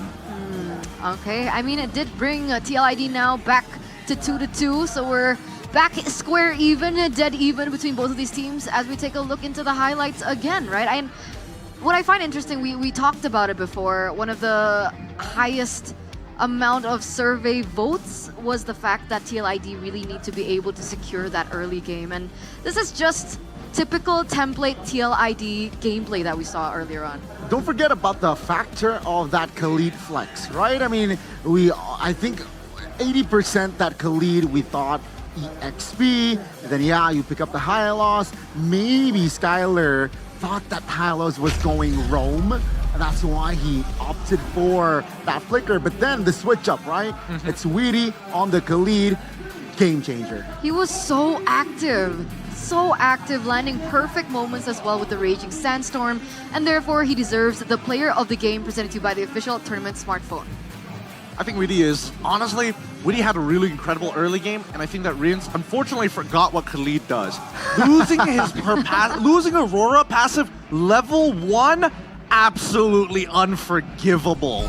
It's just how? There's no reason for you to lose it that early on. At the most, you lose a battle spell, but your passive as well, that's when it becomes ridiculous. And as Gani mentioned before, having that double flex the double flex pick in both Khalid as well as the high loss is really interesting, because now if you play the Hilda, no matter what the matchup is, it doesn't feel very, very nice. And specifically against the high loss, you're just gonna get sandbagged. That's why you see the constant proxy of waves, and that's why you see the positions of Fabian as well as his boy Weedy just pathing down for purple all the way down to orange, knowing that this could be a possibility. So Hilda, meta undebunked? Well, on condition that high loss isn't there. Yeah, I think that's what I'm about to say. SDL, he brought the Hilda quote-unquote trend to Iran.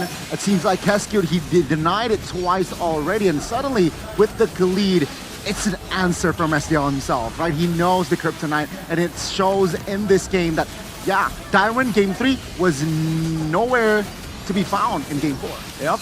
Could barely play the game. And honestly, like, even Skylar getting his signature in that Natan, Eroshiki feels a lot more comfortable playing this Beatrix. Like, he doesn't even need the setup sometimes. Whoa, I didn't realize 13 minutes and 24 seconds? Yeah. And Natan, this series, for the record, very low percentage. Very, very low percentage. It's not looking good for Natan all across the board, but generally, I feel like at least TLID is back in their element, right? Playing towards that early game, having a couple of late game securities, but generally just designed to team fight and to end this game as early as the mid game. Because RRQ, as you can see, once Sutsujin is put on this Bane, they immediately go a more passive route of play. I think this is going to be homework for TLID once again. I'm still sticking to my opinion that TLID really needs to work on this. If they don't get the early game, they need to figure out a way to adapt in the game and just recollect themselves to be able to play into the mid towards the late game. But in this particular matchup, how do they replicate that same purpose of finding a better early game setup? Because I don't think that the Suyo will be let go again. Well, here's the thing, right? This is why I think that blue side was very, very important for both of these teams. I think it's going to be a consistent back and forth until somebody figures out something about the red side that could maybe turn the tables for at least a minimum, for Team Liquid, at a minimum 2 games. If not, I mean, RQ is going to get the match point first, and then an immense amount of pressure is put on the team. It's going to be very interesting, you're right. It's going to be very intense, and it does seem like for this series that first pick value has been delivering like crazy instead of, if you compare the last pick value, all right? Remember that Aurora last pick, it wasn't really as expected. I expected more from the Aurora. I mean, Rin shouldn't have lost his passive at level 1. Like, so much happened because of that, right? Had Rin's not lost his passive, maybe he could have been able to contest that mid wave so that he could maybe save Dairen for when he was proxying, you know? So many variables could have been tweaked significantly. Because again, as much as Edok wants to be able to kind of pull people out of these tough positions because he's playing Matilda, if you don't have the backup, you're pulling them into yourself for a free double kill. Very interesting, but I want to go back here. Go back? How far? Go check tack. Okay. He mentioned 4-2. 4-2? And for now, it does seem it's 2-2. Will it be 3-2 and then 4-2? Just I mean, as like, predicted. calm down, because RRQ are also playing impeccable games. They are. Okay, they have been looking clean, they have been executing it well. That's right. And it always just boils down to the drafts. Because I'm not saying that RRQ had a bad draft, but this was a really good draft for TLID with the identity and where they find their strength. Early game. Man, you can tell that your blood is blue. At this point, you don't even need a blood test. It's just, oh, no, sorry. It's B for blue. I agree with you. I think that, like, even RRQ right now, it's not about the performance. It really just comes down to, like, can we get a better draft? Maybe Skylar, let's not, take a Purify every once in a while. This is starting to get really, really nerve-wracking. But at least for TLID, especially for the Calvary fans here, with this game, it's a refresh. It's a reset of mental. So we'll take a little bit of a refresh. Once again, ladies and gentlemen, before we get into that championship point, we're going to throw it over to our hosts up on the stage. Bye. Right. Ca, sini dong. Ca, welcome Bandung. Udah nyapanya gitu aja? Gio, lihat mama. Oh gitu ya. Ca, akhirnya setelah hari pertama datang, sekarang datang lagi untuk menyaksikan Grand Final. Kemarin nggak datang, hari ini datang lagi. Tapi kamu nyangka gak sih kamu bakal datang hari ini untuk Grand Final? Nyangka dong, nyangka banget. Kemarin udah pede banget sih, meskipun kalah waktu kemarin, tapi pede banget dia pasti bakal masuk ke final. Kepedean itu datang dari mana nih? Apakah feeling-feeling dari Echa? Atau mendengar bisikan-bisikan? Pede aja sih karena ada Fabian Acu kan. Oh, Fabian tadi jago banget gak sih? Jago banget, parah. Parah, tapi ngomong-ngomong kita bakal kilas balik nih. Karena ini kan pencapaian terbaik dari tim Liquid sepanjang sejarah MPL Indonesia. Dulu, pada saat dulu biasanya kita ketemu Dark Era kita pulang sambil ente, kadang-kadang ente. Kita paling bestnya tuh masuk 3 besar guys. Jadi ini sebuah kebanggaan sih buat kita. Kemarin aku capek-capek ngecas HP aku, tapi yang full malah perasaan bangga aku ke Liquid. Anjay. Oh, asik. Asik. Gokil. Keren. Echa. Tapi Echa, ini kan perjalanan yang cukup panjang, apalagi Echa bersama Liquid tuh benar-benar dari Dark Era. Sekarang era apa nih? Apa ya? New Era ya? Nggak tahu sih apa sih sekarang. eranya baru, era kuda nih sepertinya ya. Iya, era kentang. Hah? Kentang kentung. Ah nggak tahu Bude. Nggak tahu. Pokoknya GG aja, era GG. Era yang GG. Ya. Ngelihat sekarang mereka bertarung sekuat tenaga sebagai brand ambassador dari tim Liquid ID. Apa yang Echa lakukan dari tadi? Teriak-teriak sih. Aku disuruh maju-maju. Aku dari tadi waktu game pertama merinding banget sih meskipun sempat kalah, tapi aku percaya pasti bakal bisa comeback. Kan ini namanya final, kalau misalnya nggak balas-balasan nggak seru kan. Kalau dibantai gitu kan kurang seru ya. Jadi emang sengaja sih puring kayaknya. Bukan puring. Apa namanya? Ngefur. Enggak dong, ini semuanya udah memberikan yang mereka miliki ya, Echa. Iya benar. Rasanya di panggung tuh biasa, Echa biasa di panggung juga ya. Iya. Mengalahkan rasa nervous itu seperti apa sih? Nggak tahu sih, jujur kalau aku jadi player kayak tanganku gemetaran sih. Gitu? Iya. Tapi mereka hebat banget sih, maksudnya kayak player Liquid kan banyak yang masih muda dan first time masuk ke MPL kan. Dan mereka hebat banget bisa ngalahin rasa demam panggungnya gitu. Itu big deal banget loh buat anak sekecil itu berkelahi dengan rasa deg-degan. Di panggung besar MPL. Di panggung besar itu. Wow, tapi Echa ngelihat semua yang ada di sini, The Cavalry, ada nggak sih mungkin yang kamu ingin sampaikan sebagai brand ambassador juga dari BA untuk The Cavalry yang ada di sini, yang lagi di rumah, yang lagi nonton, yang lagi deg-degan juga. Mau digombalin boleh nih? Aku makasih ya udah dukung Liquid dari dulu sampai sekarang. Kita dukung terus sampai Liquid menjadi juara. Kalaupun enggak, mereka udah lakukan yang terbaik. Terus aku nggak mau gombal buat yang nonton, aku mau gombal buat Favian. Langsung aja nih. Aku dari kemarin sibuk nontonin kartun Mickey. Tapi Mickey-nya bukan Mickey Mouse, Mickey-nya mikirin Favian acu. Tapi sekarang Favian akan melanjutkan permainan. Coba semangat terakhirnya nih, ayo. Semangat Favian dan tim Liquid, semoga kalian menang menjadi juara. Kata-kata buat Barudak Bandung? Wow. Dan itulah dia, kita akan melanjutkan bagaimana keseruan dari hari ini. Final belum berakhir, Grand Final masih akan berlanjut. Dan ini akan menjadi game yang akan mendebarkan siapa yang akan mendapatkan poin berikutnya. Mari kita cari tahu bersama para panels dan juga para caster. Monggo, Man of Down.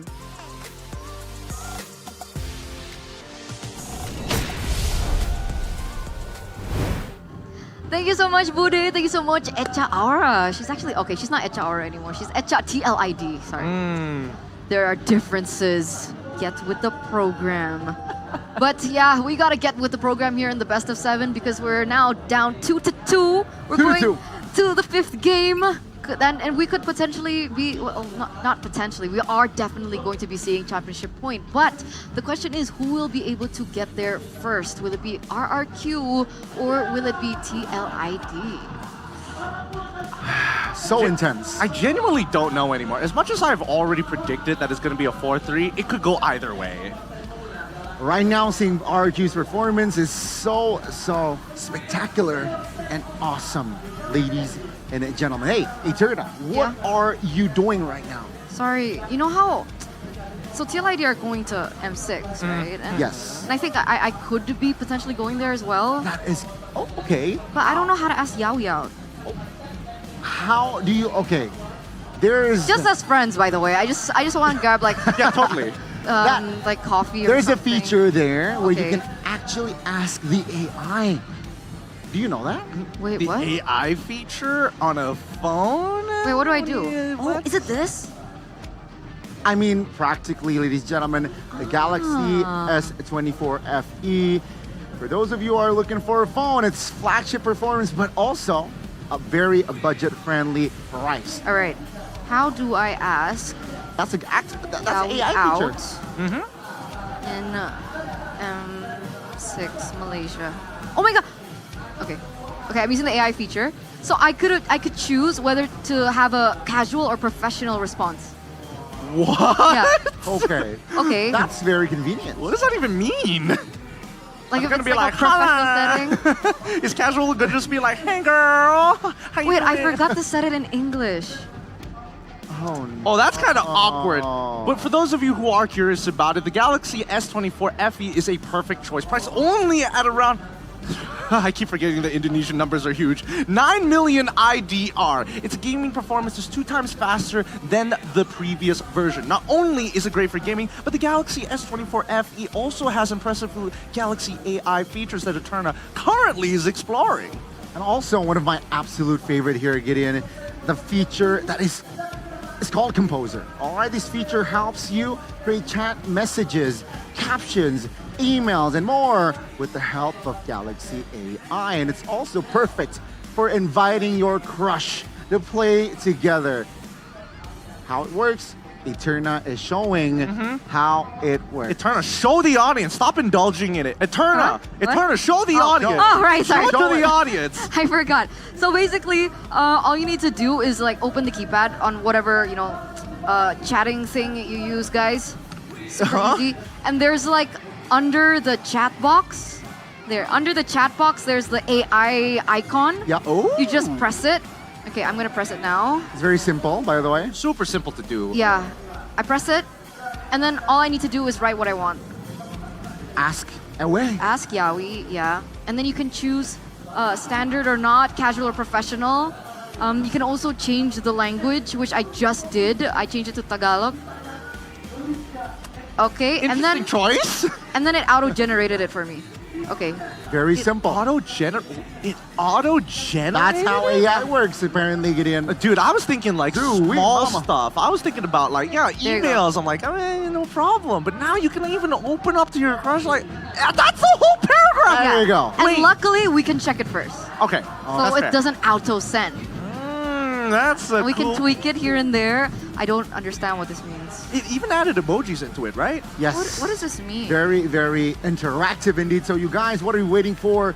Get it. Because again, ladies and gentlemen, for you MPL viewers, you can get it a free 25-watt travel adapter as well, a 200K IDR, Google Play voucher, and a free permanent MLBB skin when you buy on Samsung.com/ID by using the promo voucher code of Galaxy S24 FE MPL. I remember, repeat that, Galaxy S24 FE XMPL. You can also get an additional discount of 500,000 IDR for your first purchase on the Samsung Shop app. Hurry up because the promo only lasts until October 31st, 2024. So buy the Samsung Galaxy S24 FE now. What does Gandamo Yaoi mean? I don't want to get involved in this bit. This is the part where I draw the line because as soon as I don't know the language, I know somebody is messing with me. And I know that from my Filipino counterparts. Okay, but we don't want to mess with you guys. Thank you po. Thank you po. Chantel po. I'm sure she's watching this, by the way. Kamusta? Okay lang. Let's go, guys. Filipino. Anyway, for you guys at home, once again, whether you're Filipino or not, everyone around the world, we want to ask you guys, not language tips, but more so, how can RRQ make a comeback for game number 5? Okay, pretty self-explanatory. 45% ban or pick Suyo. Should be 0%. No, that's a balance zero. What do you mean? I mean, 45% of the audience is correct. I don't know who the other 55? Yeah, 55% of people are like, Suyo. Suyo's not the problem in that game, man. He's not the problem. You should limit Wheaty's initiation hero or power. No, it's Witty. It's all Witty's fault. I think that Witty, yes, he has a couple of tells, but I don't think his initiations are great, but they're very, very telegraphed. And he only goes in when he knows he can guarantee get the hit. So it's like, why do you care so much about the initiations, especially when the early game was so heavily driven, not only by Witty, but this Suyo from Fabian. All right. Fave to win work. And I don't think that's going to happen again. I mean, look at your screen right now. Second pick. TLID are now on red side, so RQ chose first pick. I hope TLID has something interesting for red side, because again, it feels like they kind of figured out blue side, but they don't want to show it off again to RRQ to maybe pick up on some of those habits. So keep them on their toes. You know what? I expect RRQ now being on blue side, they might ban the Hilda out. Ooh. Like game 2. I don't think Guess Cute has a direct answer for this Hilda. Even TLID has shown what they can do against the Hilda Game 4. So you think Fanny Cho Hilda again? Fanny Cho Hilda. Yeah, I think they want the Matilda, if not the Suyo, or maybe TLID is trying to be cheeky. Let go of the chip. Oh, to Edok? Oh man, I don't know about this. I don't know about this. Mr. Gotti, I don't think that's a good idea, Mr. Gotti. Don't stress us out. Don't stress us out. Okay, let's get into the drafting phase for game number 5, right? 5. Presented to you by the official tournament smartphone, Samsung Galaxy S24 FE. There you go. You hit the nail on the head with this one. It's one for one, each and every one of them. Fanny Cho Hilda. Fanny Cho Hilda. Game 2. So what did RQ go for? They went Matilda in game number 2. They did go for Matilda in game number 2, but at least St. Lucas has already like put a big clamp on that, right?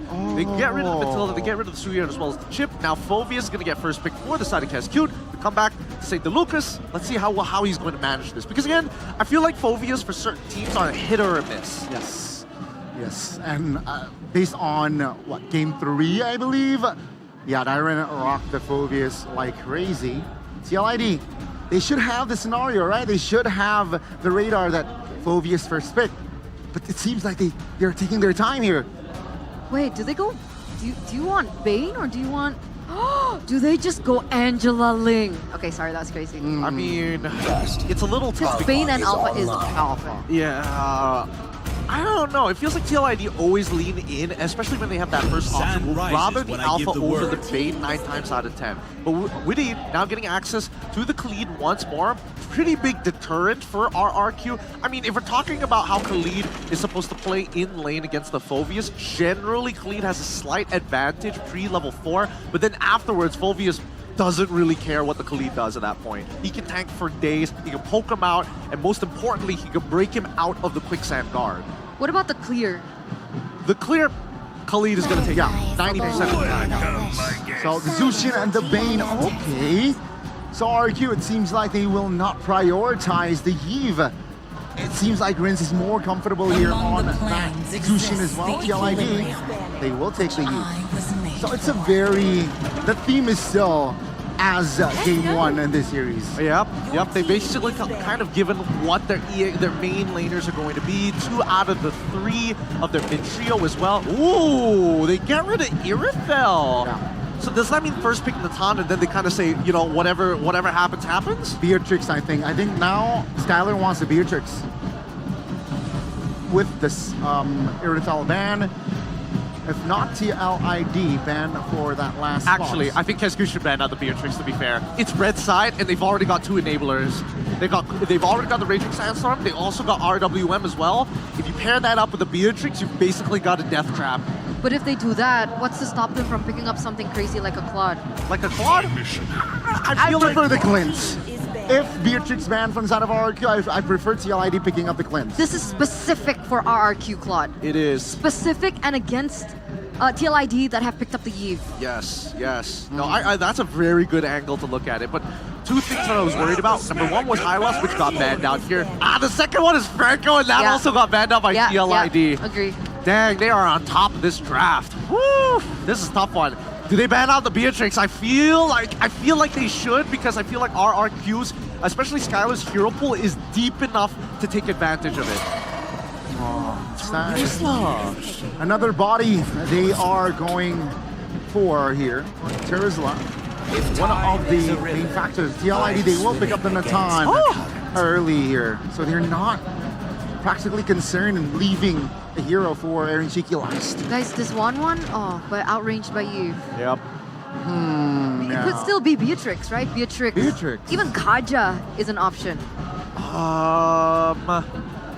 Because Kaja, you want to pair it with a mid laner who has more burst. Jushin is not very bursty here.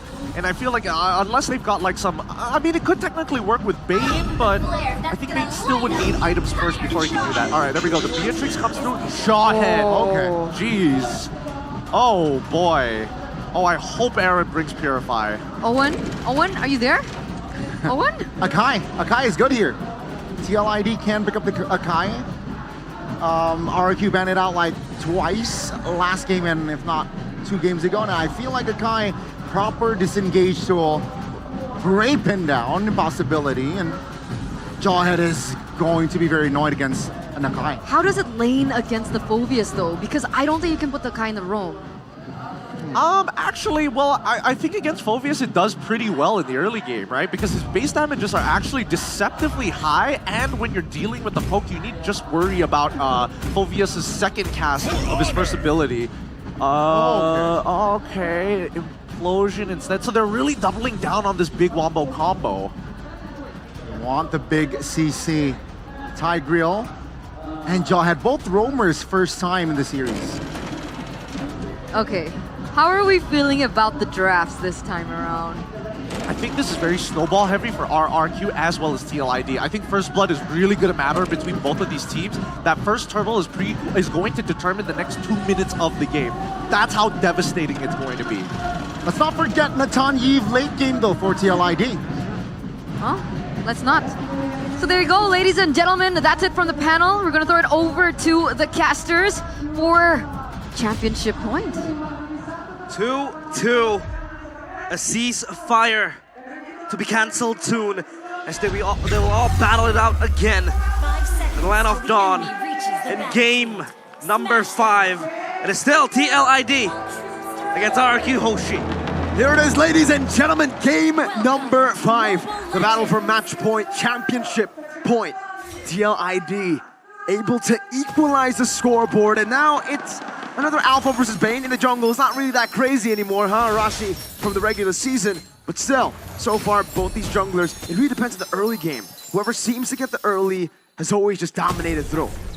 In theory, Edok on the Jawhead, again, can do so much more damage, is so much stronger individually, right? 1v1, especially with the Mecha Suppression. Extra damage, 2% per each stack, up to 6 stacks, so up to 12% damage, additional damage for the team. It's like a mini focusing mark.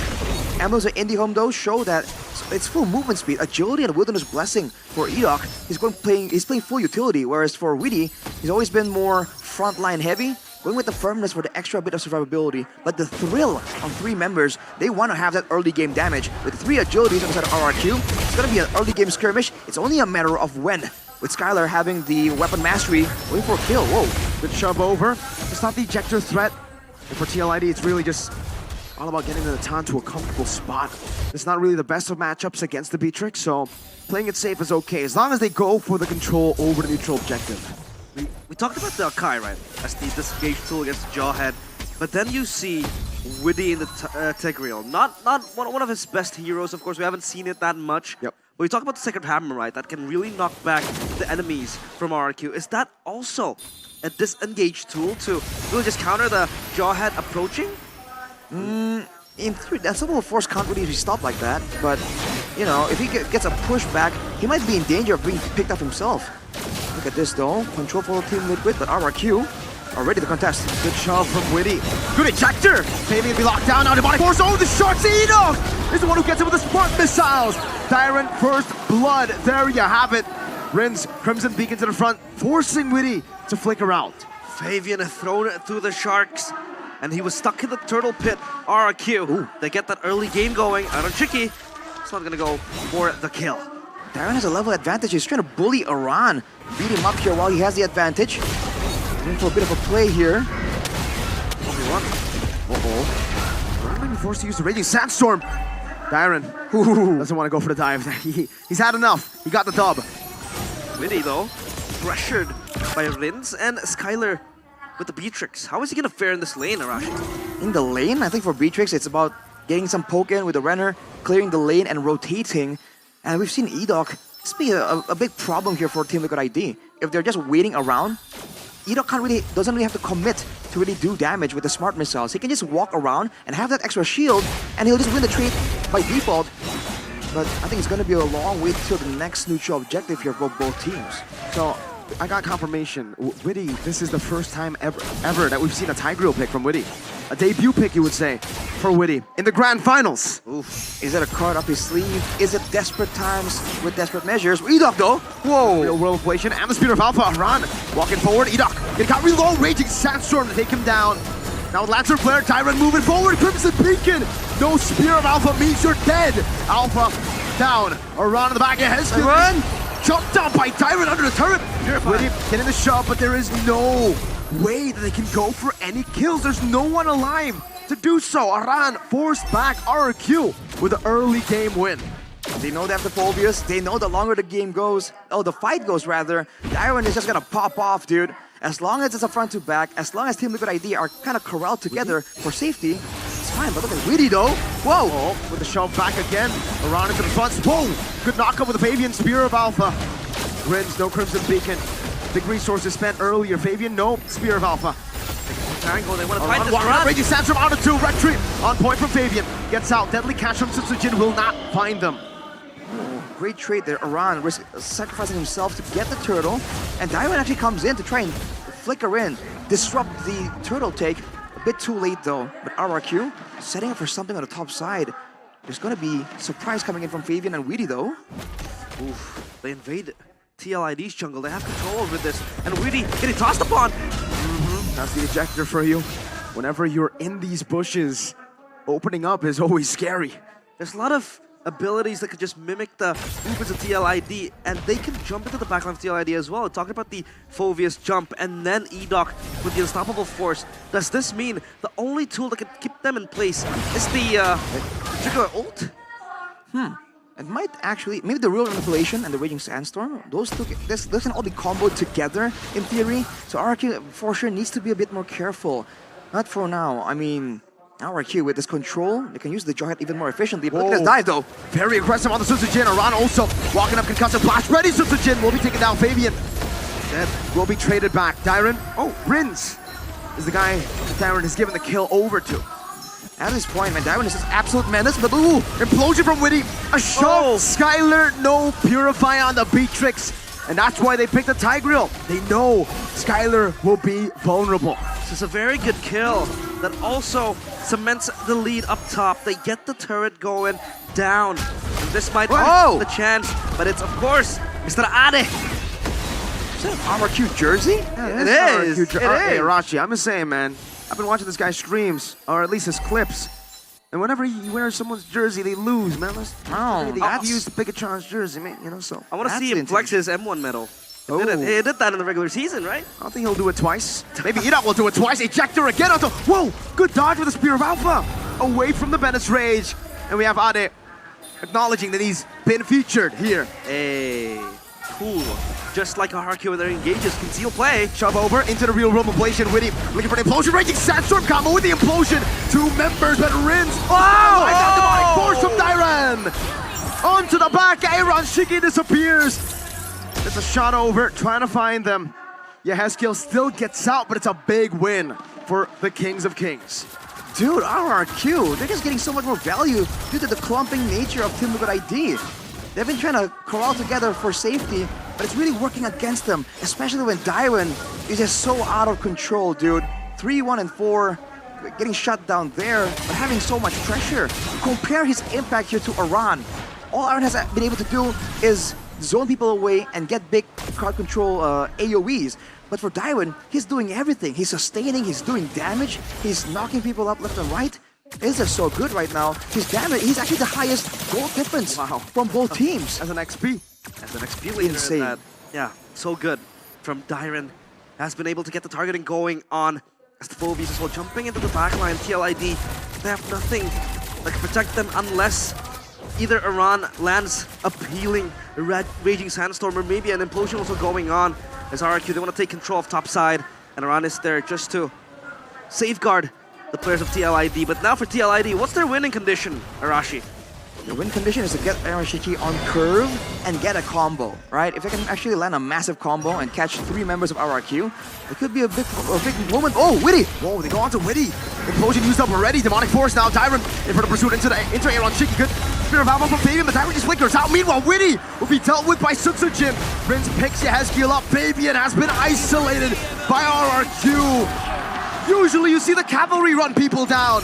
The Kings are running the cavalry down. The lone stallion beheaded by the kingdom. They want the revolution to stop, and they are on course of doing it. Edok has Flicker. They have a window here with 2 members down. No Tigreal. They're gonna go straight for the purple. Go straight for the Lord. I don't know if they have enough damage to rush it. There's definitely a lot of damage available. But Rinse, that was a great play to really separate, to really break apart the composition of Team Liquid ID. This is the problem here for Team Liquid. If they go and group together, they lost earlier because of the AoE, of the combos. If they spread apart, Rinse just kind of wedges himself in between all the members, and they just kind of win regardless. They just don't have enough damage just yet. 5,000 gold lead, Lord coming up, RRQ. If tempo is what they're looking for, they're doing a great job. Yeah, they're excelling in their own rights. Now TLID, the only thing they can do is just cut down the creeps, farm it up maybe, just wait for Iron Chicken to get his power spike that Holy Crystal maybe. And this Latan will have a very, very huge responsibility of carrying this game. Is Skylar with the BOD. This will just even exert more damage towards TLID, but not the items though, Arashi. In the items, Thunderbolt, Radiant Armor competed for Dyron. He's definitely up on the curve. Skylar has the Sky Piercer though. It's a Spa. Let's see. With that build, can he actually get some stacks going? As Hitsujin, as always, man, that damage is great. Oh, there you but go. Third item, Power Spike for Aaron. Now RRQ needs to be a bit more careful. Dyron can maybe tank some shots, but Rins, Hitsujin, and Skylar, they have to be very aware of where exactly Aaron Shiki is. And he has a Purify, so he can't really be stopped as easily. Yeah, a single implosion towards Skylar can be the end of RRQ because Skylar is vulnerable, like you said. No Purify on the Beatrix. And this is the first Lord, right? So it's easy to take it down, especially when you have an Atan that gets shredded down easily. And the Eve as well. And a Holy Defense. And a Holy Defense. Yep. Well, Favian, on top of that, goes for the Queen's Wings as well. So it's going to be a bit more durable as well. A fast-moving Jawhead coming straight at you. Definitely scary, let alone the one piloted by Edok here. Finding a lot of opportunities so far, but RRQ, the patient just wait around right here, and we get a taste of that burst damage. Yeheskiel, almost. The Renner. More than half his HP. It was almost Yeheskiel'd. Wait. Oh. Not yet. Is Yes alive? Yeah, easy alive. killed. Whoa. Hey! Whoa. Dirty like that. Because he'll play from TLID. They want to reclaim control of their top side jungle because the wave is shoving towards them. But bottom side, still a slow push for TLID. Dyron might jump in. He does jump in. Ejector, not ready to get ready. Sandstorm onto Rin, still has a Purify. Good disengage here. You're not going to be taken very low. Real world Blation, unable to find him. Dyron in the back, just jumping. Renner's happening, not connecting. Aaron Shiki fighting Dyron Winnie. Finding two, but then, only then does Rin decide to pop in the Purify. Very, very patient. Oh, really? Up top. It should be a base turret. It will. Free for RRQ. Wow. Look at how much effort needs to be exerted by Team Liquid ID to catch Dyron. Even then, if they were just a little bit slower, if Dyron was a bit tankier, he could have gotten an extra kill there too. The damage on this hero really is quite insane. Now with the base tower taken, unfortunately for RRQ, it is not on the side of the Lord, so they cannot use it for an advantage. But look at where Skylar is, already cutting, already prepping for the next Lord take. 7.5k gold ahead. Team Liquid ID with the golden combo, the Natan and the Yi. Do they want to contest this? Do they want to let it go and play that defense? Take a page out of Geek Fam's book. They want to. They have to. They have to. They have to defend. They can't contest this Lord. I mean, Woody looked kind of confused with the Tigreal as well. Yeah. The implosion. It was hard for him to find and target a specific RRQ member. And I feel like, yes, you have to bank on that implosion coming from Woody. But how are you supposed to maneuver if there's so much layer towards RRQ's front line? Especially with all the AoE like waves coming in. You have the deadly catch, but also the wave of the Fulvius just knocking you up. If you're coming from the front, it's going to be so difficult. And I think the idea for Widdy is that he wants to come from a different route, not go for a frontal assault, but the zoning. Look at where Edok is at every single time. It's almost like the entrance to the jungle on the bottom side is plugged by Edok. The one on top is plugged by Dyron. Yeah, they have a tri-lane wave pushing up top, down bottom, one in mid as well. This will be the base defense we all talk about. Geek Fam style, TLID, can they hold? Let's see if they can. Edok walking up already, zoning them away. That's an implosion onto Edok. Let's jump back to Edok. Able to flicker out. Rin's gonna be caught by the speed of Alpha though. Aran jumping in, diving in. 2 members down. RWM catching Dyron with a Raging Sandstorm. Dyron melted by Aaron Sticky. And they keep themselves alive in game 5. The revolution still underway. They keep it alive. Renner's apathy to impale out on Shiki, but he will be fine. They hold the base, but they lose 2 turrets. Very similar goal lead still, so all things considered, not a massive swing just yet for Team Liquid, but these are the moments where they can find some more turrets, more farm in the jungles, maybe even another pickup if really can get close enough. There is a flicker available and Skylar has no Purify, so now he needs to really respect it without the frontliners available, without Edok and Dyron around to just tank some of that. Whoa! Oh my goodness, what happened to a run? A pull, fuck, rock ejector, Witty, caught. Lantern flare over to Aaron Shiki, no! There is no entropy, buys the Blood Wings, he pops the Purify, but he will still be cornered. Oh! Even despite dealing that damage. Now in the mid lane, it's a cut in the waves. Fabian will be able to buy some time. Yahezkiel, gun down, RW, not enough to take this game, to save this game. Fabian chased down by Dyron. One cannon minion, another super minion wave up top. The Kings of Kings have secured match point. 1 game away from an MPL title. The fashion, the closure of that game. It was unexpected. They won that fight in the middle. Sutsujin turning his back towards TLID, catching them all on their way back, and they got the team fight going. It was just a great reaction from RRQ, identifying the Team Liquid. They have damage, they have high ground, they have everything going for them going into the late game, but what they don't have is mobility. Immediately you saw Edok burst into action. You saw everyone use everything they can to locate that fight, and Rins on the Sushin with the spam ability, with the movement speed boost, with 2 gap closers, was able to just get the slightest bit of crowd control onto Aaron Shiki, and just like that, we talked about this. You're the kings of the base defense, but dare you venture out into the wilderness? It feels like it's a deja vu of the games they've played with the Natan and the Eve. They want to defend their base. They want to hold on to dear life. They want to hold on till Kingdom Come, but it just didn't happen. Why are they pushing outside? At this point, it's just no discipline. Why Panic? don't they push in like that, right? They have a Eve, they have a ton. They're great at wave clearing. They got a win in the team fights, but they didn't. There's no way they didn't pay attention to the respawn timers. There's no way. They definitely knew it was coming. They decided to stay because they thought they could win the team fight, despite using all their resources for the skirmish already. That was just a bad call. It seemed like they thought that RRQ were gonna come in 1 by 1, because we've seen it happen before. But RRQ waited. They sacrificed a structure and they got it done as a team. We'll throw it over to the panelist desk to decipher what happened right there. Eterna, take it away.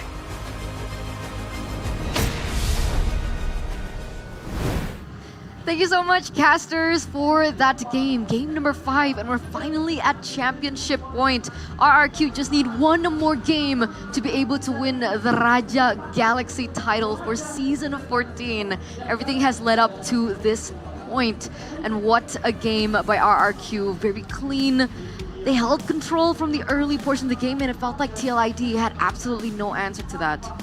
Again, I think the series, just first pick value again. Dyron just rocks the Phobius very, very well. And last pick value, that Witty Tig Witty.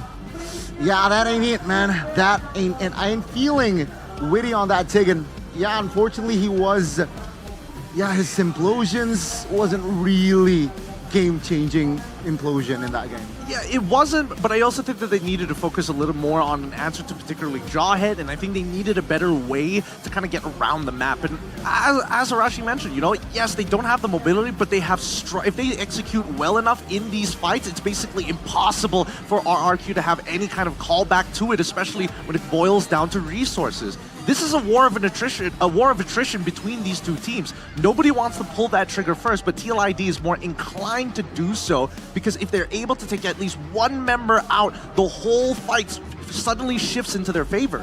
But for some reason, if the pilot behind the Tigreal wasn't Witty, let's say it was somebody like Key, I think it would have ended a little differently. It's tough to say, considering that they have a Zushin as well here. I understand he gets caught time and time again. It was a huge problem for Weedy to find those combos. It's not as simple as that. It's not as straightforward as that. And beyond that, Weedy, we haven't seen this pick in quite some time. I don't think we've actually ever seen Weedy on the Tigreal. But going back to the player of the game presented to you by the official tournament smartphone Samsung Galaxy S24 FE, it's Dyron on the Phoveus. So we saw that the Phoveus was first pick prio by RRQ. We thought that maybe that was a big gamble as compared to letting go of the Alpha and the Khalid. But man, just, you know, this guy, man. I mean, even in the lane, Iran was suffering so incredibly that he couldn't go anywhere. He really couldn't. I mean, TLID found success in the previous match only because they had potential answers in their flex pick. Unfortunately, Phoveus does really well into both Khalid as well as Hylos, so it really didn't matter for him. Dyron had the time of his life. You can see that Iran is significantly under-farmed the entirety of the game. By the time the game ended, he had like what? T2 boots, a Thunderbelt, Blade Armor, and then one more component. He was getting shredded by everybody at max build. Sutsujin, to me, is a very big standout in this match. He hits level 15, he's 4 levels ahead of Fabian pretty much the entirety of the game, and he can kill anybody who builds armor when he purchases Malefic Roar.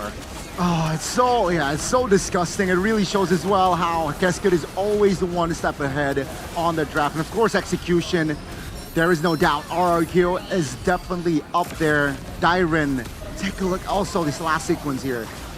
Yeah, I think TLID, they snoozed a bit, right? They snoozed a bit in this last sequence, which cost them the game. Aaron and Shiki really know where to go. And they know when Aaron Shiki's down, yeah, it's just over. Again, very good call from RRQ, but very bad call on the other hand from the side of TLID to overstay. I know that they want the inner, but it's really not worth it. I think that, like, even so, at a certain point, you need to just throw your abilities out, right? I feel, unfortunately, it's starting to look like everybody is looking for maximum value at all times. Sometimes I think that Yehezkiel just needs to drop the RWM to stop the bleeding, man. If you're missing a leg and you're running out of blood, you're gonna die faster unless you cauterize it. So he's got to be able to slow them down. And in the end, RRQ, they completely capitalized over that. Oh, man. 14 minutes and 35 seconds, that's all it took. When it comes down to it, is there anything that we should note about, you know, emblems, itemizations, or is this all standard? It's all standard all across the board. I think the Winter Crowns are really making the difference here. I think the only other thing to point out is really Skylar going for the Sky Piercer because his job generally is to finish off his targets rather than chunking them out. It's, you know, 2 different play styles, and that's why he's 3-1-1. It's not his job to be that guy just yet. He's just letting the rest of his team kind of bully Team Liquid ID into submission, and just before that last breath, they just see Skylar on top of him. So does this warrant Jawhead being a good replacement towards the Franco and the Kaja as that, you know, combination with the Beatrix? Not necessarily. I think that Jawhead was in a very unique position here because he is good in the early game, but he's not a game changer. He is more so a lead extender. Any kind of small lead you have, he's like a 10x multiplier who walks in and is just like, big money for you, big money for you. Yeah, I mean, with the Jawhead picker, they're taking a risk because if they win the early, they will surely control the mid fairly and of course control more, snowball more, which RRQ evidently showed in that game. But if RRQ slipped, let's say, yeah, it's going to be tough for a Jawhead to be that game changer if Team Liquid got the lead early. So RRQ taking a risk, but very well calculated risk because they have Dyron on the power pick, right? That Phoveus was the center of that early and mid, and RRQ Oshi, they bank on the EXP, that first pick value very, very well. So again, right, the general theme still reigns through. Not through, true, I mean. Still reigns true, early game. Early game, early game. Yeah, no comebacks, right? No, not just yet. I think so far RRQ was much better throughout every phase of the game in comparison to TLID. I think TLID, their early game looks good. Their mid game is solely dependent on their early game. Yeah. And their late game, sometimes they've been making some weird calls. So at this point, really this marathon is starting to kick in, the exhaustion as well as the overthinking to certain scenarios as well. Right now, we need the TLID that is responsive, very quick on its feet because that's what RRQ is looking like. Every opportunity presented to them, they clamp on it so fast. Yeah, I agree. RQ, they're so solid. No, Rashi. There's a reason why the Kingdom's been looking good all season. Oh man. I'm Really freaking out a little bit. I mean, Championship point, guys. their job is not done that yet though. If they snooze Yeah. this game, momentum will shift. But like essentially, we can't even consider this momentum based anymore. No. At this point. Yeah. Okay, fair enough. It's been the back and forth for a long time. Exactly. So we're gonna throw it over to the host first before we get into the next and potentially the final game of this best of 7. Take it away.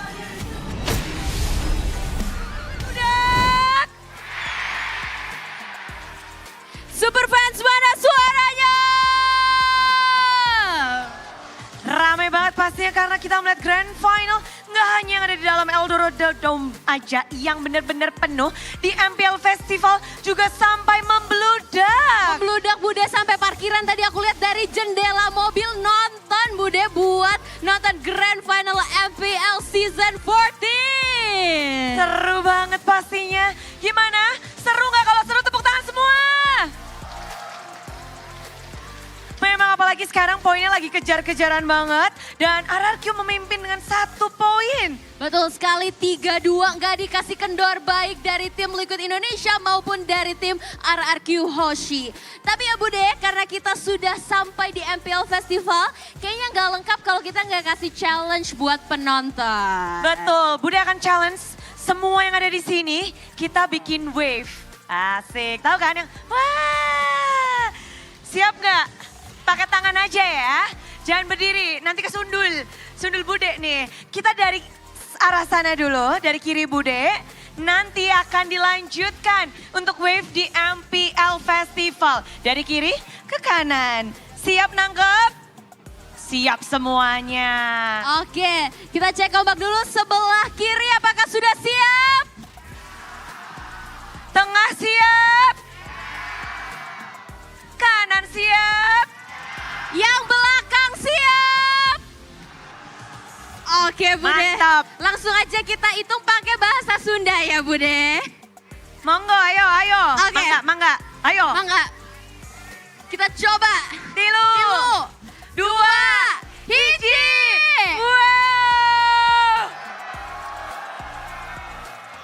Wow. Merinding. Balikin. Dari kanan. Tengah. Kiri. Seru banget. Udah berdiri di sini MPL Festival Bandung Baruda. Well banget. Super well ya, saking luar biasanya memenuhi Eldorado Dome. Tapi gimana nih prediksinya, siapa yang kira-kira bakal menjadi juara pertama?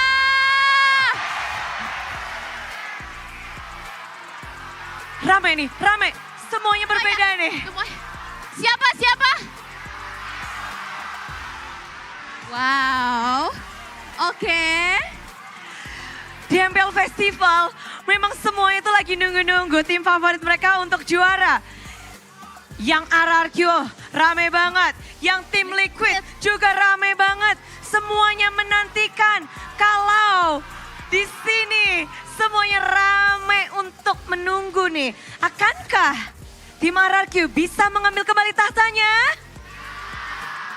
Ataukah tahta tersebut akan jatuh ke tim Liquid Indonesia?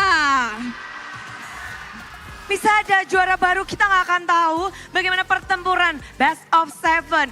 Para player sedang berjuang, mereka harus menguji semua yang mereka miliki dari segi mental, gameplay, dan juga tentu saja bagaimana mereka bisa mengalahkan diri mereka dari hasil-hasil sebelumnya. Betul sekali Bude, jadi kita akan lihat sama-sama ya di game selanjutnya apakah tim Liquid Indonesia bisa kembali mendapatkan skor dan kembali imbang. Jadi game of 7 ini akan menjadi full series. Langsung saja kita akan lihat analisa dari panelis, silakan take over. Barudak!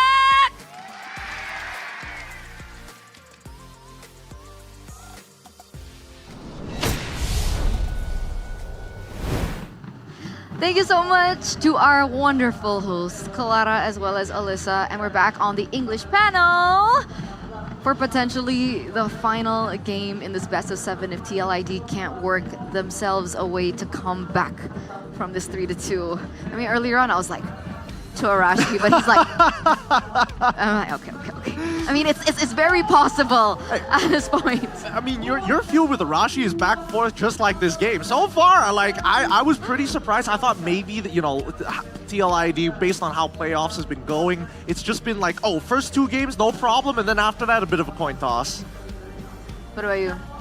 How you feeling? I'm feeling good, man. I'm feeling this good, is really? For the first time. I feel like I'm gonna. Hey, for the first drop, time, like, my I heart's don't gonna have drop. to worry. Oh yeah, because I Go on. forgot your team's not here.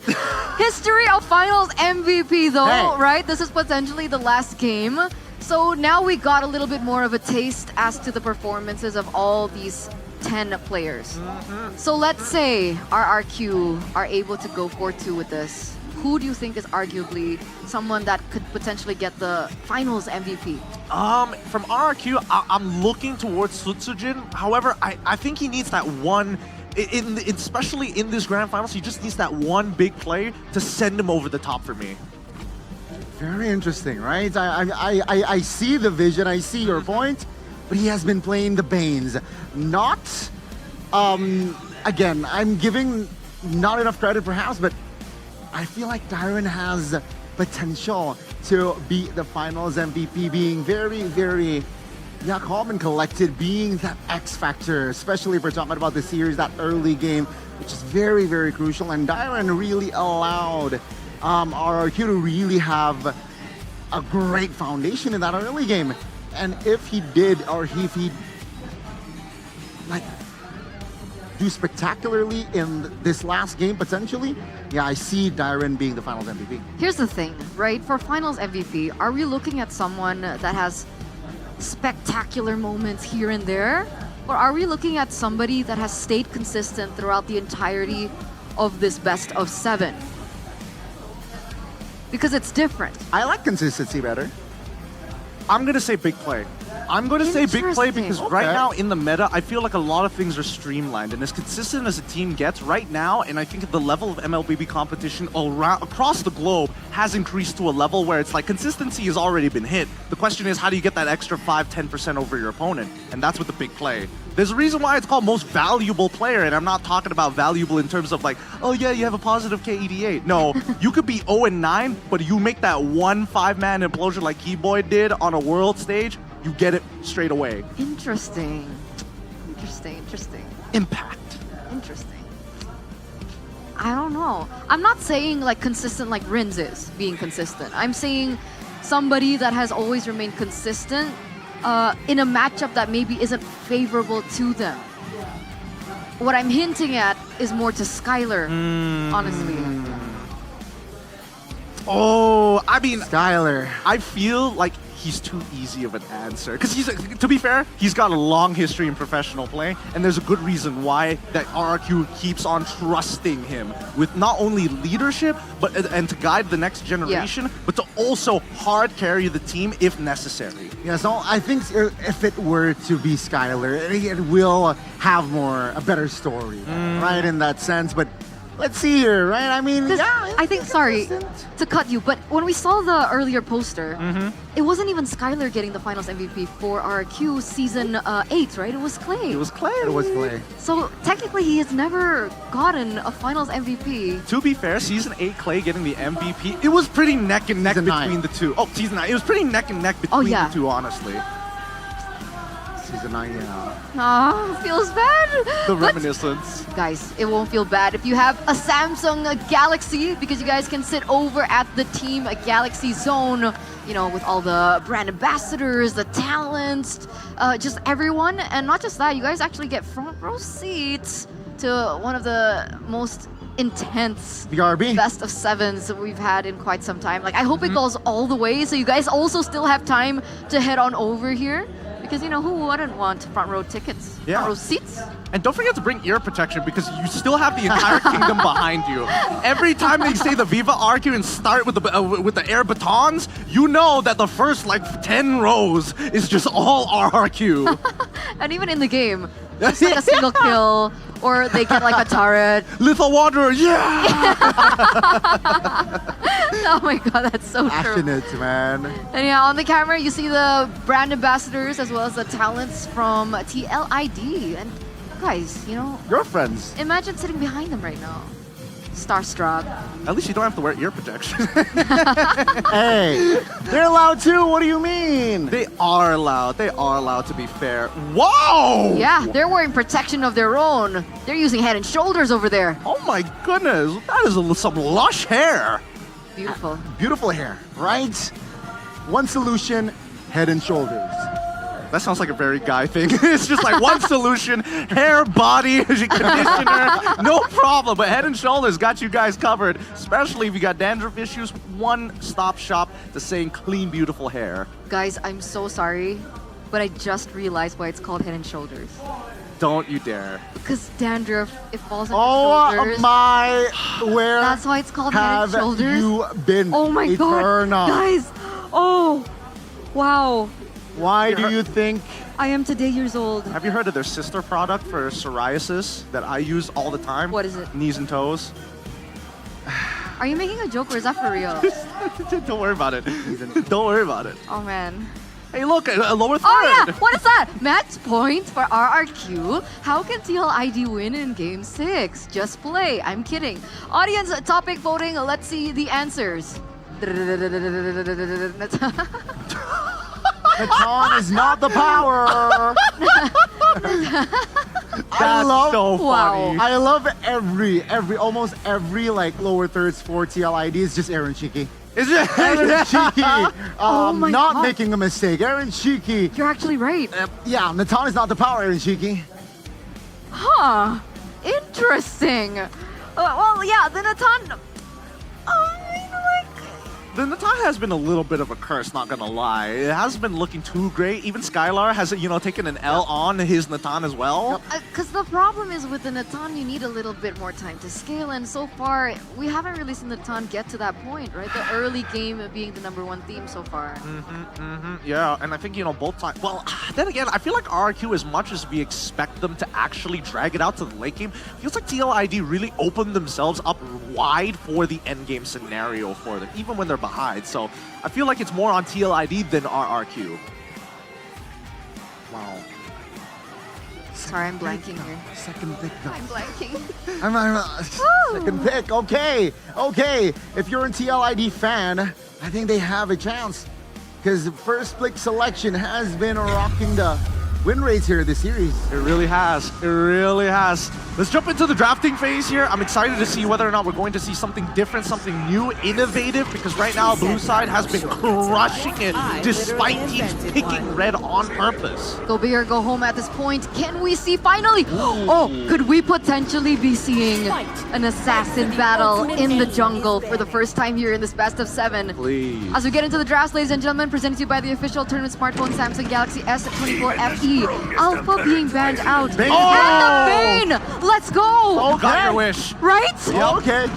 RQ, what do you want to do here? Suyo is still open, but Matilda. remember, Matilda is as well. But remember, for TLID, there's the Ling-Angela combo that has been broken by RRQ with the Hayabusa. It has. Just want to put it on the table there. Well, to be fair, that game, I feel like that game's a bit of an outlier. It was like one mistake, the game was basically over at that point.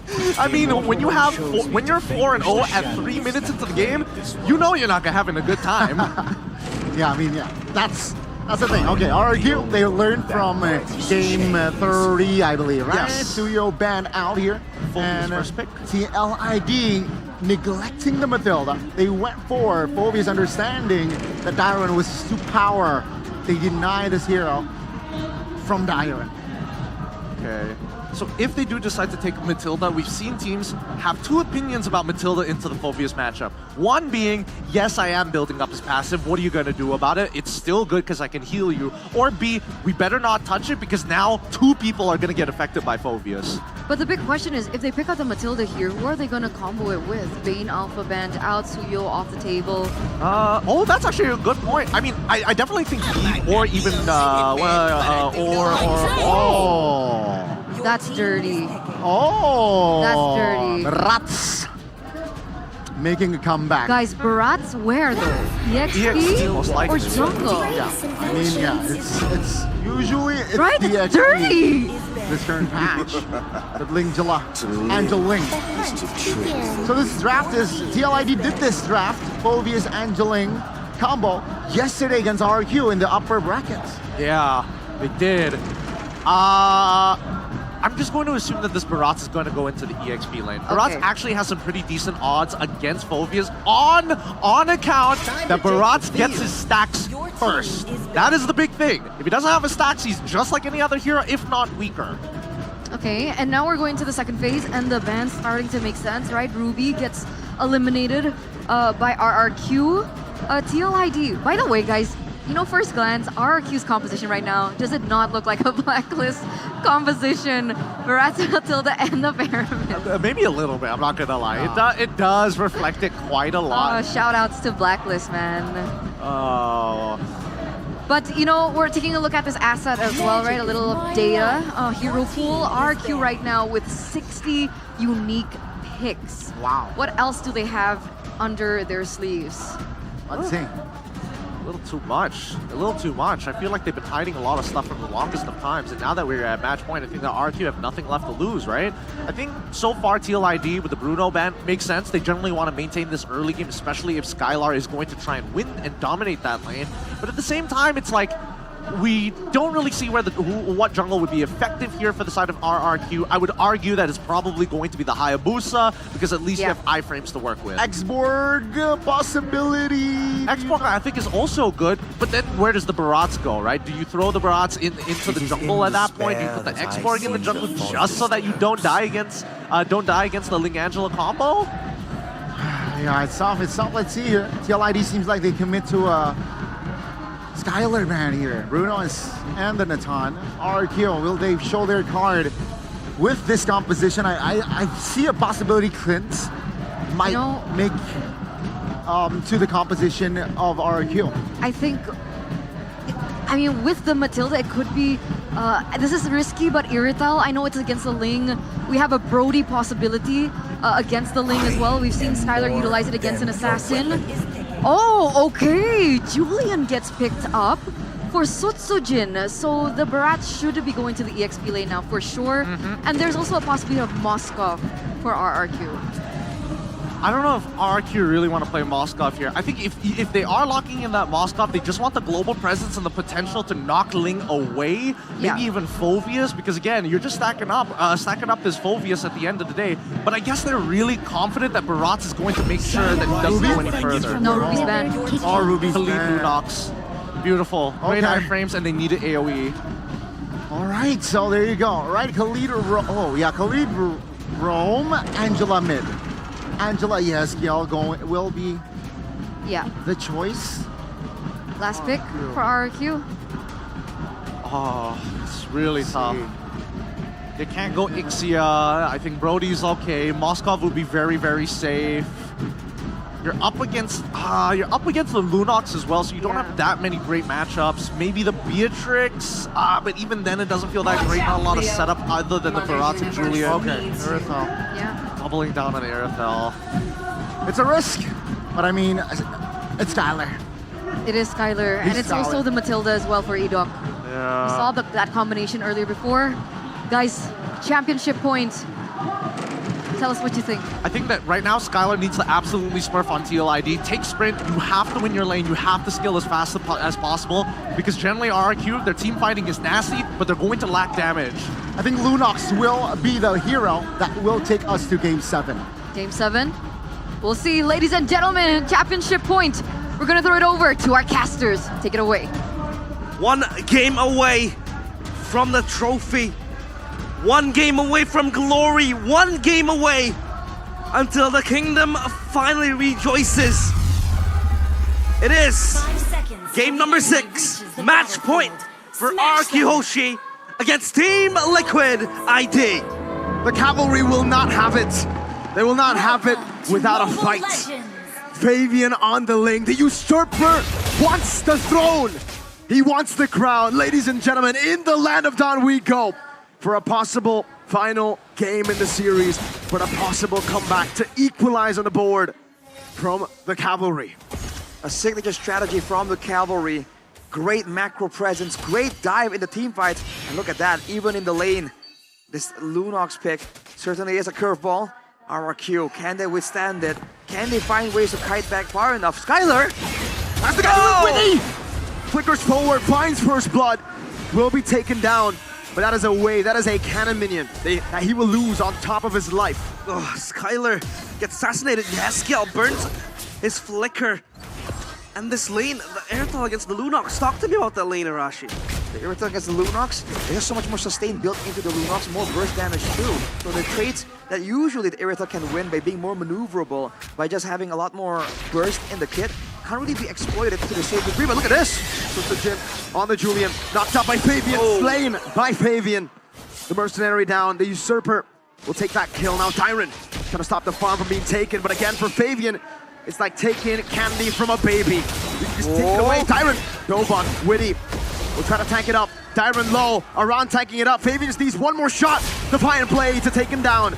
Brings in Edok, rotating up top. Witty still trying to heal up. Fabian will let that happen. The Shadow Stampede before he backs away. In front of pursuit, Edok will get away. They were juggling the aggros to dive into Tyron, and Tyron has to die. But TLID, they come out unscathed. Gotta respect this. Jin saving the chain, saving the enhanced side. Aaron still able to sustain for a bit. Another level of sustain, but Skylar with a crossbow will get it again on the board for RRQ.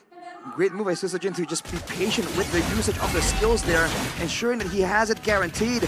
But with that play on the bottom side, more prior for Team to get to the top side. The turtle and a purple buff. Last time Darren was able to get a miraculous death to this welcome. Will he be able to find it? Wow! A run takes it for him. As he goes for the infinite pursuit, Fabian gets a turtle. He gets the Tempest of Blades, and Dyron will fall for the second time this game. The usurper blunders the resources of the kingdom, but that was Aran jumping into the backline and giving path for Fabian. Damage from Weedy, man. And Aran is running the Vengeance too, so even in the late game, if the idea is to just burst down this Phobias, Team Liquid ID has a lot more solutions to try and make that play happen. Baby Sandstorm into the back, no Purify for Skylar. Good Netherrealm baiting Witty. Skylar throws the crossbow.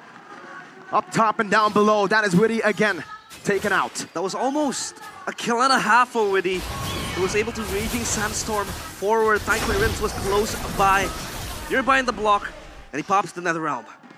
Fabian actually out-farming Sutsujin at this point in time. Skylar actually gets the cart held onto him by Rinse. Great coordination as a team there, but Fabian has gotten the Berserker's Fury. Already a big power spike, and every single lane for RRQ is actually in a losing position. The EXP, the gold, and the mid lane all pressured down, even the jungle. So RRQ are playing it super defensive. We talk dual bot. That's true. We talk about the losing lanes, right, Arashi? But Skylar is able to collect 2 kills. Do you think that is still a losing lane for him? Dyron.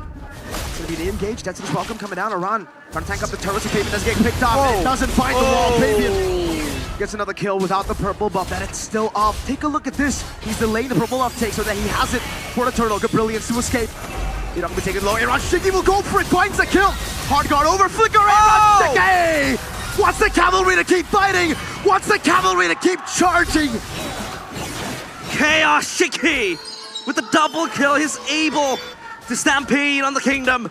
2 kills for himself and TLID. They gallop into the castle walls. Oh man, that's a great fight by Team Liquid ID, winning across the board. RRQ, the issue right now is so many players, so many members of Team Liquid ID can really go invulnerable. The Tempest of Blades, the Brilliance Order, so many ways to outplay, but Witty, good Sand Guard, getting him a bit of HP.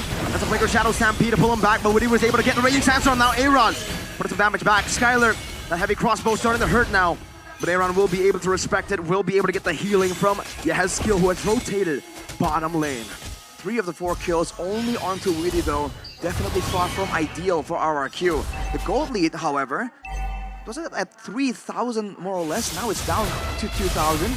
You're seeing the mid-game here for RRQ looking a bit more alive, especially with the power spikes for Skylar. Being a crit build, you actually get a bit more value from the first few items compared to the whole shred that requires the Trinity to really get things going. But of course, Fabian has a lot of damage. Really trade, hard guard comes down. Skylar able to escape for now. Julian, Sutsujin, walking to the bottom lane. Aaron will just shove this wave together with the hard guard on him still to get Prio on the map. Meanwhile, Fabian up top, getting the turret. That is a tier 1. Look at how much attention they're giving towards Skylar. Skylar's just getting bullied over and over again by Witty and the Lunox in the hands of Aaron Shiki. The rotations just pulling apart the players of RRQ. Rinse. Stampede, Aaron! No flicker. Dead. On the brilliance. Chaos to escape. Aaron jumps into the midst of it all to help his teammate, Circling Eagle, to knock 2 up. But Witty's right there to prevent that from being a full dive. RRQ transitioning to more of an Ube style here. You can see it. They're moving together as a unit.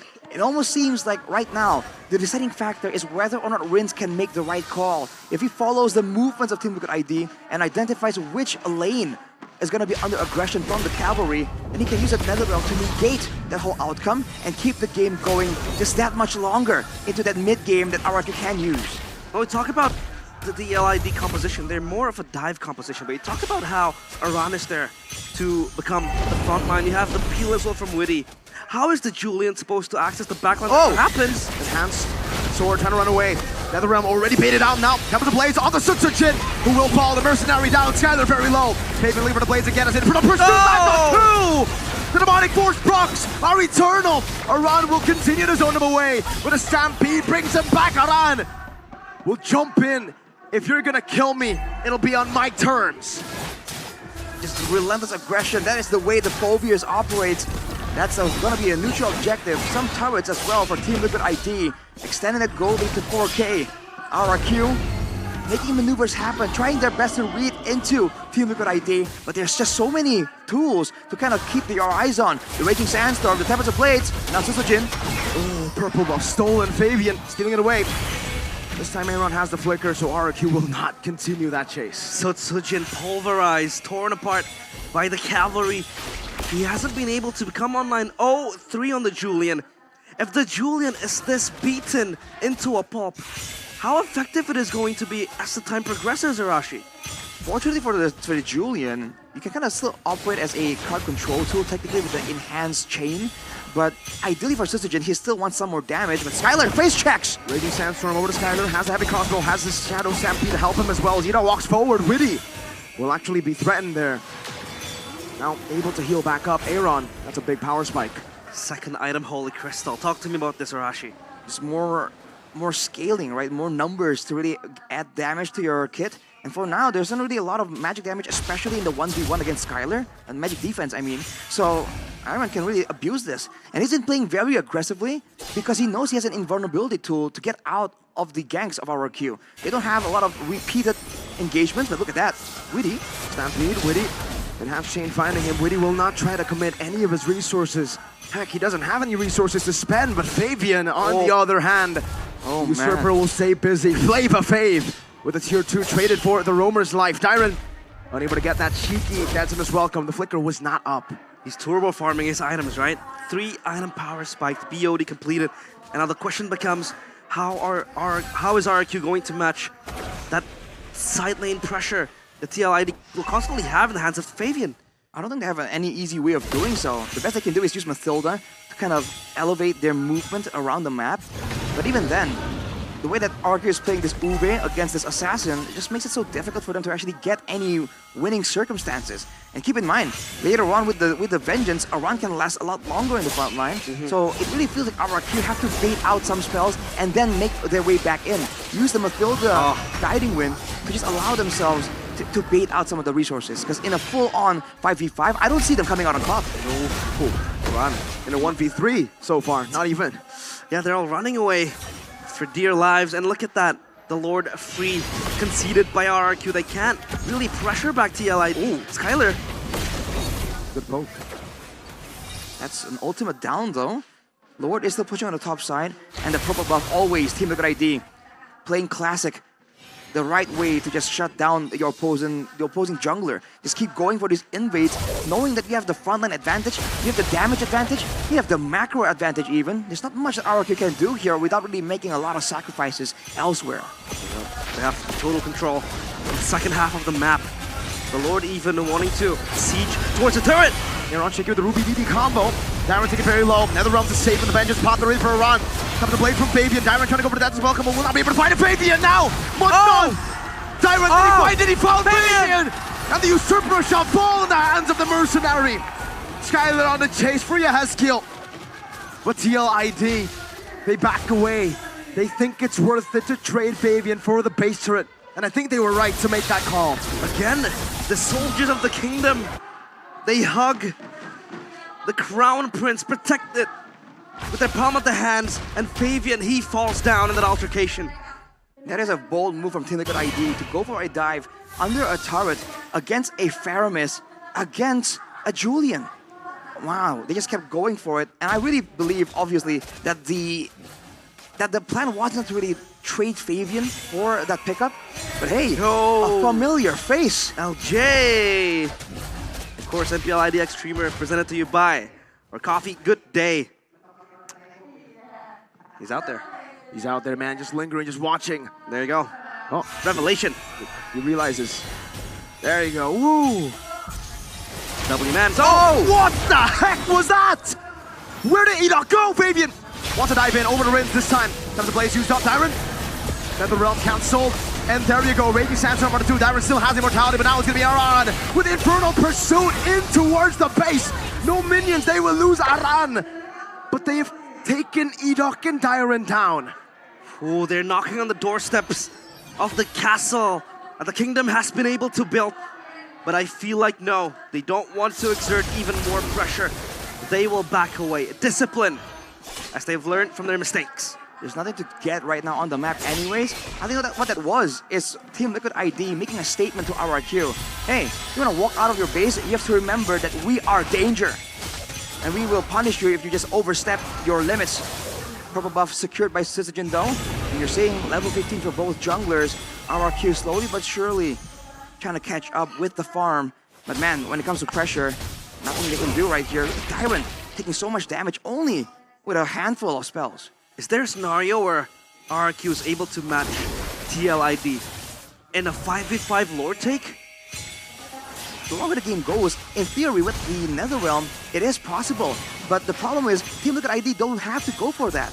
They have the macro play with the Angela, with the Link. Why would they go for a frontal 5v5 against a Faramis, against a marksman? Look at Witty. Oh, Witty looking for a flank angle. He might be able to catch Syzygy, but no backup close by. So he's all alone, stranded in an island, just becoming a distraction for the TLID cavalry to take down the Lord. Interesting play right there. Witty with the movement speed bonus from the passive, actually going and threatening the bottom side. And again, RRQ can't afford to split apart from each other. This almost seems like the same idea with the Yves Natan, just with a different format with the Faramis Erythal. But it's just not the same kind of shred. There'll be more bursts available by Skylar, but he needs to find the right targets. Technically against the Assassin, it can work, but with the hard guard, this is why that Angeline combo is just so difficult to deal with. And especially with the fleeting time available, there will be no hesitation from Yehezkiel to just pop that hard guard again and again. And Fabian, man, he is just up there at this point. Yeah, this Ube combo is working at its best for RRQ to defend their base, but now can they hold the second Lord marching in? Fabian, chunk low, Divine Blade, and the Tempest of Blades. Lord, will not be utilized to its fullest. RRQ dealt with it quite well. Is that a loss, Rashi? I think that is a loss. Team Liquid ID get some ways to push to clear on their own, denying gold from the Team Liquid ID members, and then the waves can get caught by RRQ, no problem. There was no dangerous moment there that they can go for a fight, they can punish. They did not get more damage or too much damage onto the base turrets. Team Liquid ID, it really felt like they didn't really set up the waves at all there. Yeah, it was all just done and dusted. The Lord evaporated in mere seconds by RRQ. And it feels like it's harder to be able to lay claim on the backline of RRQ. The fact that they have a lot of layers before they could access their hands towards Skylar. Witty. No, whoa, God, wait. Gotta respect this. Oh! Fabian gunned down. Well, now it's starting to hurt. Now that hard guard isn't able to save him all that well. A run. Still able to run away. Fabian clearing up top. TLID escaping from the clutches of RRQ. Look at that though. 3 ultimates for the side of Team Liquid. Now, the phobias doesn't really count, but RRQ are forced to just blow everything almost immediately. That is the amount of danger that they can sense from Team Liquid ID. But especially for Fabian, he needs to be very careful right now. He does. Burst damage, right? Assassins, surprisingly, are quite weak to it. From the Irithel, from the Beatrix. We've seen it before. So 3 hits in the late game will be enough. Whoa, look at that. Wow. Fabian able to react in time. That would have been game-changing had that hit. And now for TLID, of course, they want to bank on Fabian, but Aaron Shiki hasn't been able to see much of daylight with the damage that he's supposed to deal, with the way that he was supposed to dive to the backline of RRQ, but it seems like he's not getting the airtime that he needs. Right now, it's just unfortunate for Team Liquid that the Lunox pick allowed them to be so aggressive to just bully Skylar, but now in the late game, when they just go for that big engage and they use all the ultimates, it's almost like game over, right? RRQ, if they can survive the initial burst, will be able to do a lot more damage. But Sutsujin need to be careful. Preemptive plays have been rampant in Season 14. Now it feels like they want to try to contest the Lord. But this time around, TLID is just juggling it. Enticing RRQ to come inside. They can't. Shrouded in secrecy, they have this done. They get the third Lord. Courtesy of Aaron Shiki. And again, the Kings are forced into their own castle again. Skylar, though. Ooh, wow. Aran able to stop that engage from happening. Only a mere few seconds, almost 9,000 damage. The fact that Weedy was able to just Raging Sandstorm out, and the leftover damage actually splashed over to Aaron, taking him down to almost half. That's a lot of burst damage. 4-1 and 4. Skylar hasn't technically been shut down completely. It's only a 5k gold difference, and we've seen that with the right composition, even 10k can be mitigated by the base, by the safety that the base provides for you. Aran, though, going more and more tanky. Ooh. Look at the damage, though. Ridiculous damage. In and out. Ridiculous healing, too. And that was a Holy Crystal purchased by Yeskill. Witty, Aran walking up. Oh my god! Now goes over to Hurdle for Soon. Raging Sandstorm onto them. It's not going to be enough to take anyone down. Just another realm right now. It's just going to be one member taken out. Sutsujin still able to deal with the waves. They hold. That's a welcome from Dyron. Fabian will be caught. He buys the immortality, but I don't think he can live. He buys the winner crown. The usurper is hard to kill. Oh, but he is not immortal. Is this the turnaround the kingdom is looking for? They defend their castle, and they will advance forward. The risky play by Team Liquid ID, and they did not even get a base tower for their troubles. In the bottom lane, it was saved. RRQ with 22 seconds before Fabian, the menace, the usurper, is back on the map to have an impact. They can use this to set up all the traps, all the pressure. But look at Rins. Raging Sandstorm! Oh! And Aaron Shiki capitalizes! Now with a hard guard onto Aaron, that's an enhanced chain onto 2. Aaron still able to dish out some damage with a crown of immortality built by Sutsujin. With the help of the photo and enhanced chain forward. TLID now on the chase, the cavalry. They advance. Will charge. Witty walks forward, Dyron tied up by Yeskill. He will be mobilized, he will be taken out. Yeskill is on a killing spree. And TLID have been able to bait RRQ out of their castle now. Another siege into the base. Prince, no Netherrealm. Just yet. You'll have to wait. Sutsujin will use the enhanced sword to escape. That's a circling eagle. Eat out with a flicker. In front of pursuit. Skylar. Forward. Netherrealm coming down. Now Sutsujin trying to clear out the waves, and he won't be able to do it right now. But no! The cannon minion! One cannon minion was all it took. TLID stay alive in a best of 7. They will not let their dreams be shattered just like that. A game of inches. The cavalry steadfast, still galloping, still in the dreams of the revolution. One hole in the castle walls. We take it to game number 7. Game number 7. And the final game of this match. It is a close grand finals. Team Liquid ID, after a series of moments that had us doubting the possibility of a full series, they have done it. One moment is all it took. This is exactly why we're watching high-tier Mobile Legends. My oh my, there was a chance. There was a scenario where RRQ was able to turn it around. They got the assassination towards Fabian, towards the usurper. They execute him. But still, TLID with a Hail Mary play coming in from Yehezkiel and Chaos Shiki. It all turned around, and Game 7 it is. The Cavalry have always bowed down to the king. In the regular season, 2 legs it was. But they had to bow down, kneel before the king. In the upper bracket finals, we expected something different with a 2-0 start. Yet they still had to bend the knee. But today, it might be the day they finally conquer the kings. They finally usurp the throne. Now then, Game 7. What will happen? Will the castle walls still stay intact? Or will the cavalry complete their revolution, their rebellion, their revolt towards the prince on the way to become a king? Will it all be stolen away from the clutches of the kingdom? A final showdown on the field of battle. The forces of the kingdom against the swift and aggressive cavalry. And for the first time since Season 8, we will have a full 7-game grand finals. Panelists, are you not entertained?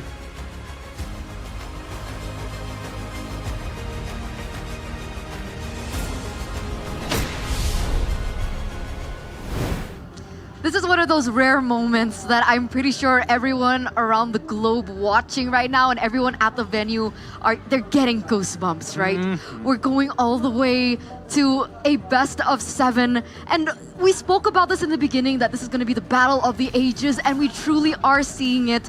Both of these teams are adapting on the fly with one another, and it's not just the players but also the coaches as they go and try to play that chess match into like its utmost moment. And just, I don't have any words. I'm dead. I'm gone. I mean, SPL constantly, and as well as Skewed. Yeah, their chess match, right? It seems like SDL Game 6 here. Enough is enough. Let's take away the Bane. Let's take away the Alpha. Let's go raw. Fist fight, assassin v assassin. Technically, Julian is not an assassin, but you can call it an assassin. But yes, Ling, Fabian, Flavor Fave, throwing flavor in that game. I'm telling you, the pucker factor of this game continues to just hold on, man. It's really stressful to see because even you can tell that this match is painting a huge toll. Taken a huge toll on both TLID and as well as RRQ. I think that RRQ is handling it a lot better, but TLID, right, when you see the momentum, they really love to push that, and they're doing everything in their power not to make a mistake. And this dive on the top side, right, initially just goes to show they're really nervous, like, man, I want to take you out, but I don't want to trade at all. They're learning from their mistakes, right? They're trying their hardest to not replicate the same thing that they did back in the past few games that we saw earlier on. And the fact that it was just the cherry on top, right? Go big or go home. Fabian just really pulls through with the signature Ling that we were so excited to finally see the Angela come into play as well. And it's a tough toss-up, right? Because essentially, in theory, the Faramis is going to hinder a lot of these movements, but you see Fabian being able to work around it. But you did mention, Gideon, what did you say about Rins in the game? I mean, I said that if there was a time as a Cavalry fan for Rins to suck, I wish he sucked now because he was hitting some insane Netherrealms. The timings of them were ridiculous, and that's what really dragged this game out. But give it up for the MVP here, winning on his Khalid. Presented to you by the official tournament smartphone, Samsung Galaxy S14 FE. Witty, again. I mean, when he's given the hero that he is comfortable, i.e. not Tigreal, yeah, Witty performs, man. 4-4-8 again. And he was one of the main factors, right? He made a lot of space in the mid-game especially. So much space here. However, I will say, Witty's early game definitely was questionable when it came down to the gold side of the map. I think that even Arashiki was probably looking at him and was like, hey, come on, don't make this lane harder than it already is. I've already dealt with him. I have a winning matchup. Like, you don't need to spice things up anymore. And we saw that be reflected into how fast Skylar was also getting the item power spikes, right? He was fat. Look, he's at 4-1-1 at this point. so. I mean, the one time that he died, it was a triple kill. A triple kill for Aaron Shiki. So I think that it really is boiling down to execution. At the same time, the draft from RRQ's side gave them a very narrow win condition unless they outperform their opponents. Really shows how, again, stable Team Liquid can be if Witty has the right tools. Here, this is the play. That last sequence, he opened things up alongside Aaron Cheeky. Yeah, I mean, without the flicker even, he has, the flicker is still on cooldown. That is where the collapse, somehow a deja vu of game 5. That same bush that RRQ made the play. It's hard to say, right? Because again, I think there's been a lot of conditioning that has been going into this game, whether it's from draft or even the plays. But even now, with movements across the map, I think a lot of the team members are being very conscious about, hey, I'm not going to rotate this way 2 times in a row. You can see how paranoid both sides are, and I think that Rince, under the pressure right now, he's starting to look like a diamond as long as he picks up that fire miss. So far, I'm hoping, especially as a Calvary fan, that he's going to underperform in this next game, because based off of, honestly, based off of where the drafts have been going, blue side has been winning consistently, so therefore RRQ should technically take that final game. You know what? I feel like it's getting quite unfair for RRQ here on the panel. I think we need another Arashi on the panel, maybe. I could be a kingdom. I can be a kingdom for 2 seconds. Or 1, 2. That's it. 2 seconds. That's as much Ghana can give him. Okay. That's the charity. We'll take it. We'll take it. So reflecting back onto this, I heard you guys mentioning some comments about them not going in for magic defense. Now, my question is that an error, or were they just so concerned about Fabian's damage that they had to, prioritize magic defense later on in the game? Well, there's 2 sides to the argument. Initially, me and Gotti did notice that, hey, there was a lack of MR. We see that the Athena shields coming out from, even Edok came super late into the game. He got a Enchanted Talisman. He was already building up to maybe, I'm not sure whether he wanted to go for something crazy like a Genius Wand, but definitely Flask of Oasis. Then finally, he got the Athena shield. And then you look at everybody else, right? You notice, wait a minute, nobody really has MR other than Dairin, but even if he has a Radiant Armor, but he's still small Dino, it's not really going to do too much. A lot of this was just because of Rins and that how effective his Netherrealm is. You can see Glass Cannon builds all the way through. Even for Skylar, right? He swapped out his items midway saying, hey, I know I trust you, Rins, but after the Netherrealm, I need to survive with just a little bit of help. That's all I need. I mean, with the additions of that, right? I mean, they are banking on Rins with the Netherrealm, but what it allows for Aaron Shiki, he built the Genius Wand early as well, because hey, no MR, no Athena, okay, a couple of Silence Robes, but still it can penetrate with the Genius Wand. And Shiki got a couple of assists, important hits with the Brilliance, with the Chaos Assault as well, and that allowed as well Team Liquid to have more control. The map was blue, 70% of that early mid, the map was blue. It's completely controlled by TLID. You can even see it reflected in the gold difference as well. Here and there, we do see some ups and downs in the previous games, but in this game in particular, it was just full control by TLID. I can't even say that it was full control, because you saw how many times they were like, man, it's getting really hard to end this. Let's just keep throwing ourselves at the wall and eventually we might outplay them. Because I didn't think that they had enough siege, right? I mean, they went in for the Angela in the mid lane. They had the Lunox in the gold lane. They didn't have as much damage, like an Irithel, let's say, to go in for the siege. So it was difficult, granted, we'll give them that, but finally they were able to put the nail in the coffin. Yeah, very evidence showing as well why the Matilda Faramis is also very strong while defending when the opposition is lacking siege, right? You got the Favor, you got the Flask as well, plus the Netherrealm allows you to supplement. And of course, Skylar, such a mobile hero on this Irithel, allows him to move around here and there, healing damage, base attacks, auto attacks, and at the end of the day, Team Liquid got the edge though. But now for sure, RRQ are gonna go for blue side, right? Right? The theme is, I mean, that's how the game's been going so far, right? I would only imagine that whoever's getting blue side is going to get the significant advantage unless we see something different, which we did see here in game number 6 with the bans. So I can only imagine that if they do get blue side again, I don't think the bans are going to be the same, and I think a lot more of the traditional Banes and as well as the Alphas are going to get through, because that's a lot of why RRQ has been finding success. I agree. That's why. I think they'd want blue side. Yeah. They want to force the chip on the red side, right? Oh, well, yeah, that too. That's definitely a good point.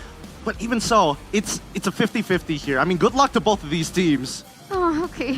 We're gonna throw it over to Bude Clara Mongstar with an interview with an interesting person. So we're just gonna get that, get to that. I mean, oh, I'm losing it. Take it away, Bude.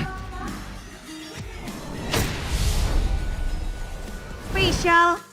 Apa yang spesial ya? Apa ya? Apa ya? Tadi sih udah bisik-bisik ya. Mau dikasih sekarang nggak sih? Pantun. Boleh. Oke. Ke Bandung mahal ongkos. Cakep. Liquid mahal nih bos. Waduh.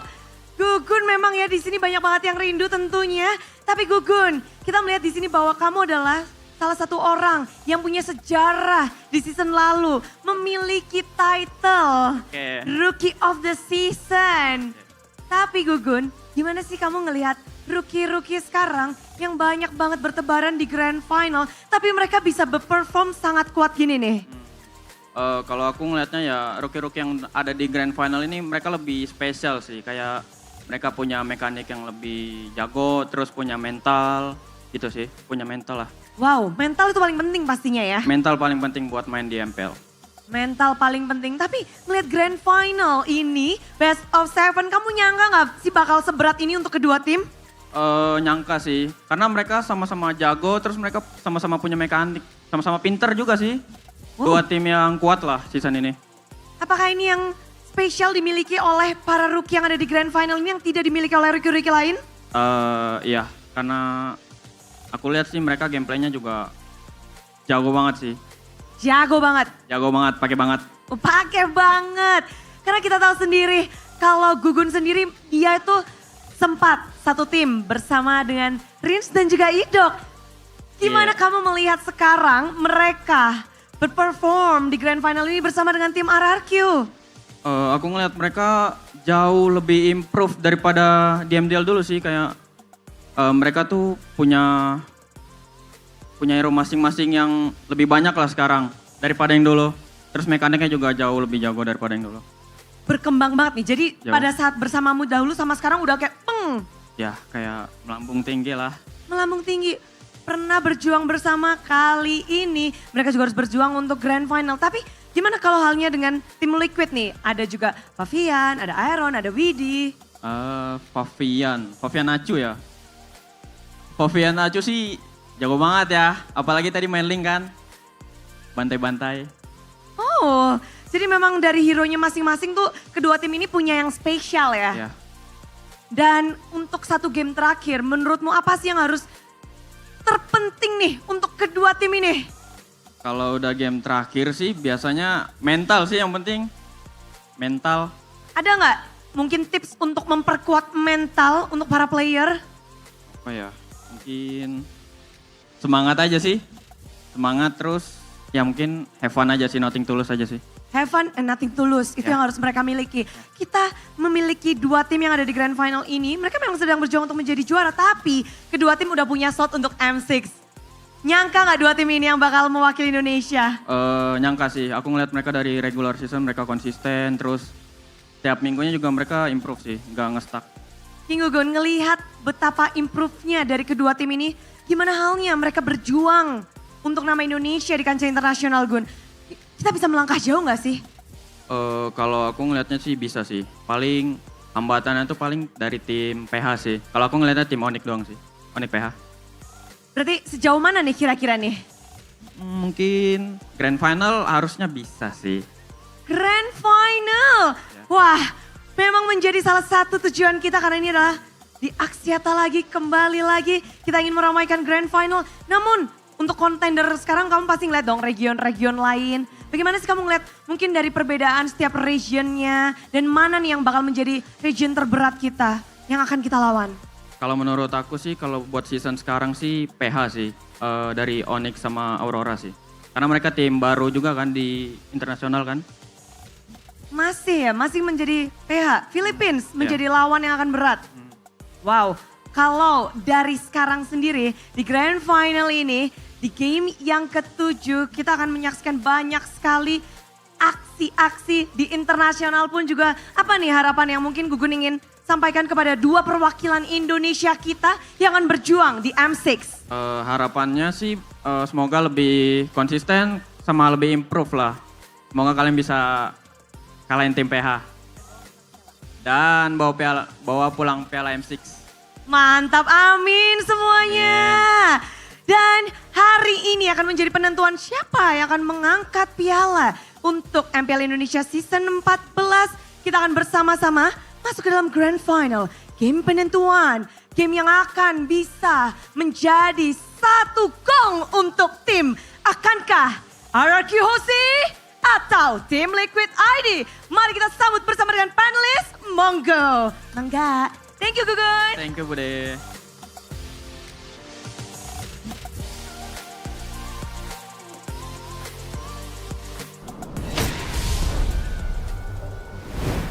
Thank you, Bude Clara Monster, as well as thank you, Gugun. It's so great to see him, come to the venue. He's now with MDL, if I'm not mistaken. Yeah. So I don't know. It's just the different generations of TLID making their way here. It's heartwarming, right? We have the Gugun era. We have the face hugger era in the building. We also have the new era with Aaron Shiki, Weedy, as well as Fabian. So very interesting. But welcome once again, ladies and gentlemen, to the English panel. We're down to the final game in this best of 7. We're going to the 7th game, and it's so weird because season after season, it feels like there's like a common trend. Do you remember there was like this one season where all across the globe, it was a full 4-0? Yes. And now we're getting 4-3s, NACT, MPLPH. Now MPL ID. Maybe MPLMY? Hey, don't put the onus on us here. We don't know what's going to happen there, man. We're the most entertaining region. We're not consistent with it.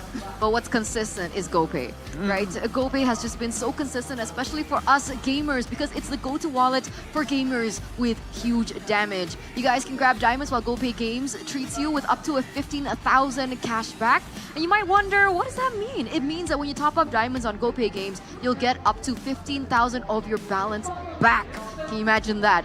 It's the best place to top up for games with always fair as well as affordable prices. And payments are secure as well because you pay directly with GoPay, so you don't have to worry about that. All you need to do is top up directly at gopay.co.id/games and you get that 15K cashback. You can also, hear me out, get in. Return, now you can vote for your favorite team. Last chance, all right, in every MPL ID Season 14 match, of course, regular season playoffs now. This is the final game on the GoPay app and collect as many tokens as possible to win free prizes from MLB skins, GoPay coins, gaming phones, and hear me out again, electric motorbike. Dude, that's crazy because another crucial resource for gamers is to make sure that your game runs smoothly by getting your mobile credit through the new GoPay app at cheap prices. Get 15K worth of credit only for 9,900. That is ridiculously cheap. Value. Triple V. Triple V. VVV. Also splitting bill with friends, all right?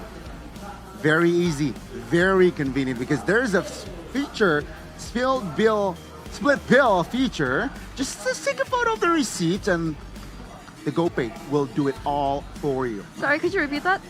Spill bill? Spill bill. Spill bill. Oh, I know for a fact that Gonnie's gonna remember that next time. I mean, I hope he does. I mean, that's a golden moment right there. Split the bill. Split the bill every single time. Did you say gold? Yes, I did say that was a golden moment. Golden moment, interesting. That reminds me of Ube as gold. and their current collaboration Collab. with MPL Season 14. You guys can check it out at ubslifestyle.com or the UBS Lifestyle e-commerce where, you know, there's the Benedetta Electro Katana and there's the Mythic Warrior. And the thing is, with every purchase of the limited edition, you guys have a chance to, you will get a free skin. Wow. Here's the thing. Fnatic Onyx, they got 4 rings. Courtesy of UBS. Are you gonna be the new M1? Are you gonna be the new Evil? Hey. Gideon, do you know about this? 10, right? 11, I do. 13. It's been a million years, and Evos are still bragging about their M1 trophy. I'm getting It's not a million years though. a little bit of that There's from a the huge Onyx fans. difference regarding the timeline of M1 and Season 13.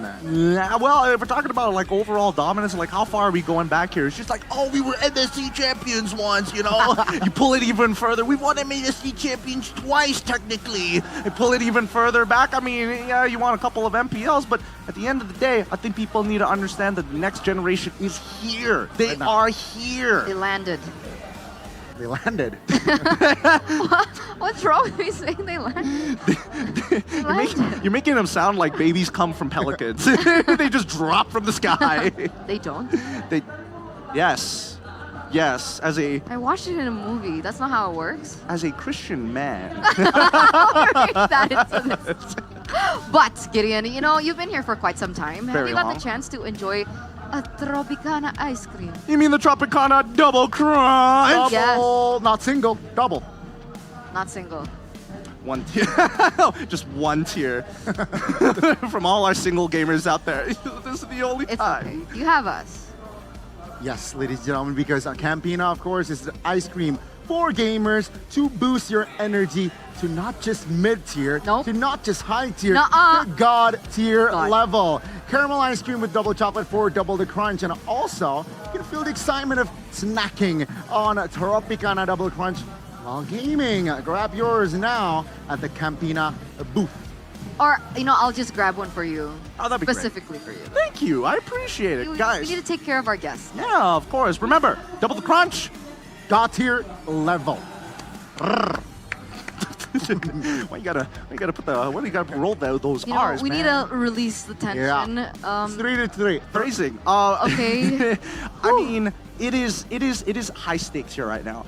And the best, how I know it's high stakes, none of the audience members left. Usually between games, they go out, chill out, maybe get a drink, maybe get a Tropicana. Nobody moved. Everybody is waiting for this final game. Wow, that's actually true. You guys get to see it, ladies and gentlemen. El Dorado Bandung. This is outside, by the way. What the heck? I thought we were looking on the inside. Oh, this is outside, Gideon. They're sitting on the floor. The free watch party that's outside, for those of them who weren't able to secure the tickets, like, you know, it was sold out so quickly. They're actually waiting outside, watching together. Oh, man. There are no roofs over their heads. They are sitting outside in the wilderness, exposed to the elements to watch this game. You're painting Bandung as like a really It's not. weird place. No, it's just the situation that they're in right now. That's true. It could rain at any time. But that's the enthusiasm. That's the commitment, ladies and gentlemen. My God. Okay, audience topic voting. Game 7 is the decider. How can RRQ become the MPL? Did Arashi write this? Excuse me? What is this? Huh? What is this? It's because they lost Game 6. Oh, okay. It's because they lost Game 6. Sorry. Okay, keeping it professional. Go all in and all out. 51%. Okay. Nicely done. Thank you, guys. Majority rules. That really helps. It does. No. It does a lot because I think right now that's what a lot of teams experience. It's not about the tactical genius. You leave that up to your coach. You got to perform right here, right now. Oh. Yep. Well. RQ. Well. Is it really a surprise, though? Nope.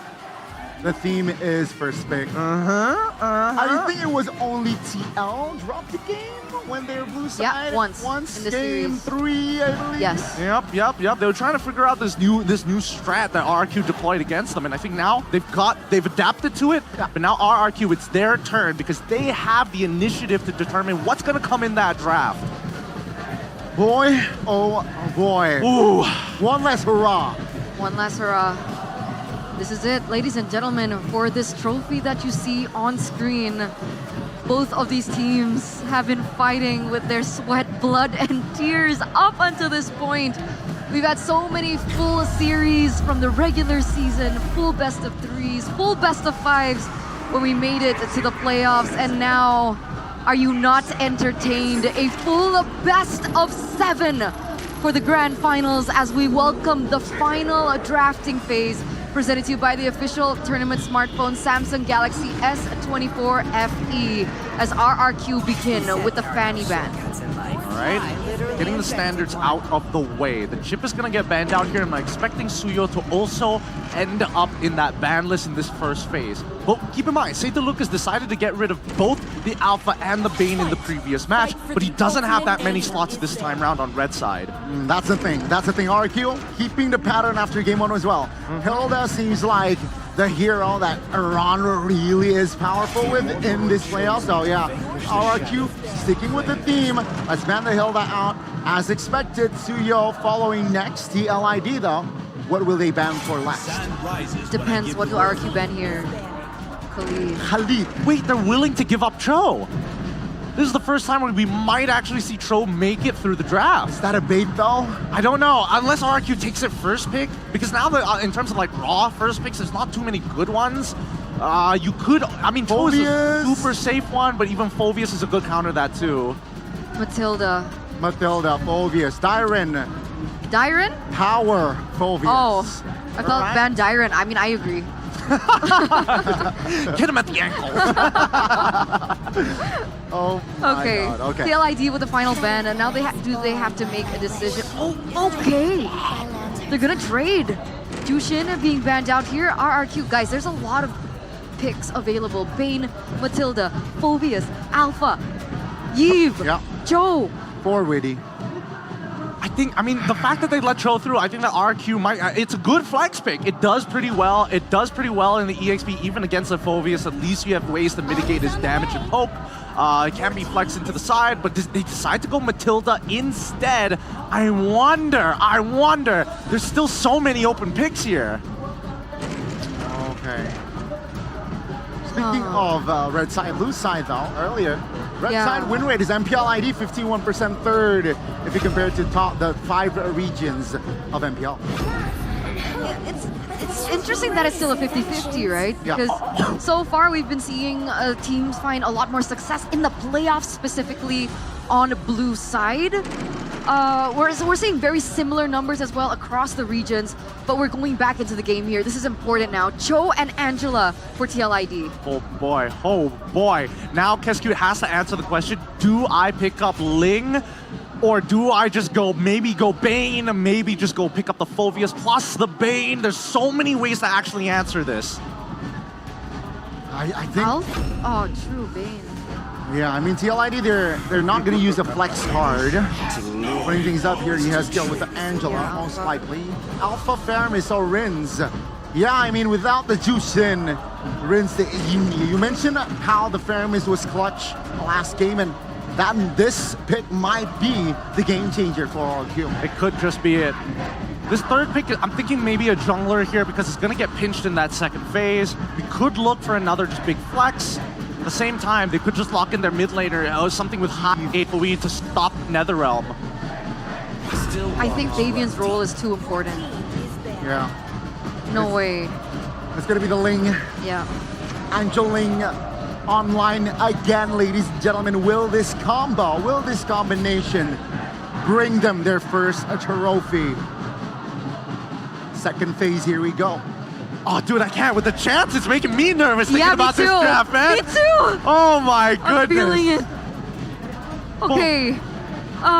We'll start with TLID. Into the second phase, what do we need to respect? Technically, the Irithel from Skylar. Yeah. That's the win rate has faltered in the face of Cho. So do they still want to ban that out? They don't. They go for the Phoveus. Oh, yeah, Phoveus is going to be necessary here. But I think now the real question, because Kescute is already basically locked into the Alpha. Yeah. At this point, there's not a lot of disengage I would make an argument for wave clear could be a potential problem, but then again, Skylar can play Beatrix, right? But there's not a lot of catch. So it's a lot of peeling, it's a lot of sustain. So where's that damage gonna come from? Guys? Yes? What about X-Borg for TLID? X-Borg, TLID. EXP X-Borg. I don't think so. I don't think so unless they see more tanks from the side of RRQ. Because even if you do throw him in, there's the Matilda. There's the Matilda, right? There's no escaping it. Honestly, I was thinking, never mind. They've kind of locked. I mean, TLID have definitely locked themselves into this comp because of the Angeling combo. I think now picking up a Beatrix for the side of TLD might be a pretty good idea. It's got a lot of wave clear, it's got a lot of damage, and most importantly, it's got AoE abilities to deal with the Netherrealm. Oh, that's a good ban. That's a good ban by RQ. You were talking about how everything is very set in stone in terms of the flex, so TLID, they need magic damage, right? If the Angela is placed into the mid lane, the Lunox served its purpose, as well as being very versatile in its lane, very hard to pick off. Harith. And so what do they go for? Harith. Yes! Big one, big one. You see Lunox gone, you straight away pick up the Harith. I mean, game 6, it was the other way around. RQ banned out the Ruby and the Harith for that second phase. So now, after seeing Aaron Shika's impact, they're saying, you know what? Yeah, we don't want to deal with your Lunox. Harith, though, very value as well. I mean, Aaron Shiki can definitely rock it at RQ. Exia Matilda.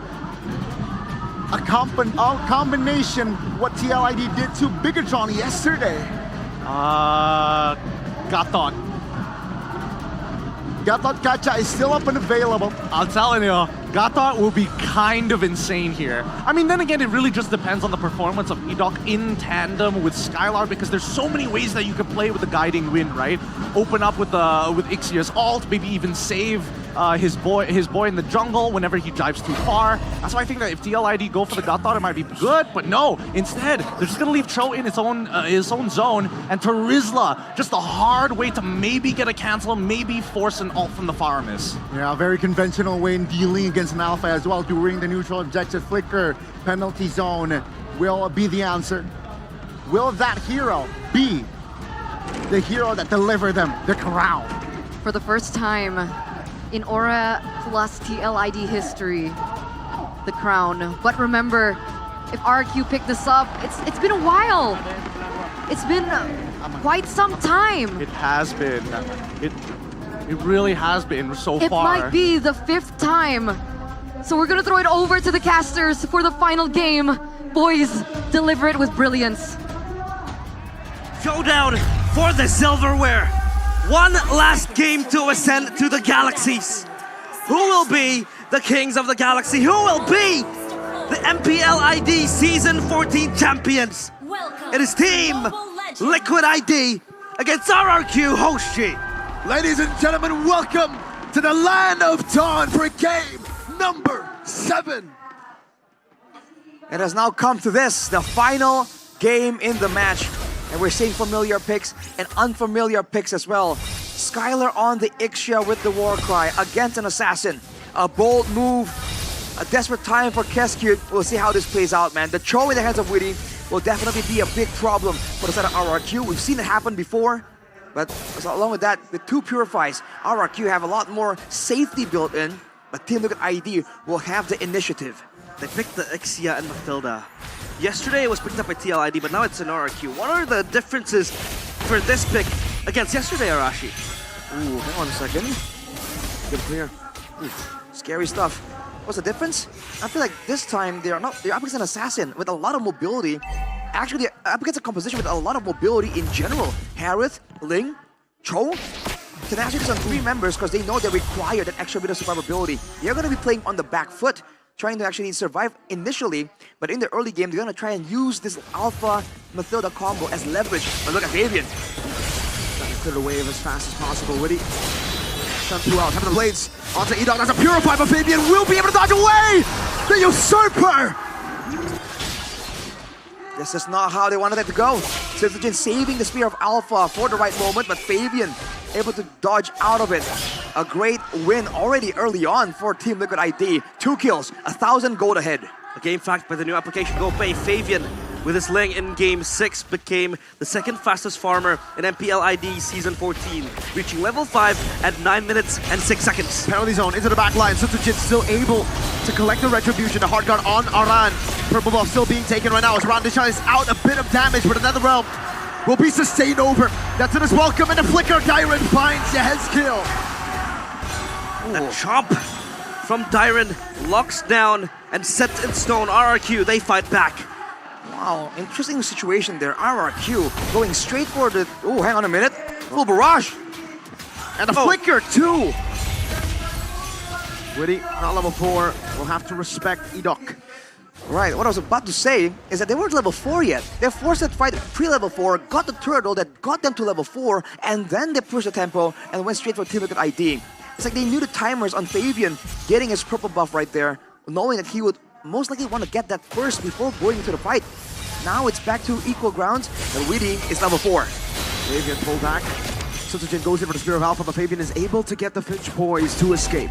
Still, they dance with death, and Fabian likes that odds. And now, of course, Aran down bottom. It feels like he's not rotating as much as he was yesterday with the pick. What is he trying to achieve, Arashi? Oh, hang on a second. Witty, he chased down. Drag back as well, but there's no kill threat with just a Mathilda and a Paramis. Not enough burst at all, but look at Rins now, a bit out of position. This is the threat of the Ling, man. Sutsujin has been very generous with the Spear of Alpha. I don't know if he's conditioning Fabian to expect it, but wow, this is how it's going. And Skylar, that's the second time he's popped that ulti. Just to farm. Just to make sure that he doesn't get stuck in a weird situation there, avoiding the lane technically. Yeah, and they try to pressure the purple buff that is Fabian's, and Dyron is here as well. Oh, Witty, there we go. It's gonna be the kick down. Fabian, Temple the Blaze, able to knock him out with a penalty zone as well. And another realm comes down, but Witty will lose his life. No, he still gets the Kundo on him. Witty! That's in his welcome, but they're all gonna melt down as Aaron Shiki has rotated all the way from the gold lane. Fabian had the purple buff. He got it, and now he has slain Rins together with Aaron Shiki. Witty bobbing and weaving, escaping death once more. 006. This Cho is a menace. Just like that, again, 1,000 gold lead for Team Liquid ID. Now with the turtle, 1.5. Witty on the Cho, an absolute menace. Difficult to deal with, always around, just to be an absolute nuisance.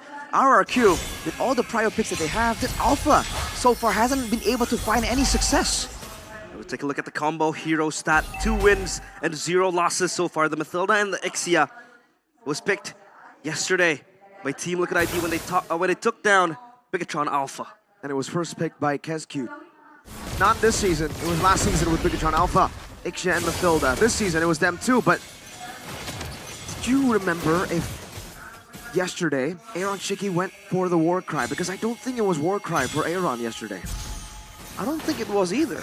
This might be the idea might be to just get the Warcry proc and then let everyone else do the job, right? Let Sutsujin maybe burst someone down and apply it from far away. It could be the synergy they're going for right here. But again, the problem still remains. RRQ can't really do much when it comes to engaging with the mobility from Team Liquid ID. The Mathilda can't get a good catch, and so can't the Faramis. It really is only in the hands of Dyron, which is why we see him go for these big flicker Daytona welcome plays. Dyron has to lock down the Ling, right? Fabian, he will run rampant as he used to. And of course, this time around the Brats has huge responsibilities behind its back.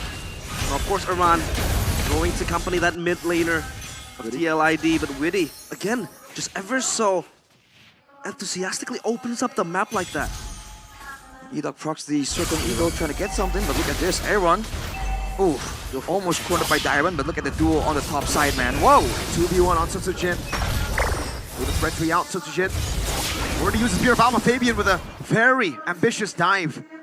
But it's on to 1 Alpha. They gotta respect the Alpha, man. They do, they have to. But Sutsujin is far away. The turtle, though, spawns. And Fabian as well, but Fabian can catch up with the Finch boys. RRQ, though, they have control of the turtle pit and they advance further. Witty is just here to cover. Move. Ruins though, being really upfront. Here comes Skylar. No guiding in for a while though. Is this the window? Oh, see Halbert first item. Doji Kundo. That was welcome over to him. Fabian will be able to get an opening right now. He will try to go for the jump on the Skylar with another realm. Placed on him. Sutsujin with his retreat battle. Time to blaze in the midst of it all. Fabian escaping. No red tree on him, but RQ decides to go for the mid lane instead of invading the jungle. Aran trying to clear the wave all alone. Goes for the hammer swing, stocked up, and Spear of Alpha over to him. Flicker out, Aaron now with the Demand Force trying to save the turret from being taken. And he will be successful at that. He will stop RQ from sieging the tier 1. Really? Oh, whoa. Securing. Yeah, guaranteeing the purple buff, but that might just cost them the mid turret. Great moves from RRQ, but what's fascinating is that how early that full barrage was popped earlier. Fabian almost seems caught off guard there, but then Rince moved backwards just to ensure that the Netherrealm actually reaches Skylar. And that could be the idea here, using that full barrage to really zone out the squishier members. If Fabian was on a tank, was on a fighter, he can kind of get into that danger zone and still go for the red tree. But now that he's on a Ling, we've talked about this matchup before, an assassin against a marksman.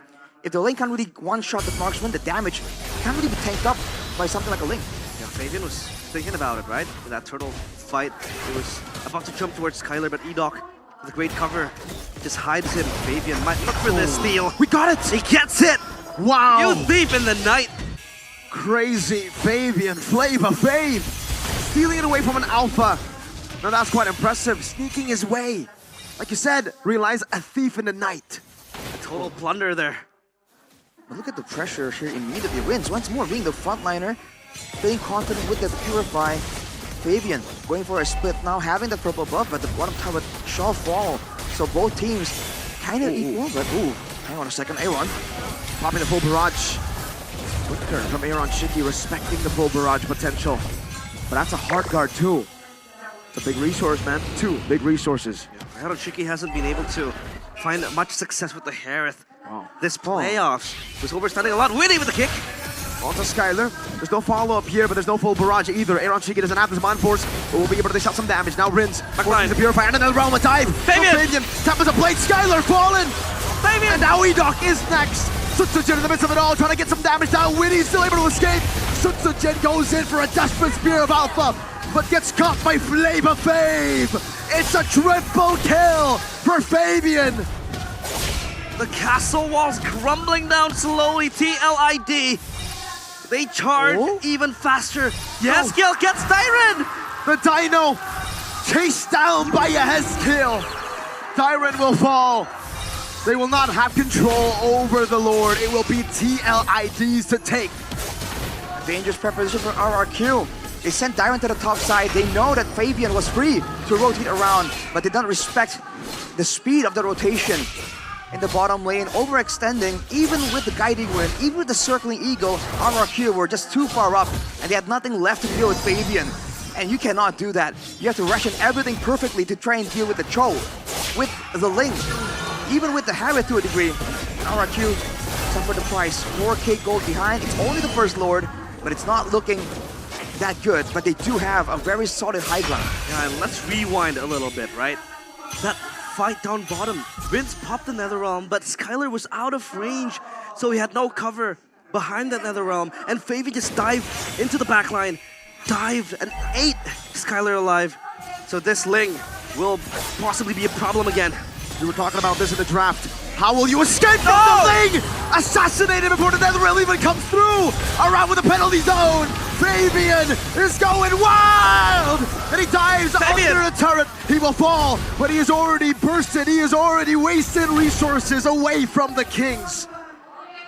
Rex, Regum, Kaon shook again once more.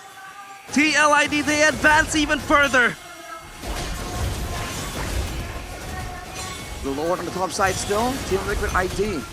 5k gold again. All things considered, Fabian actually gets taken out right there. It's a small victory if you look at the gold difference. Still managed to be held at that 4k mark. RQ once more. Can they play this patient enough? Even earlier with the Netherrealm, with everything used, they weren't able to actually survive long enough in the fight. And now Skylar once again is showing in the lane boldly, impudently. This Ixia though, it becomes a very, very hard game to play. Once it scales into the late game, and look at Aaron Tricky. 3-item power spike. But hey! Who says Onyx is not in the finals? Kyrie right there! Yeah, with Buddy. Yeah, with the whole gang almost. Happy birthday, bro! Happy birthday, Buddy. Buddy. And a fist bump as well right there, right? Yeah. All right, 50 seconds though, RRQ. They've banked on this composition. The early game at least has not been kind to them. This mid game, in theory, is one of the strongest points for Team Liquid ID, and they're still, by all means, at a 4K gold lead only. So RRQ, they're trying to play it as slow as possible, and they're avoiding overextending too far, ensuring that Edok at least can still get some saves using the guiding wind. But that means that Team Liquid ID can farm even faster. They've reached level 15 though, especially Fabian. So at this point, any kind of farm advantage will be useful for an item swap, but it won't affect the overall power. Yeah, and of course Fabian, he terrorizes the kingdom. Wow. Look at what they want to throw into just taking down the usurper. This guy, it feels like there is no room for error when he has his hands on the Ling. Ooh, we have to see what Skylar is building, man, because at this point, is he going to be forced to build a Wind of Nature? He needs something, because Fabian is bursting him down a bit too quickly. Maybe for this... Oh, hang on a minute. Okay. Ooh, RRQ, look at Witty. He's holding Skylar away, completely away from the team fight. RRQ don't know what to do. They are scattered by the cavalry. Their formation has been broken. And Fabian claims the Lord. Impeccable work by the cavalry. Witty, for once, he was alone in the middle lane, but he got the job done, and they get a free Lord. Is that the orange buff taken by Skylar, actually? No Wind of Nature just yet. Rose Gold Meteor, actually, for Skylar. We'll have to see. RRQ, again, catching up. We're at the 14-minute mark, and generally, in 2 or 3 minutes, we'll truly be at the late game, where the goal difference will be impactful, but it won't really be game-changing. RRQ holding on for dear life right here. But are they being too greedy with this itemization? Will Mathilda alone, with the Faramis, be able to save the Ixia from the thrust, from the assassination attempts of the Usurper? 5 items for the Usurper. Fabian, this might be his stage to prove that he is nothing short of a brilliance. And now RRQ, they need to defend their base, but their high ground, Arashi, isn't any good. It's pretty good with the full barrage, but again, it's not about the damage output from so far away. It's also how long can you defend? How can you stop the dive? Look at Witty. Fabian penalty zone from around. Witty jumps in with the Jikudo. Another realm to save them, to save the kingdom. Once and for all, Fabian with the pitch boys escaping away. Aaron Tricky will go for the base to the end on it. The castle walls demolished. The road to glory denied. The kings have fallen. On the night of the revolution, on the night of fate, the cavalry do not buckle or yield when faced with the cruelty of the kings. They push, they scream, and they charge! The revolution is complete. The cavalry, they occupy the castle. They break free from the subjugation of the kingdom. The kingdom is no more. Their nightmares conquered. Their road has never been easy. 11 seasons of failures. 11 seasons of torment. 11 seasons of what-ifs. But this season, a band of young stallions take charge.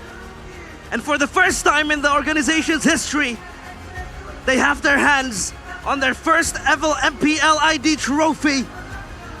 Team Liquid ID are your MPL ID Season 14 champions. It was close. It was competitive, but almost just simply isn't enough. Team Liquid ID with the dream underdog story in their debut season for 3 rookies. They have attained this MPL ID champion status. They are Your kings of the galaxy.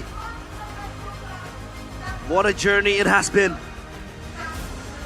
Agony, tension, heartbreak for the kingdom. But they stand tall. What a fight it has been for them. A phenomenal performance from Liquid ID.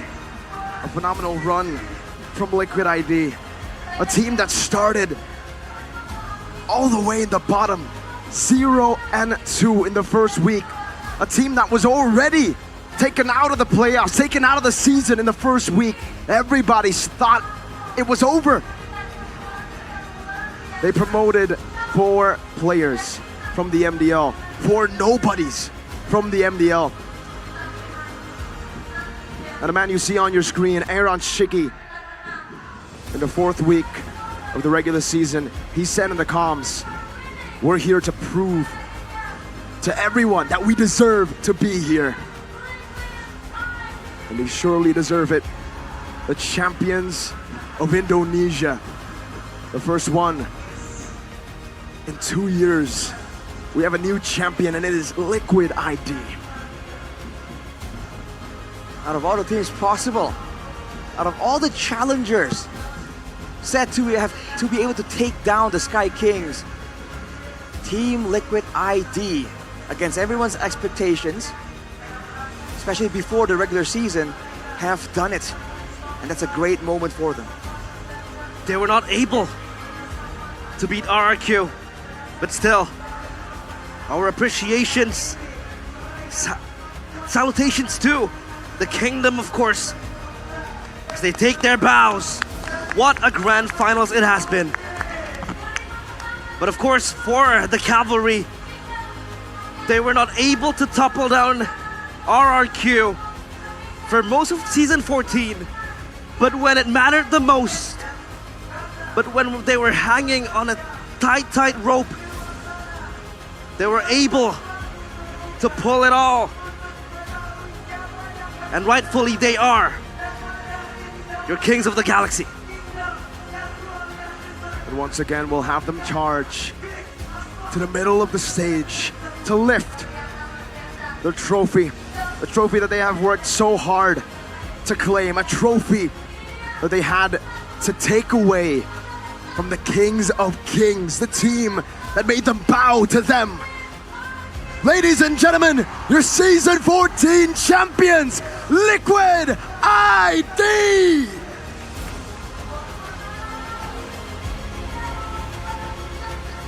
What a journey. What a journey. They can finally say, they did it. They did it! They certainly have. The rookies out of nowhere, man. Even in the drafting phase, people thought that it wasn't possible, that it couldn't be done. But look at them now. The question becomes, how far is their ceiling? This is their freshman year in MPL, and they're able to clinch that silverware. How far will this team go? What are their limits? The sky is the limit for this team. Next in their sights is the M6 World Championship. They must not be complacent. They must not be satisfied. But today, they must celebrate. Celebrations underway.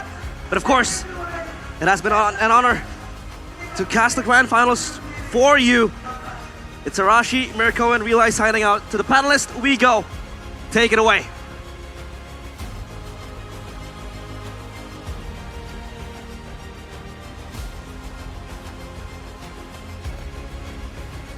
Season 14 menjadi season di mana lahirnya juara baru di MPL Indonesia. Tim Liquid ID, mereka memberikan yang mereka miliki dari regular season, benar-benar bisa menggebrak panggung MPL Indonesia. Ini adalah bukti, walaupun ini adalah panggung playoff pertama mereka, ini menjadi sejarah baru. Tim Liquid Indonesia, the winner of MPL Indonesia Season 14!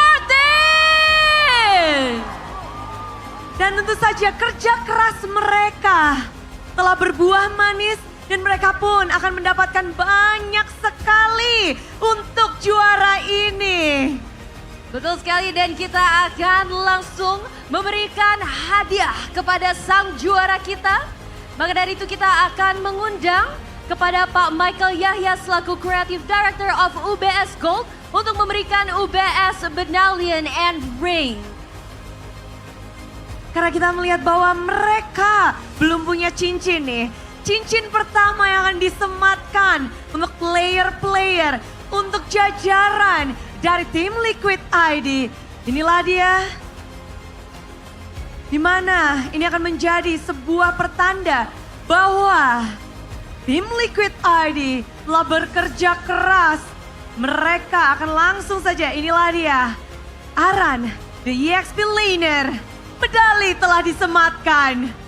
Dan juga cincin pertama untuk Aran.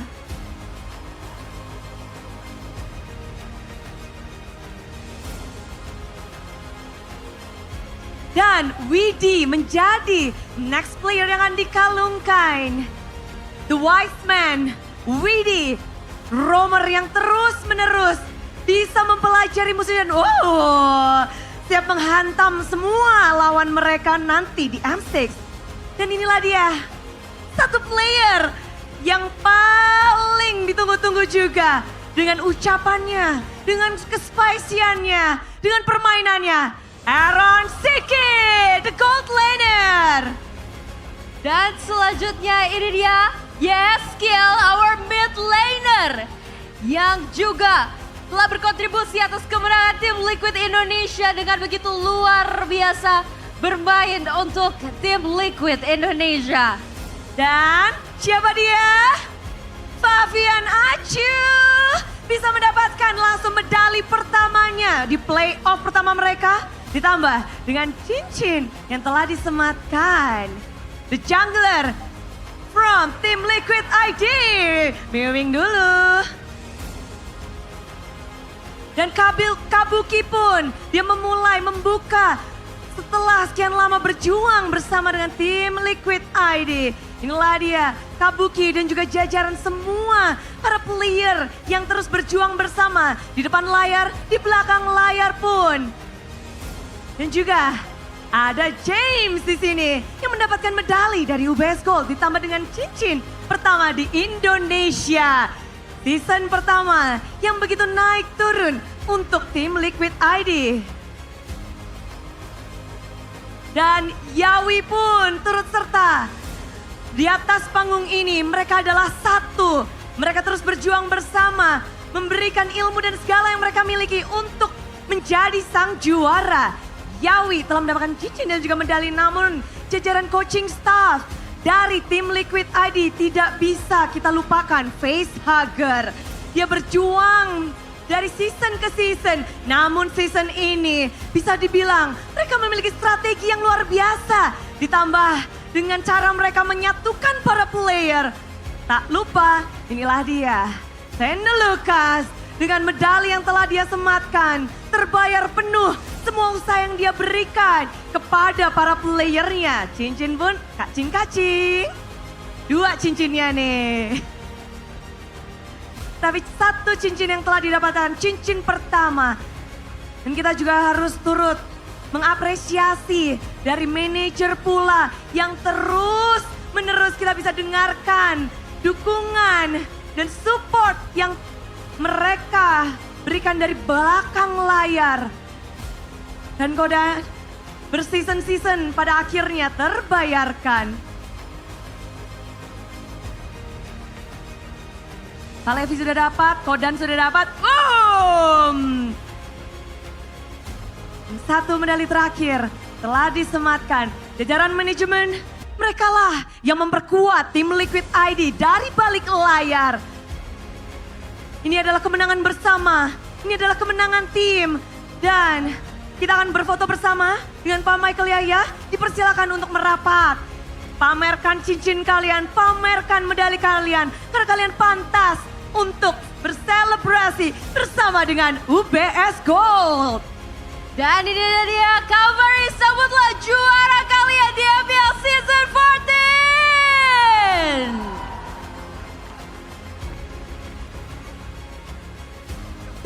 kepada Bapak Michael Yahya telah menyematkan kepada sang juara kita medali pertama dan juga cincin pertama dari mereka. Betul sekali Bude, dan selanjutnya kita akan turut mengundang kepada Bapak Faris Shiki selaku MX Assistant Product Marketing Manager dari Samsung Phone S24 Ultra untuk menyerahkan hadiah kepada juara kita. Makin rajin nih untuk push rank, untuk berlatih. Khususnya mereka memang sudah menang di sini. Betul Bude. Di hadapan mereka akan ada next step untuk di babak M6 World Championship. Betul sekali, ini merupakan langkah awal. Ini bukan akhir dari kemenangan tim Liquid Indonesia. Karena mereka masih harus bersaing untuk mewakili Indonesia di M6 World Championship. Satu persatu pemain dari tim Liquid ID. Mereka mendapatkan satu unit Samsung Galaxy S24 Series. Betul sekali, dan ini merupakan apresiasi terhadap kerja keras tim Liquid Indonesia pastinya untuk bisa kembali berlatih dan pastinya lebih rajin untuk push rank, mempersiapkan diri untuk M6 mereka di Malaysia. Tangan mereka sudah mulai penuh sepertinya karena hadiah demi hadiah terus mengalir untuk sang juara. Kita akan mengabadikan momen ini, boleh kembali bersatu di tengah untuk bersama-sama merayakan Raja Galaxy. Raja Galaxy dengan Samsung Galaxy mereka yang baru. Dan tentu saja ini akan menjadi momen di mana sang Raja Galaxy mereka akan ditantang terus-menerus setelah ini. Mereka mendapatkan sejarah baru dan terima kasih sekali Bapak. Boleh kembali karena selanjutnya kami akan memberikan hadiah selanjutnya. Betul sekali, terima kasih kepada Bapak Faris Shiki selaku MX Assistant Product Marketing Manager dari Samsung Phone S24 Ultra. Dan selanjutnya kita akan mengundang Bapak Andika Magara Akan selaku Wakil Ketua Bidang Kompetisi, Atlet dan Prestasi ESI Provinsi Jawa Barat untuk memberikan champion check kepada tim Liquid Indonesia. Yap, mereka telah berjuang di tanah Bandung, tanah yang menjadi saksi lahirnya juara baru. Mari kita akan abadikan momen bersama dan Raja Galaxy. Dan inilah adalah bukti bahwa kerja keras dari mereka untuk bisa sampai ke panggung playoff dan akhirnya membawa tiket ke M6 sampai di akhirnya grand final mereka menjadi juara utama dari MPL Indonesia Season 14. Baik, kita akan abadikan momen dengan title Raja Galaxy.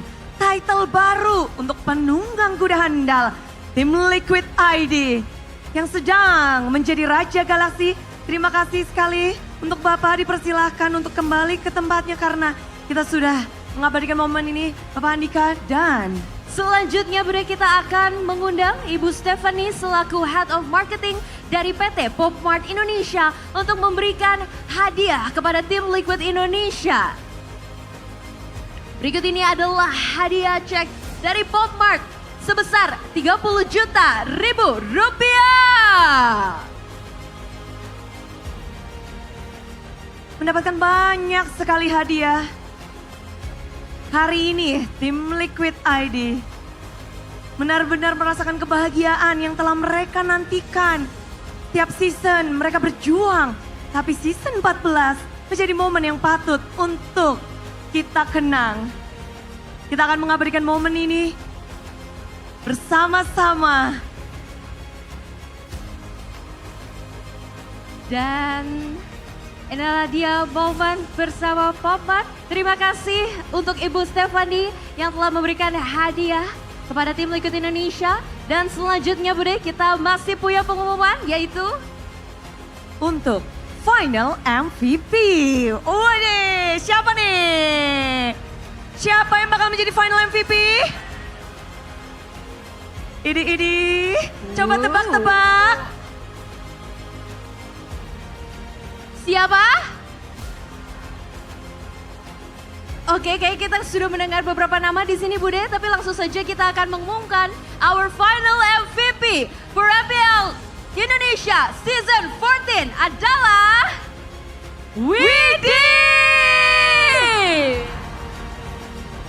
The Wiseman Widi, Roma Ranyar, rookie baru yang mewarnai tim Liquid ID, mewarnai MPL Indonesia Season 14. Dan tentu saja Widi di sini akan mendapatkan banyak sekali hadiah. Betul sekali, maka dari itu kita akan kembali mengundang kepada Bapak Faris Shidki selaku MX Assistant Product Marketing Manager dari Samsung yang akan memberikan gaming package kepada Widi selaku Finals MVP dari MPL Indonesia Season 14.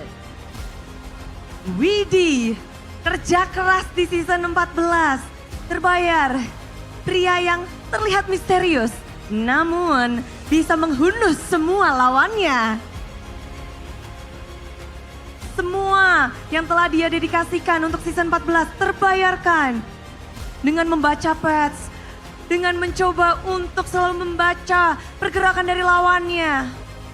Turut serta memberikan dukungan kepada teman-temannya pula. Dan bagaimana halnya dengan yang dia miliki, semua dia berikan untuk tim Liquid ID.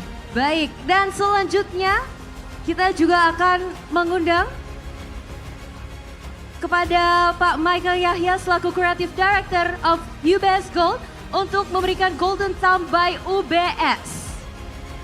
Golden Thumb by UBS Gold akan didapatkan oleh VD sebagai final MVP yang terus kita bisa lihat cara dia meraih mimpi. Perlahan tapi pasti, satu langkah demi satu langkah, dia berhasil lalui bersama kawan-kawan. Namun, dari jempol Widi inilah menghasilkan juara dan permainan yang baik. Betul sekali, ini merupakan apresiasi atas kerja keras dari Widi sebagai final MVP kali ini. Baik, terima kasih untuk Bapak Michael. Dan selanjutnya juga Widi akan menerima hadiah Pop Mart Doll yang merupakan Mega Space Molly 400% dari Pop Mart.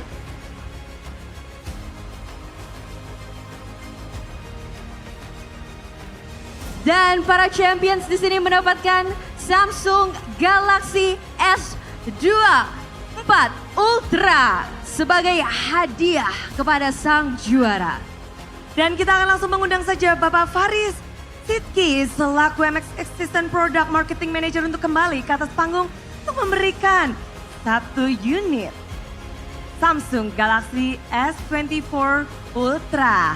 Betul sekali, dan juga ini merupakan MVP Trophy by Samsung yang akan diberikan langsung kepada Widi sebagai Finals MVP di MPL Indonesia Season 14. Boleh kita abadikan momen ini.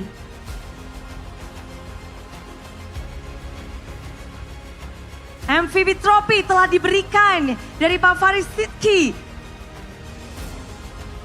Dan tentu saja hadiah sudah banyak banget nih, udah didapetin oleh Widi. Saatnya kita mendengar dua patah kata dari Widi.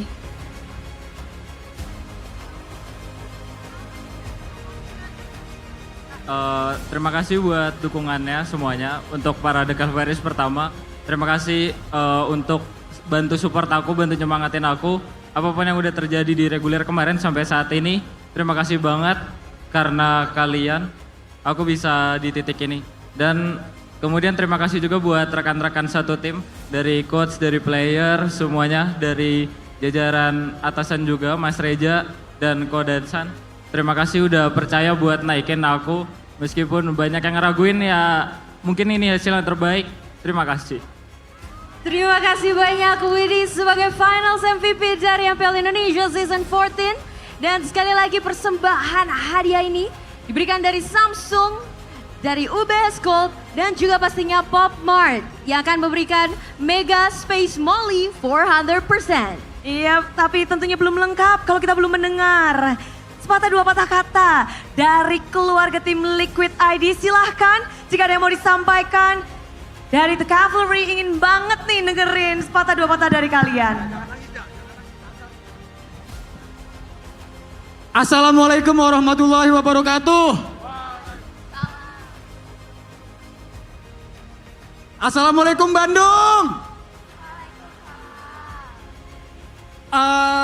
Gua, Reza, mewakili tim Liquid Indonesia, ingin mengucapkan good game well played untuk tim RRQ Hoshi yang sudah menampilkan pertandingan yang sangat-sangat layak untuk ditonton, yang sangat menegangkan, pertandingan grand final yang sebenarnya, dan pertama-tama saya ingin mengucapkan terima kasih dan syukur kepada Allah yang telah memberikan kami izin dan rezeki untuk memenangkan MPL untuk pertama kali setelah kami hampir 5-6 tahun berlomba di MPL ini.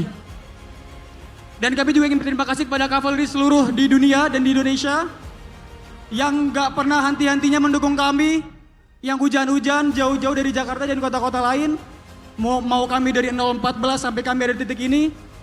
Piala ini kami dedikasikan kepada kalian semua, serta kami ingin membuktikan bahwa seluruh anak muda di Indonesia yang kalian belum pikir, belum punya experience, belum punya circle untuk ke MPL, belum punya channel untuk ke MPL, kalian bisa juara karena kalian lihatlah, kami membawa rookie yang menjadi peringkat 1 di MPL Indonesia.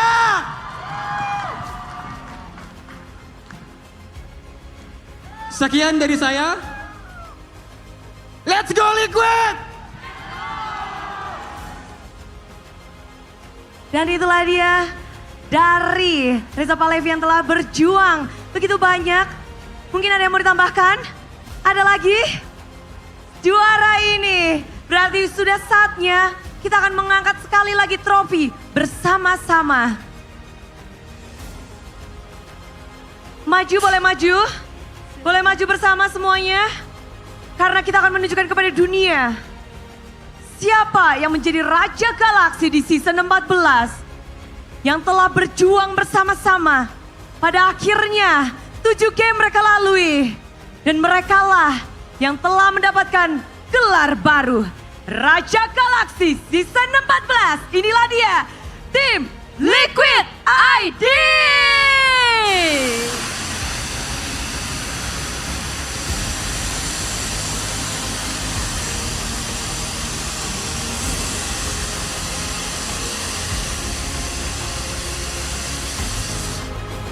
Cavalry, sambutlah, inilah dia juara kalian, tim Liquid Indonesia di MPL Indonesia Season 14.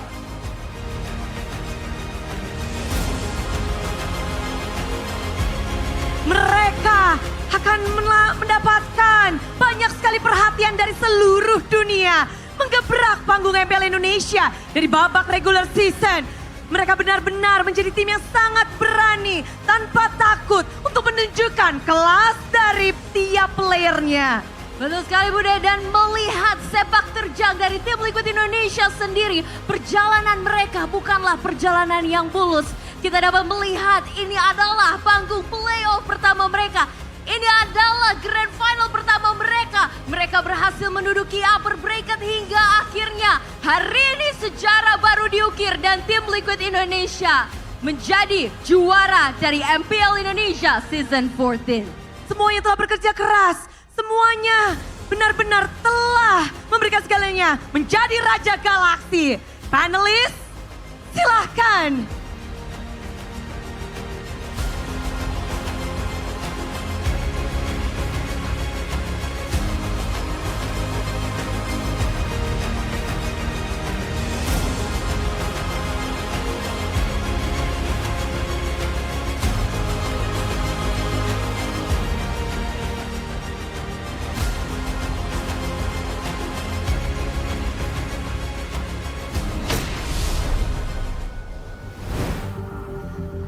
They did it, ladies and gentlemen. Congratulations to Team Liquid Indonesia, officially crowned our new MPL ID Season 14 champions.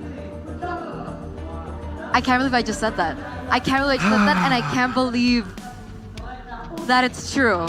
I'm still just in shock. In shock. Just in shock. Yeah, I mean, for the past 13 season of MPL ID, season 1 it was NXL, but so after that, right, it only has been RRQ, EVOS, and Onyx. Now Fnatic Onyx that has just one MPL ID. Season 14, different story. It's crazy. Honestly, I gotta ask you, Gunny, how does it feel to have a dedicated suit for TL? I mean, I did this when Echo won at M4, and now it feels like there's some significance to it, right? I mean, it's a coincidence. It's a coincidence. The two dudes are wearing the perfect suits for the occasion? I don't think so. What do you think, Eterna? Don't be a bandwagon. Hey. A bandwagon fan, okay? I've been a fan of Fabian since birth. Whatever. Since birth? I believed in TLID since season 8, guys. You believed in TLID before there was TLID. Yeah, Aura. I fell in love with the organization my debut season in casting, MPL ID, and ever since I've been waiting for them to finally pick up that trophy, and they finally have. And again, you know, alongside with RQ, they are going to be representing Indonesia at M6. And again, new faces that we will be seeing at M6, and not just new faces. For TLID in particular, again, debut season at MPL, that in itself was already an immense surprise. TLID in the beginning of the season, they did so badly. They were on a lose streak, and then they changed things up, swapped things up, bringing up these rookies out of nowhere, right? And then they started winning, and that was really weird. People were like, how is Aaron Shiki performing this way, right? Fabian wasn't highlighted at that point. It was Aaron Shiki first, especially with all his riz on the stage and stuff, being very confident, very cocky. People were talking about him. And then somehow, some way, they made it top 2 regular season, went upper brackets, won it all. That's not something you see quite often. We'll take a look at the power rankings by KB for M6. Now, Gideon, challenge awaits. We see a Malaysian team up there. Let's talk about that. First of all, it's really weird seeing a Malaysian team up there. I'm still not over the fact that we've won an international after so long, but I do think that right now SRG are in a period of making sure that they are hiding their strats until playoffs. We'll see whether or not we're going to see more at MPL MY, but even with the top contenders, I totally agree with this, right? It was either RRQ, TLID, Fnatic Onyx, or Aurora, right? All of these teams really good at what they do, have a very signature style, and works really well with the current meta. Very interesting to see as well, right? The rising challengers here. As we all know, in case you don't know, BTK down 0-3, reverse sweep 4-3. So yeah, I mean, I want to see that same passion, that same intensity in M6. And yeah, I mean, newcomers, Twisted Minds, maybe they will bring some spicy things for M6. Honestly, I'm even excited for S2G here because, again, I was expecting, Fireflux to be part of that lineup once more as per usual, but things are honestly changing on a global scale. Nobody is safe. Your position is only as long as you work hard for it. Oh, amazing. It is. What do you think about the Dark Horses, though? We have CFU up there, too. This is where, okay, so when we come down to the Dark Horses, it's really tough to say where they rank amongst everybody else, which is why the Swiss format is extremely important here. I can agree with KB for S2G. I'm not too sure about CFU, though.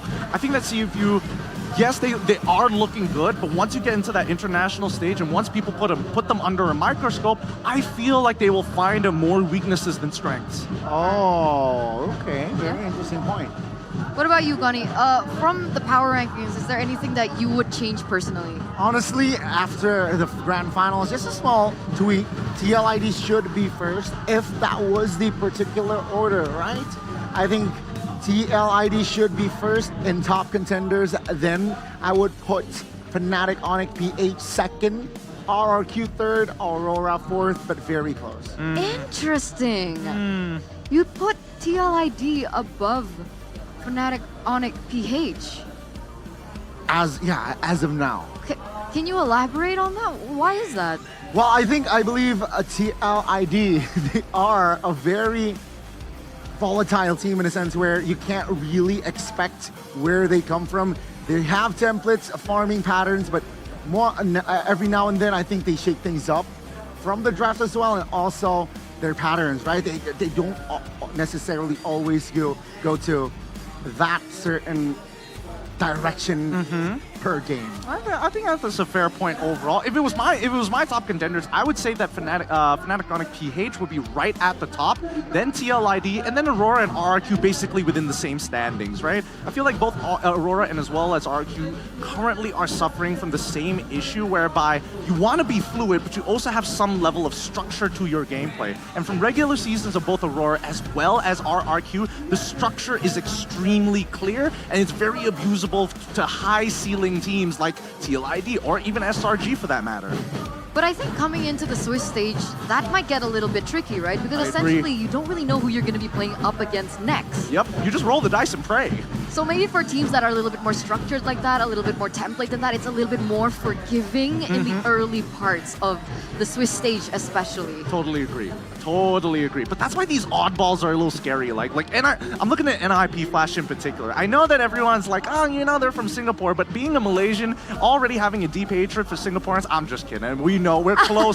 We're closely related. We know how to joke with each other. I love you, Diablo. But NIP Flash is just one of those teams. If there is a good enough prize pool and enough motivation, they can make magic happen. And they've proven it time and time again. Yeah, I don't think anyone expected them to go that far for MSC. They were top 4. It's pretty crazy. I mean, a couple of tweaks here, they might have made it to the grand finals. I agree. That's the hardest part. The format is brutal on purpose. It's going to be so exciting. I know. I think everybody's like so excited for like M6 at this point. We're just waiting to see who's going to make it. And because how things are so randomly placed, essentially, again, I like, by the way, I just want to congratulate you guys on such brilliant acting. Oh, thank you. Thank you. Like, you guys should be actors. Why? You know, the ceiling is not even just a limit. Okay, your limits are like beyond the ceiling. It's the skies at this point, right? You, Rose, who else was there? Miracle LaFell. Come on, you can't miss out on Nice. Yes, amazing stuff. I mean, thank you very much. Appreciate the Carlos, who were the producers of it, who shot it all together. You know, made me stand around for like 8 hours doing a couple of shots. Wow. I'm telling you, there's a lot of stuff that wasn't put in. What was the most challenging based on that experience? The most challenging, standing in front of the projector. I got sometimes. I will admit, I did make a couple of mistakes, so they had to reshoot it. But there was a lot of times it was not my fault, and I just get flashbanged for free. Every single time, it's just like, oh, look at the structure. And I go blinded, and I have to do it like 8 times. Oh man, I completely forgot what I was about to say. I mean, SRG, still top, still at the top. What was I gonna say? I was bridging that into a topic I wanted to ask. I guess this is what it feels like, to be on top. Yeah, I know, right? It's pretty crazy. It's goosebumps, chills.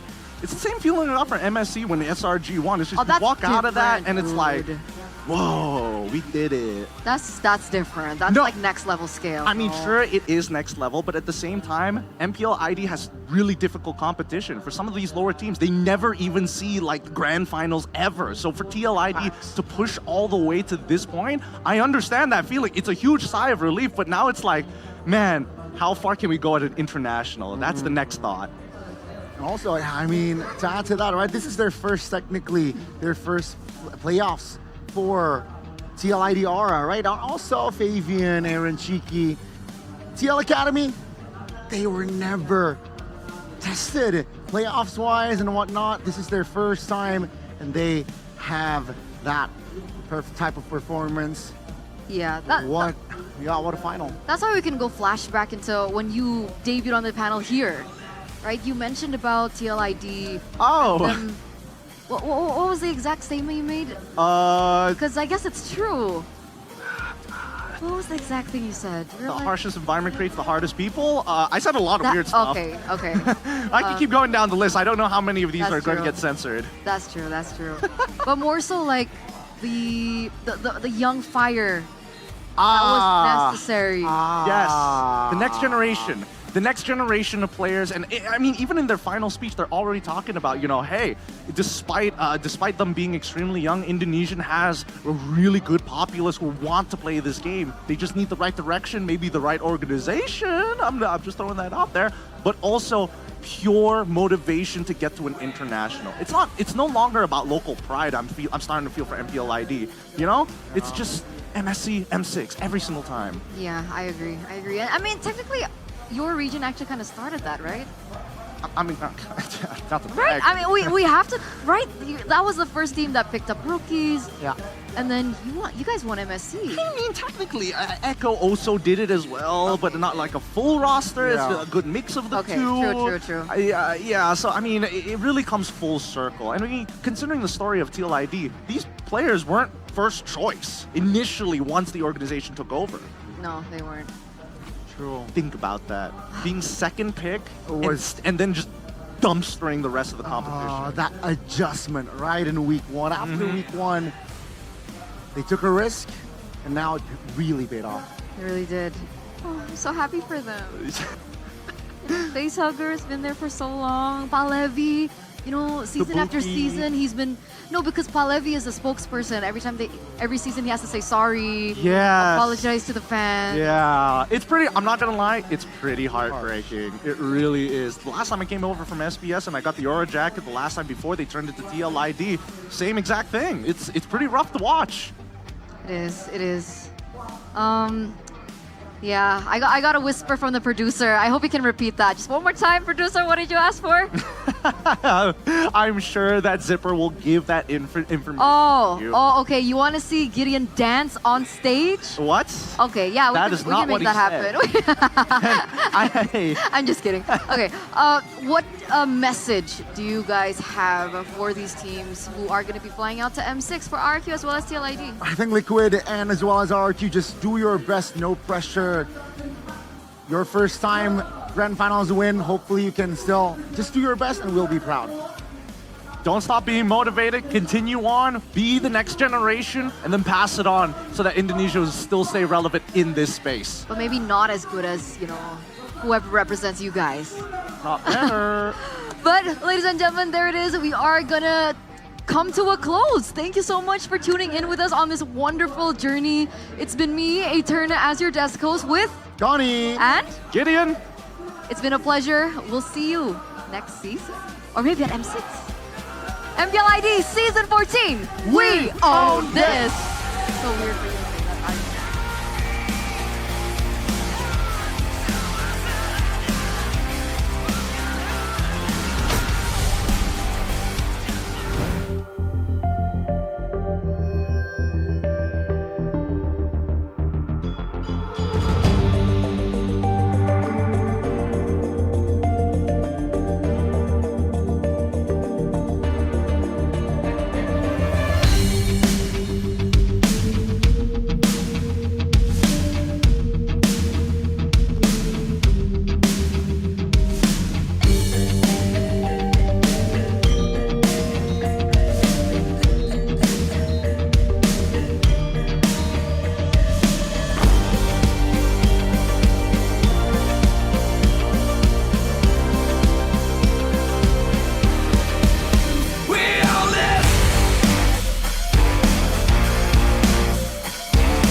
terus berlari, terus ke arah puncak tertinggi.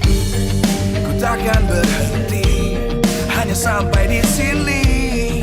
Kemenangan abadi menanti. You know we won't miss if we unite our focus. And if you haven't noticed, we all live. Nyalakan apimu, hadapi semua tantangan, hadang semua serangan, jatuh bukan halangan. Bakar semangatmu, janganlah engkau menyerah. Kita akan buat sejarah. We all this, we won't miss. We all this, we won't miss. Saatnya beraksi, jalan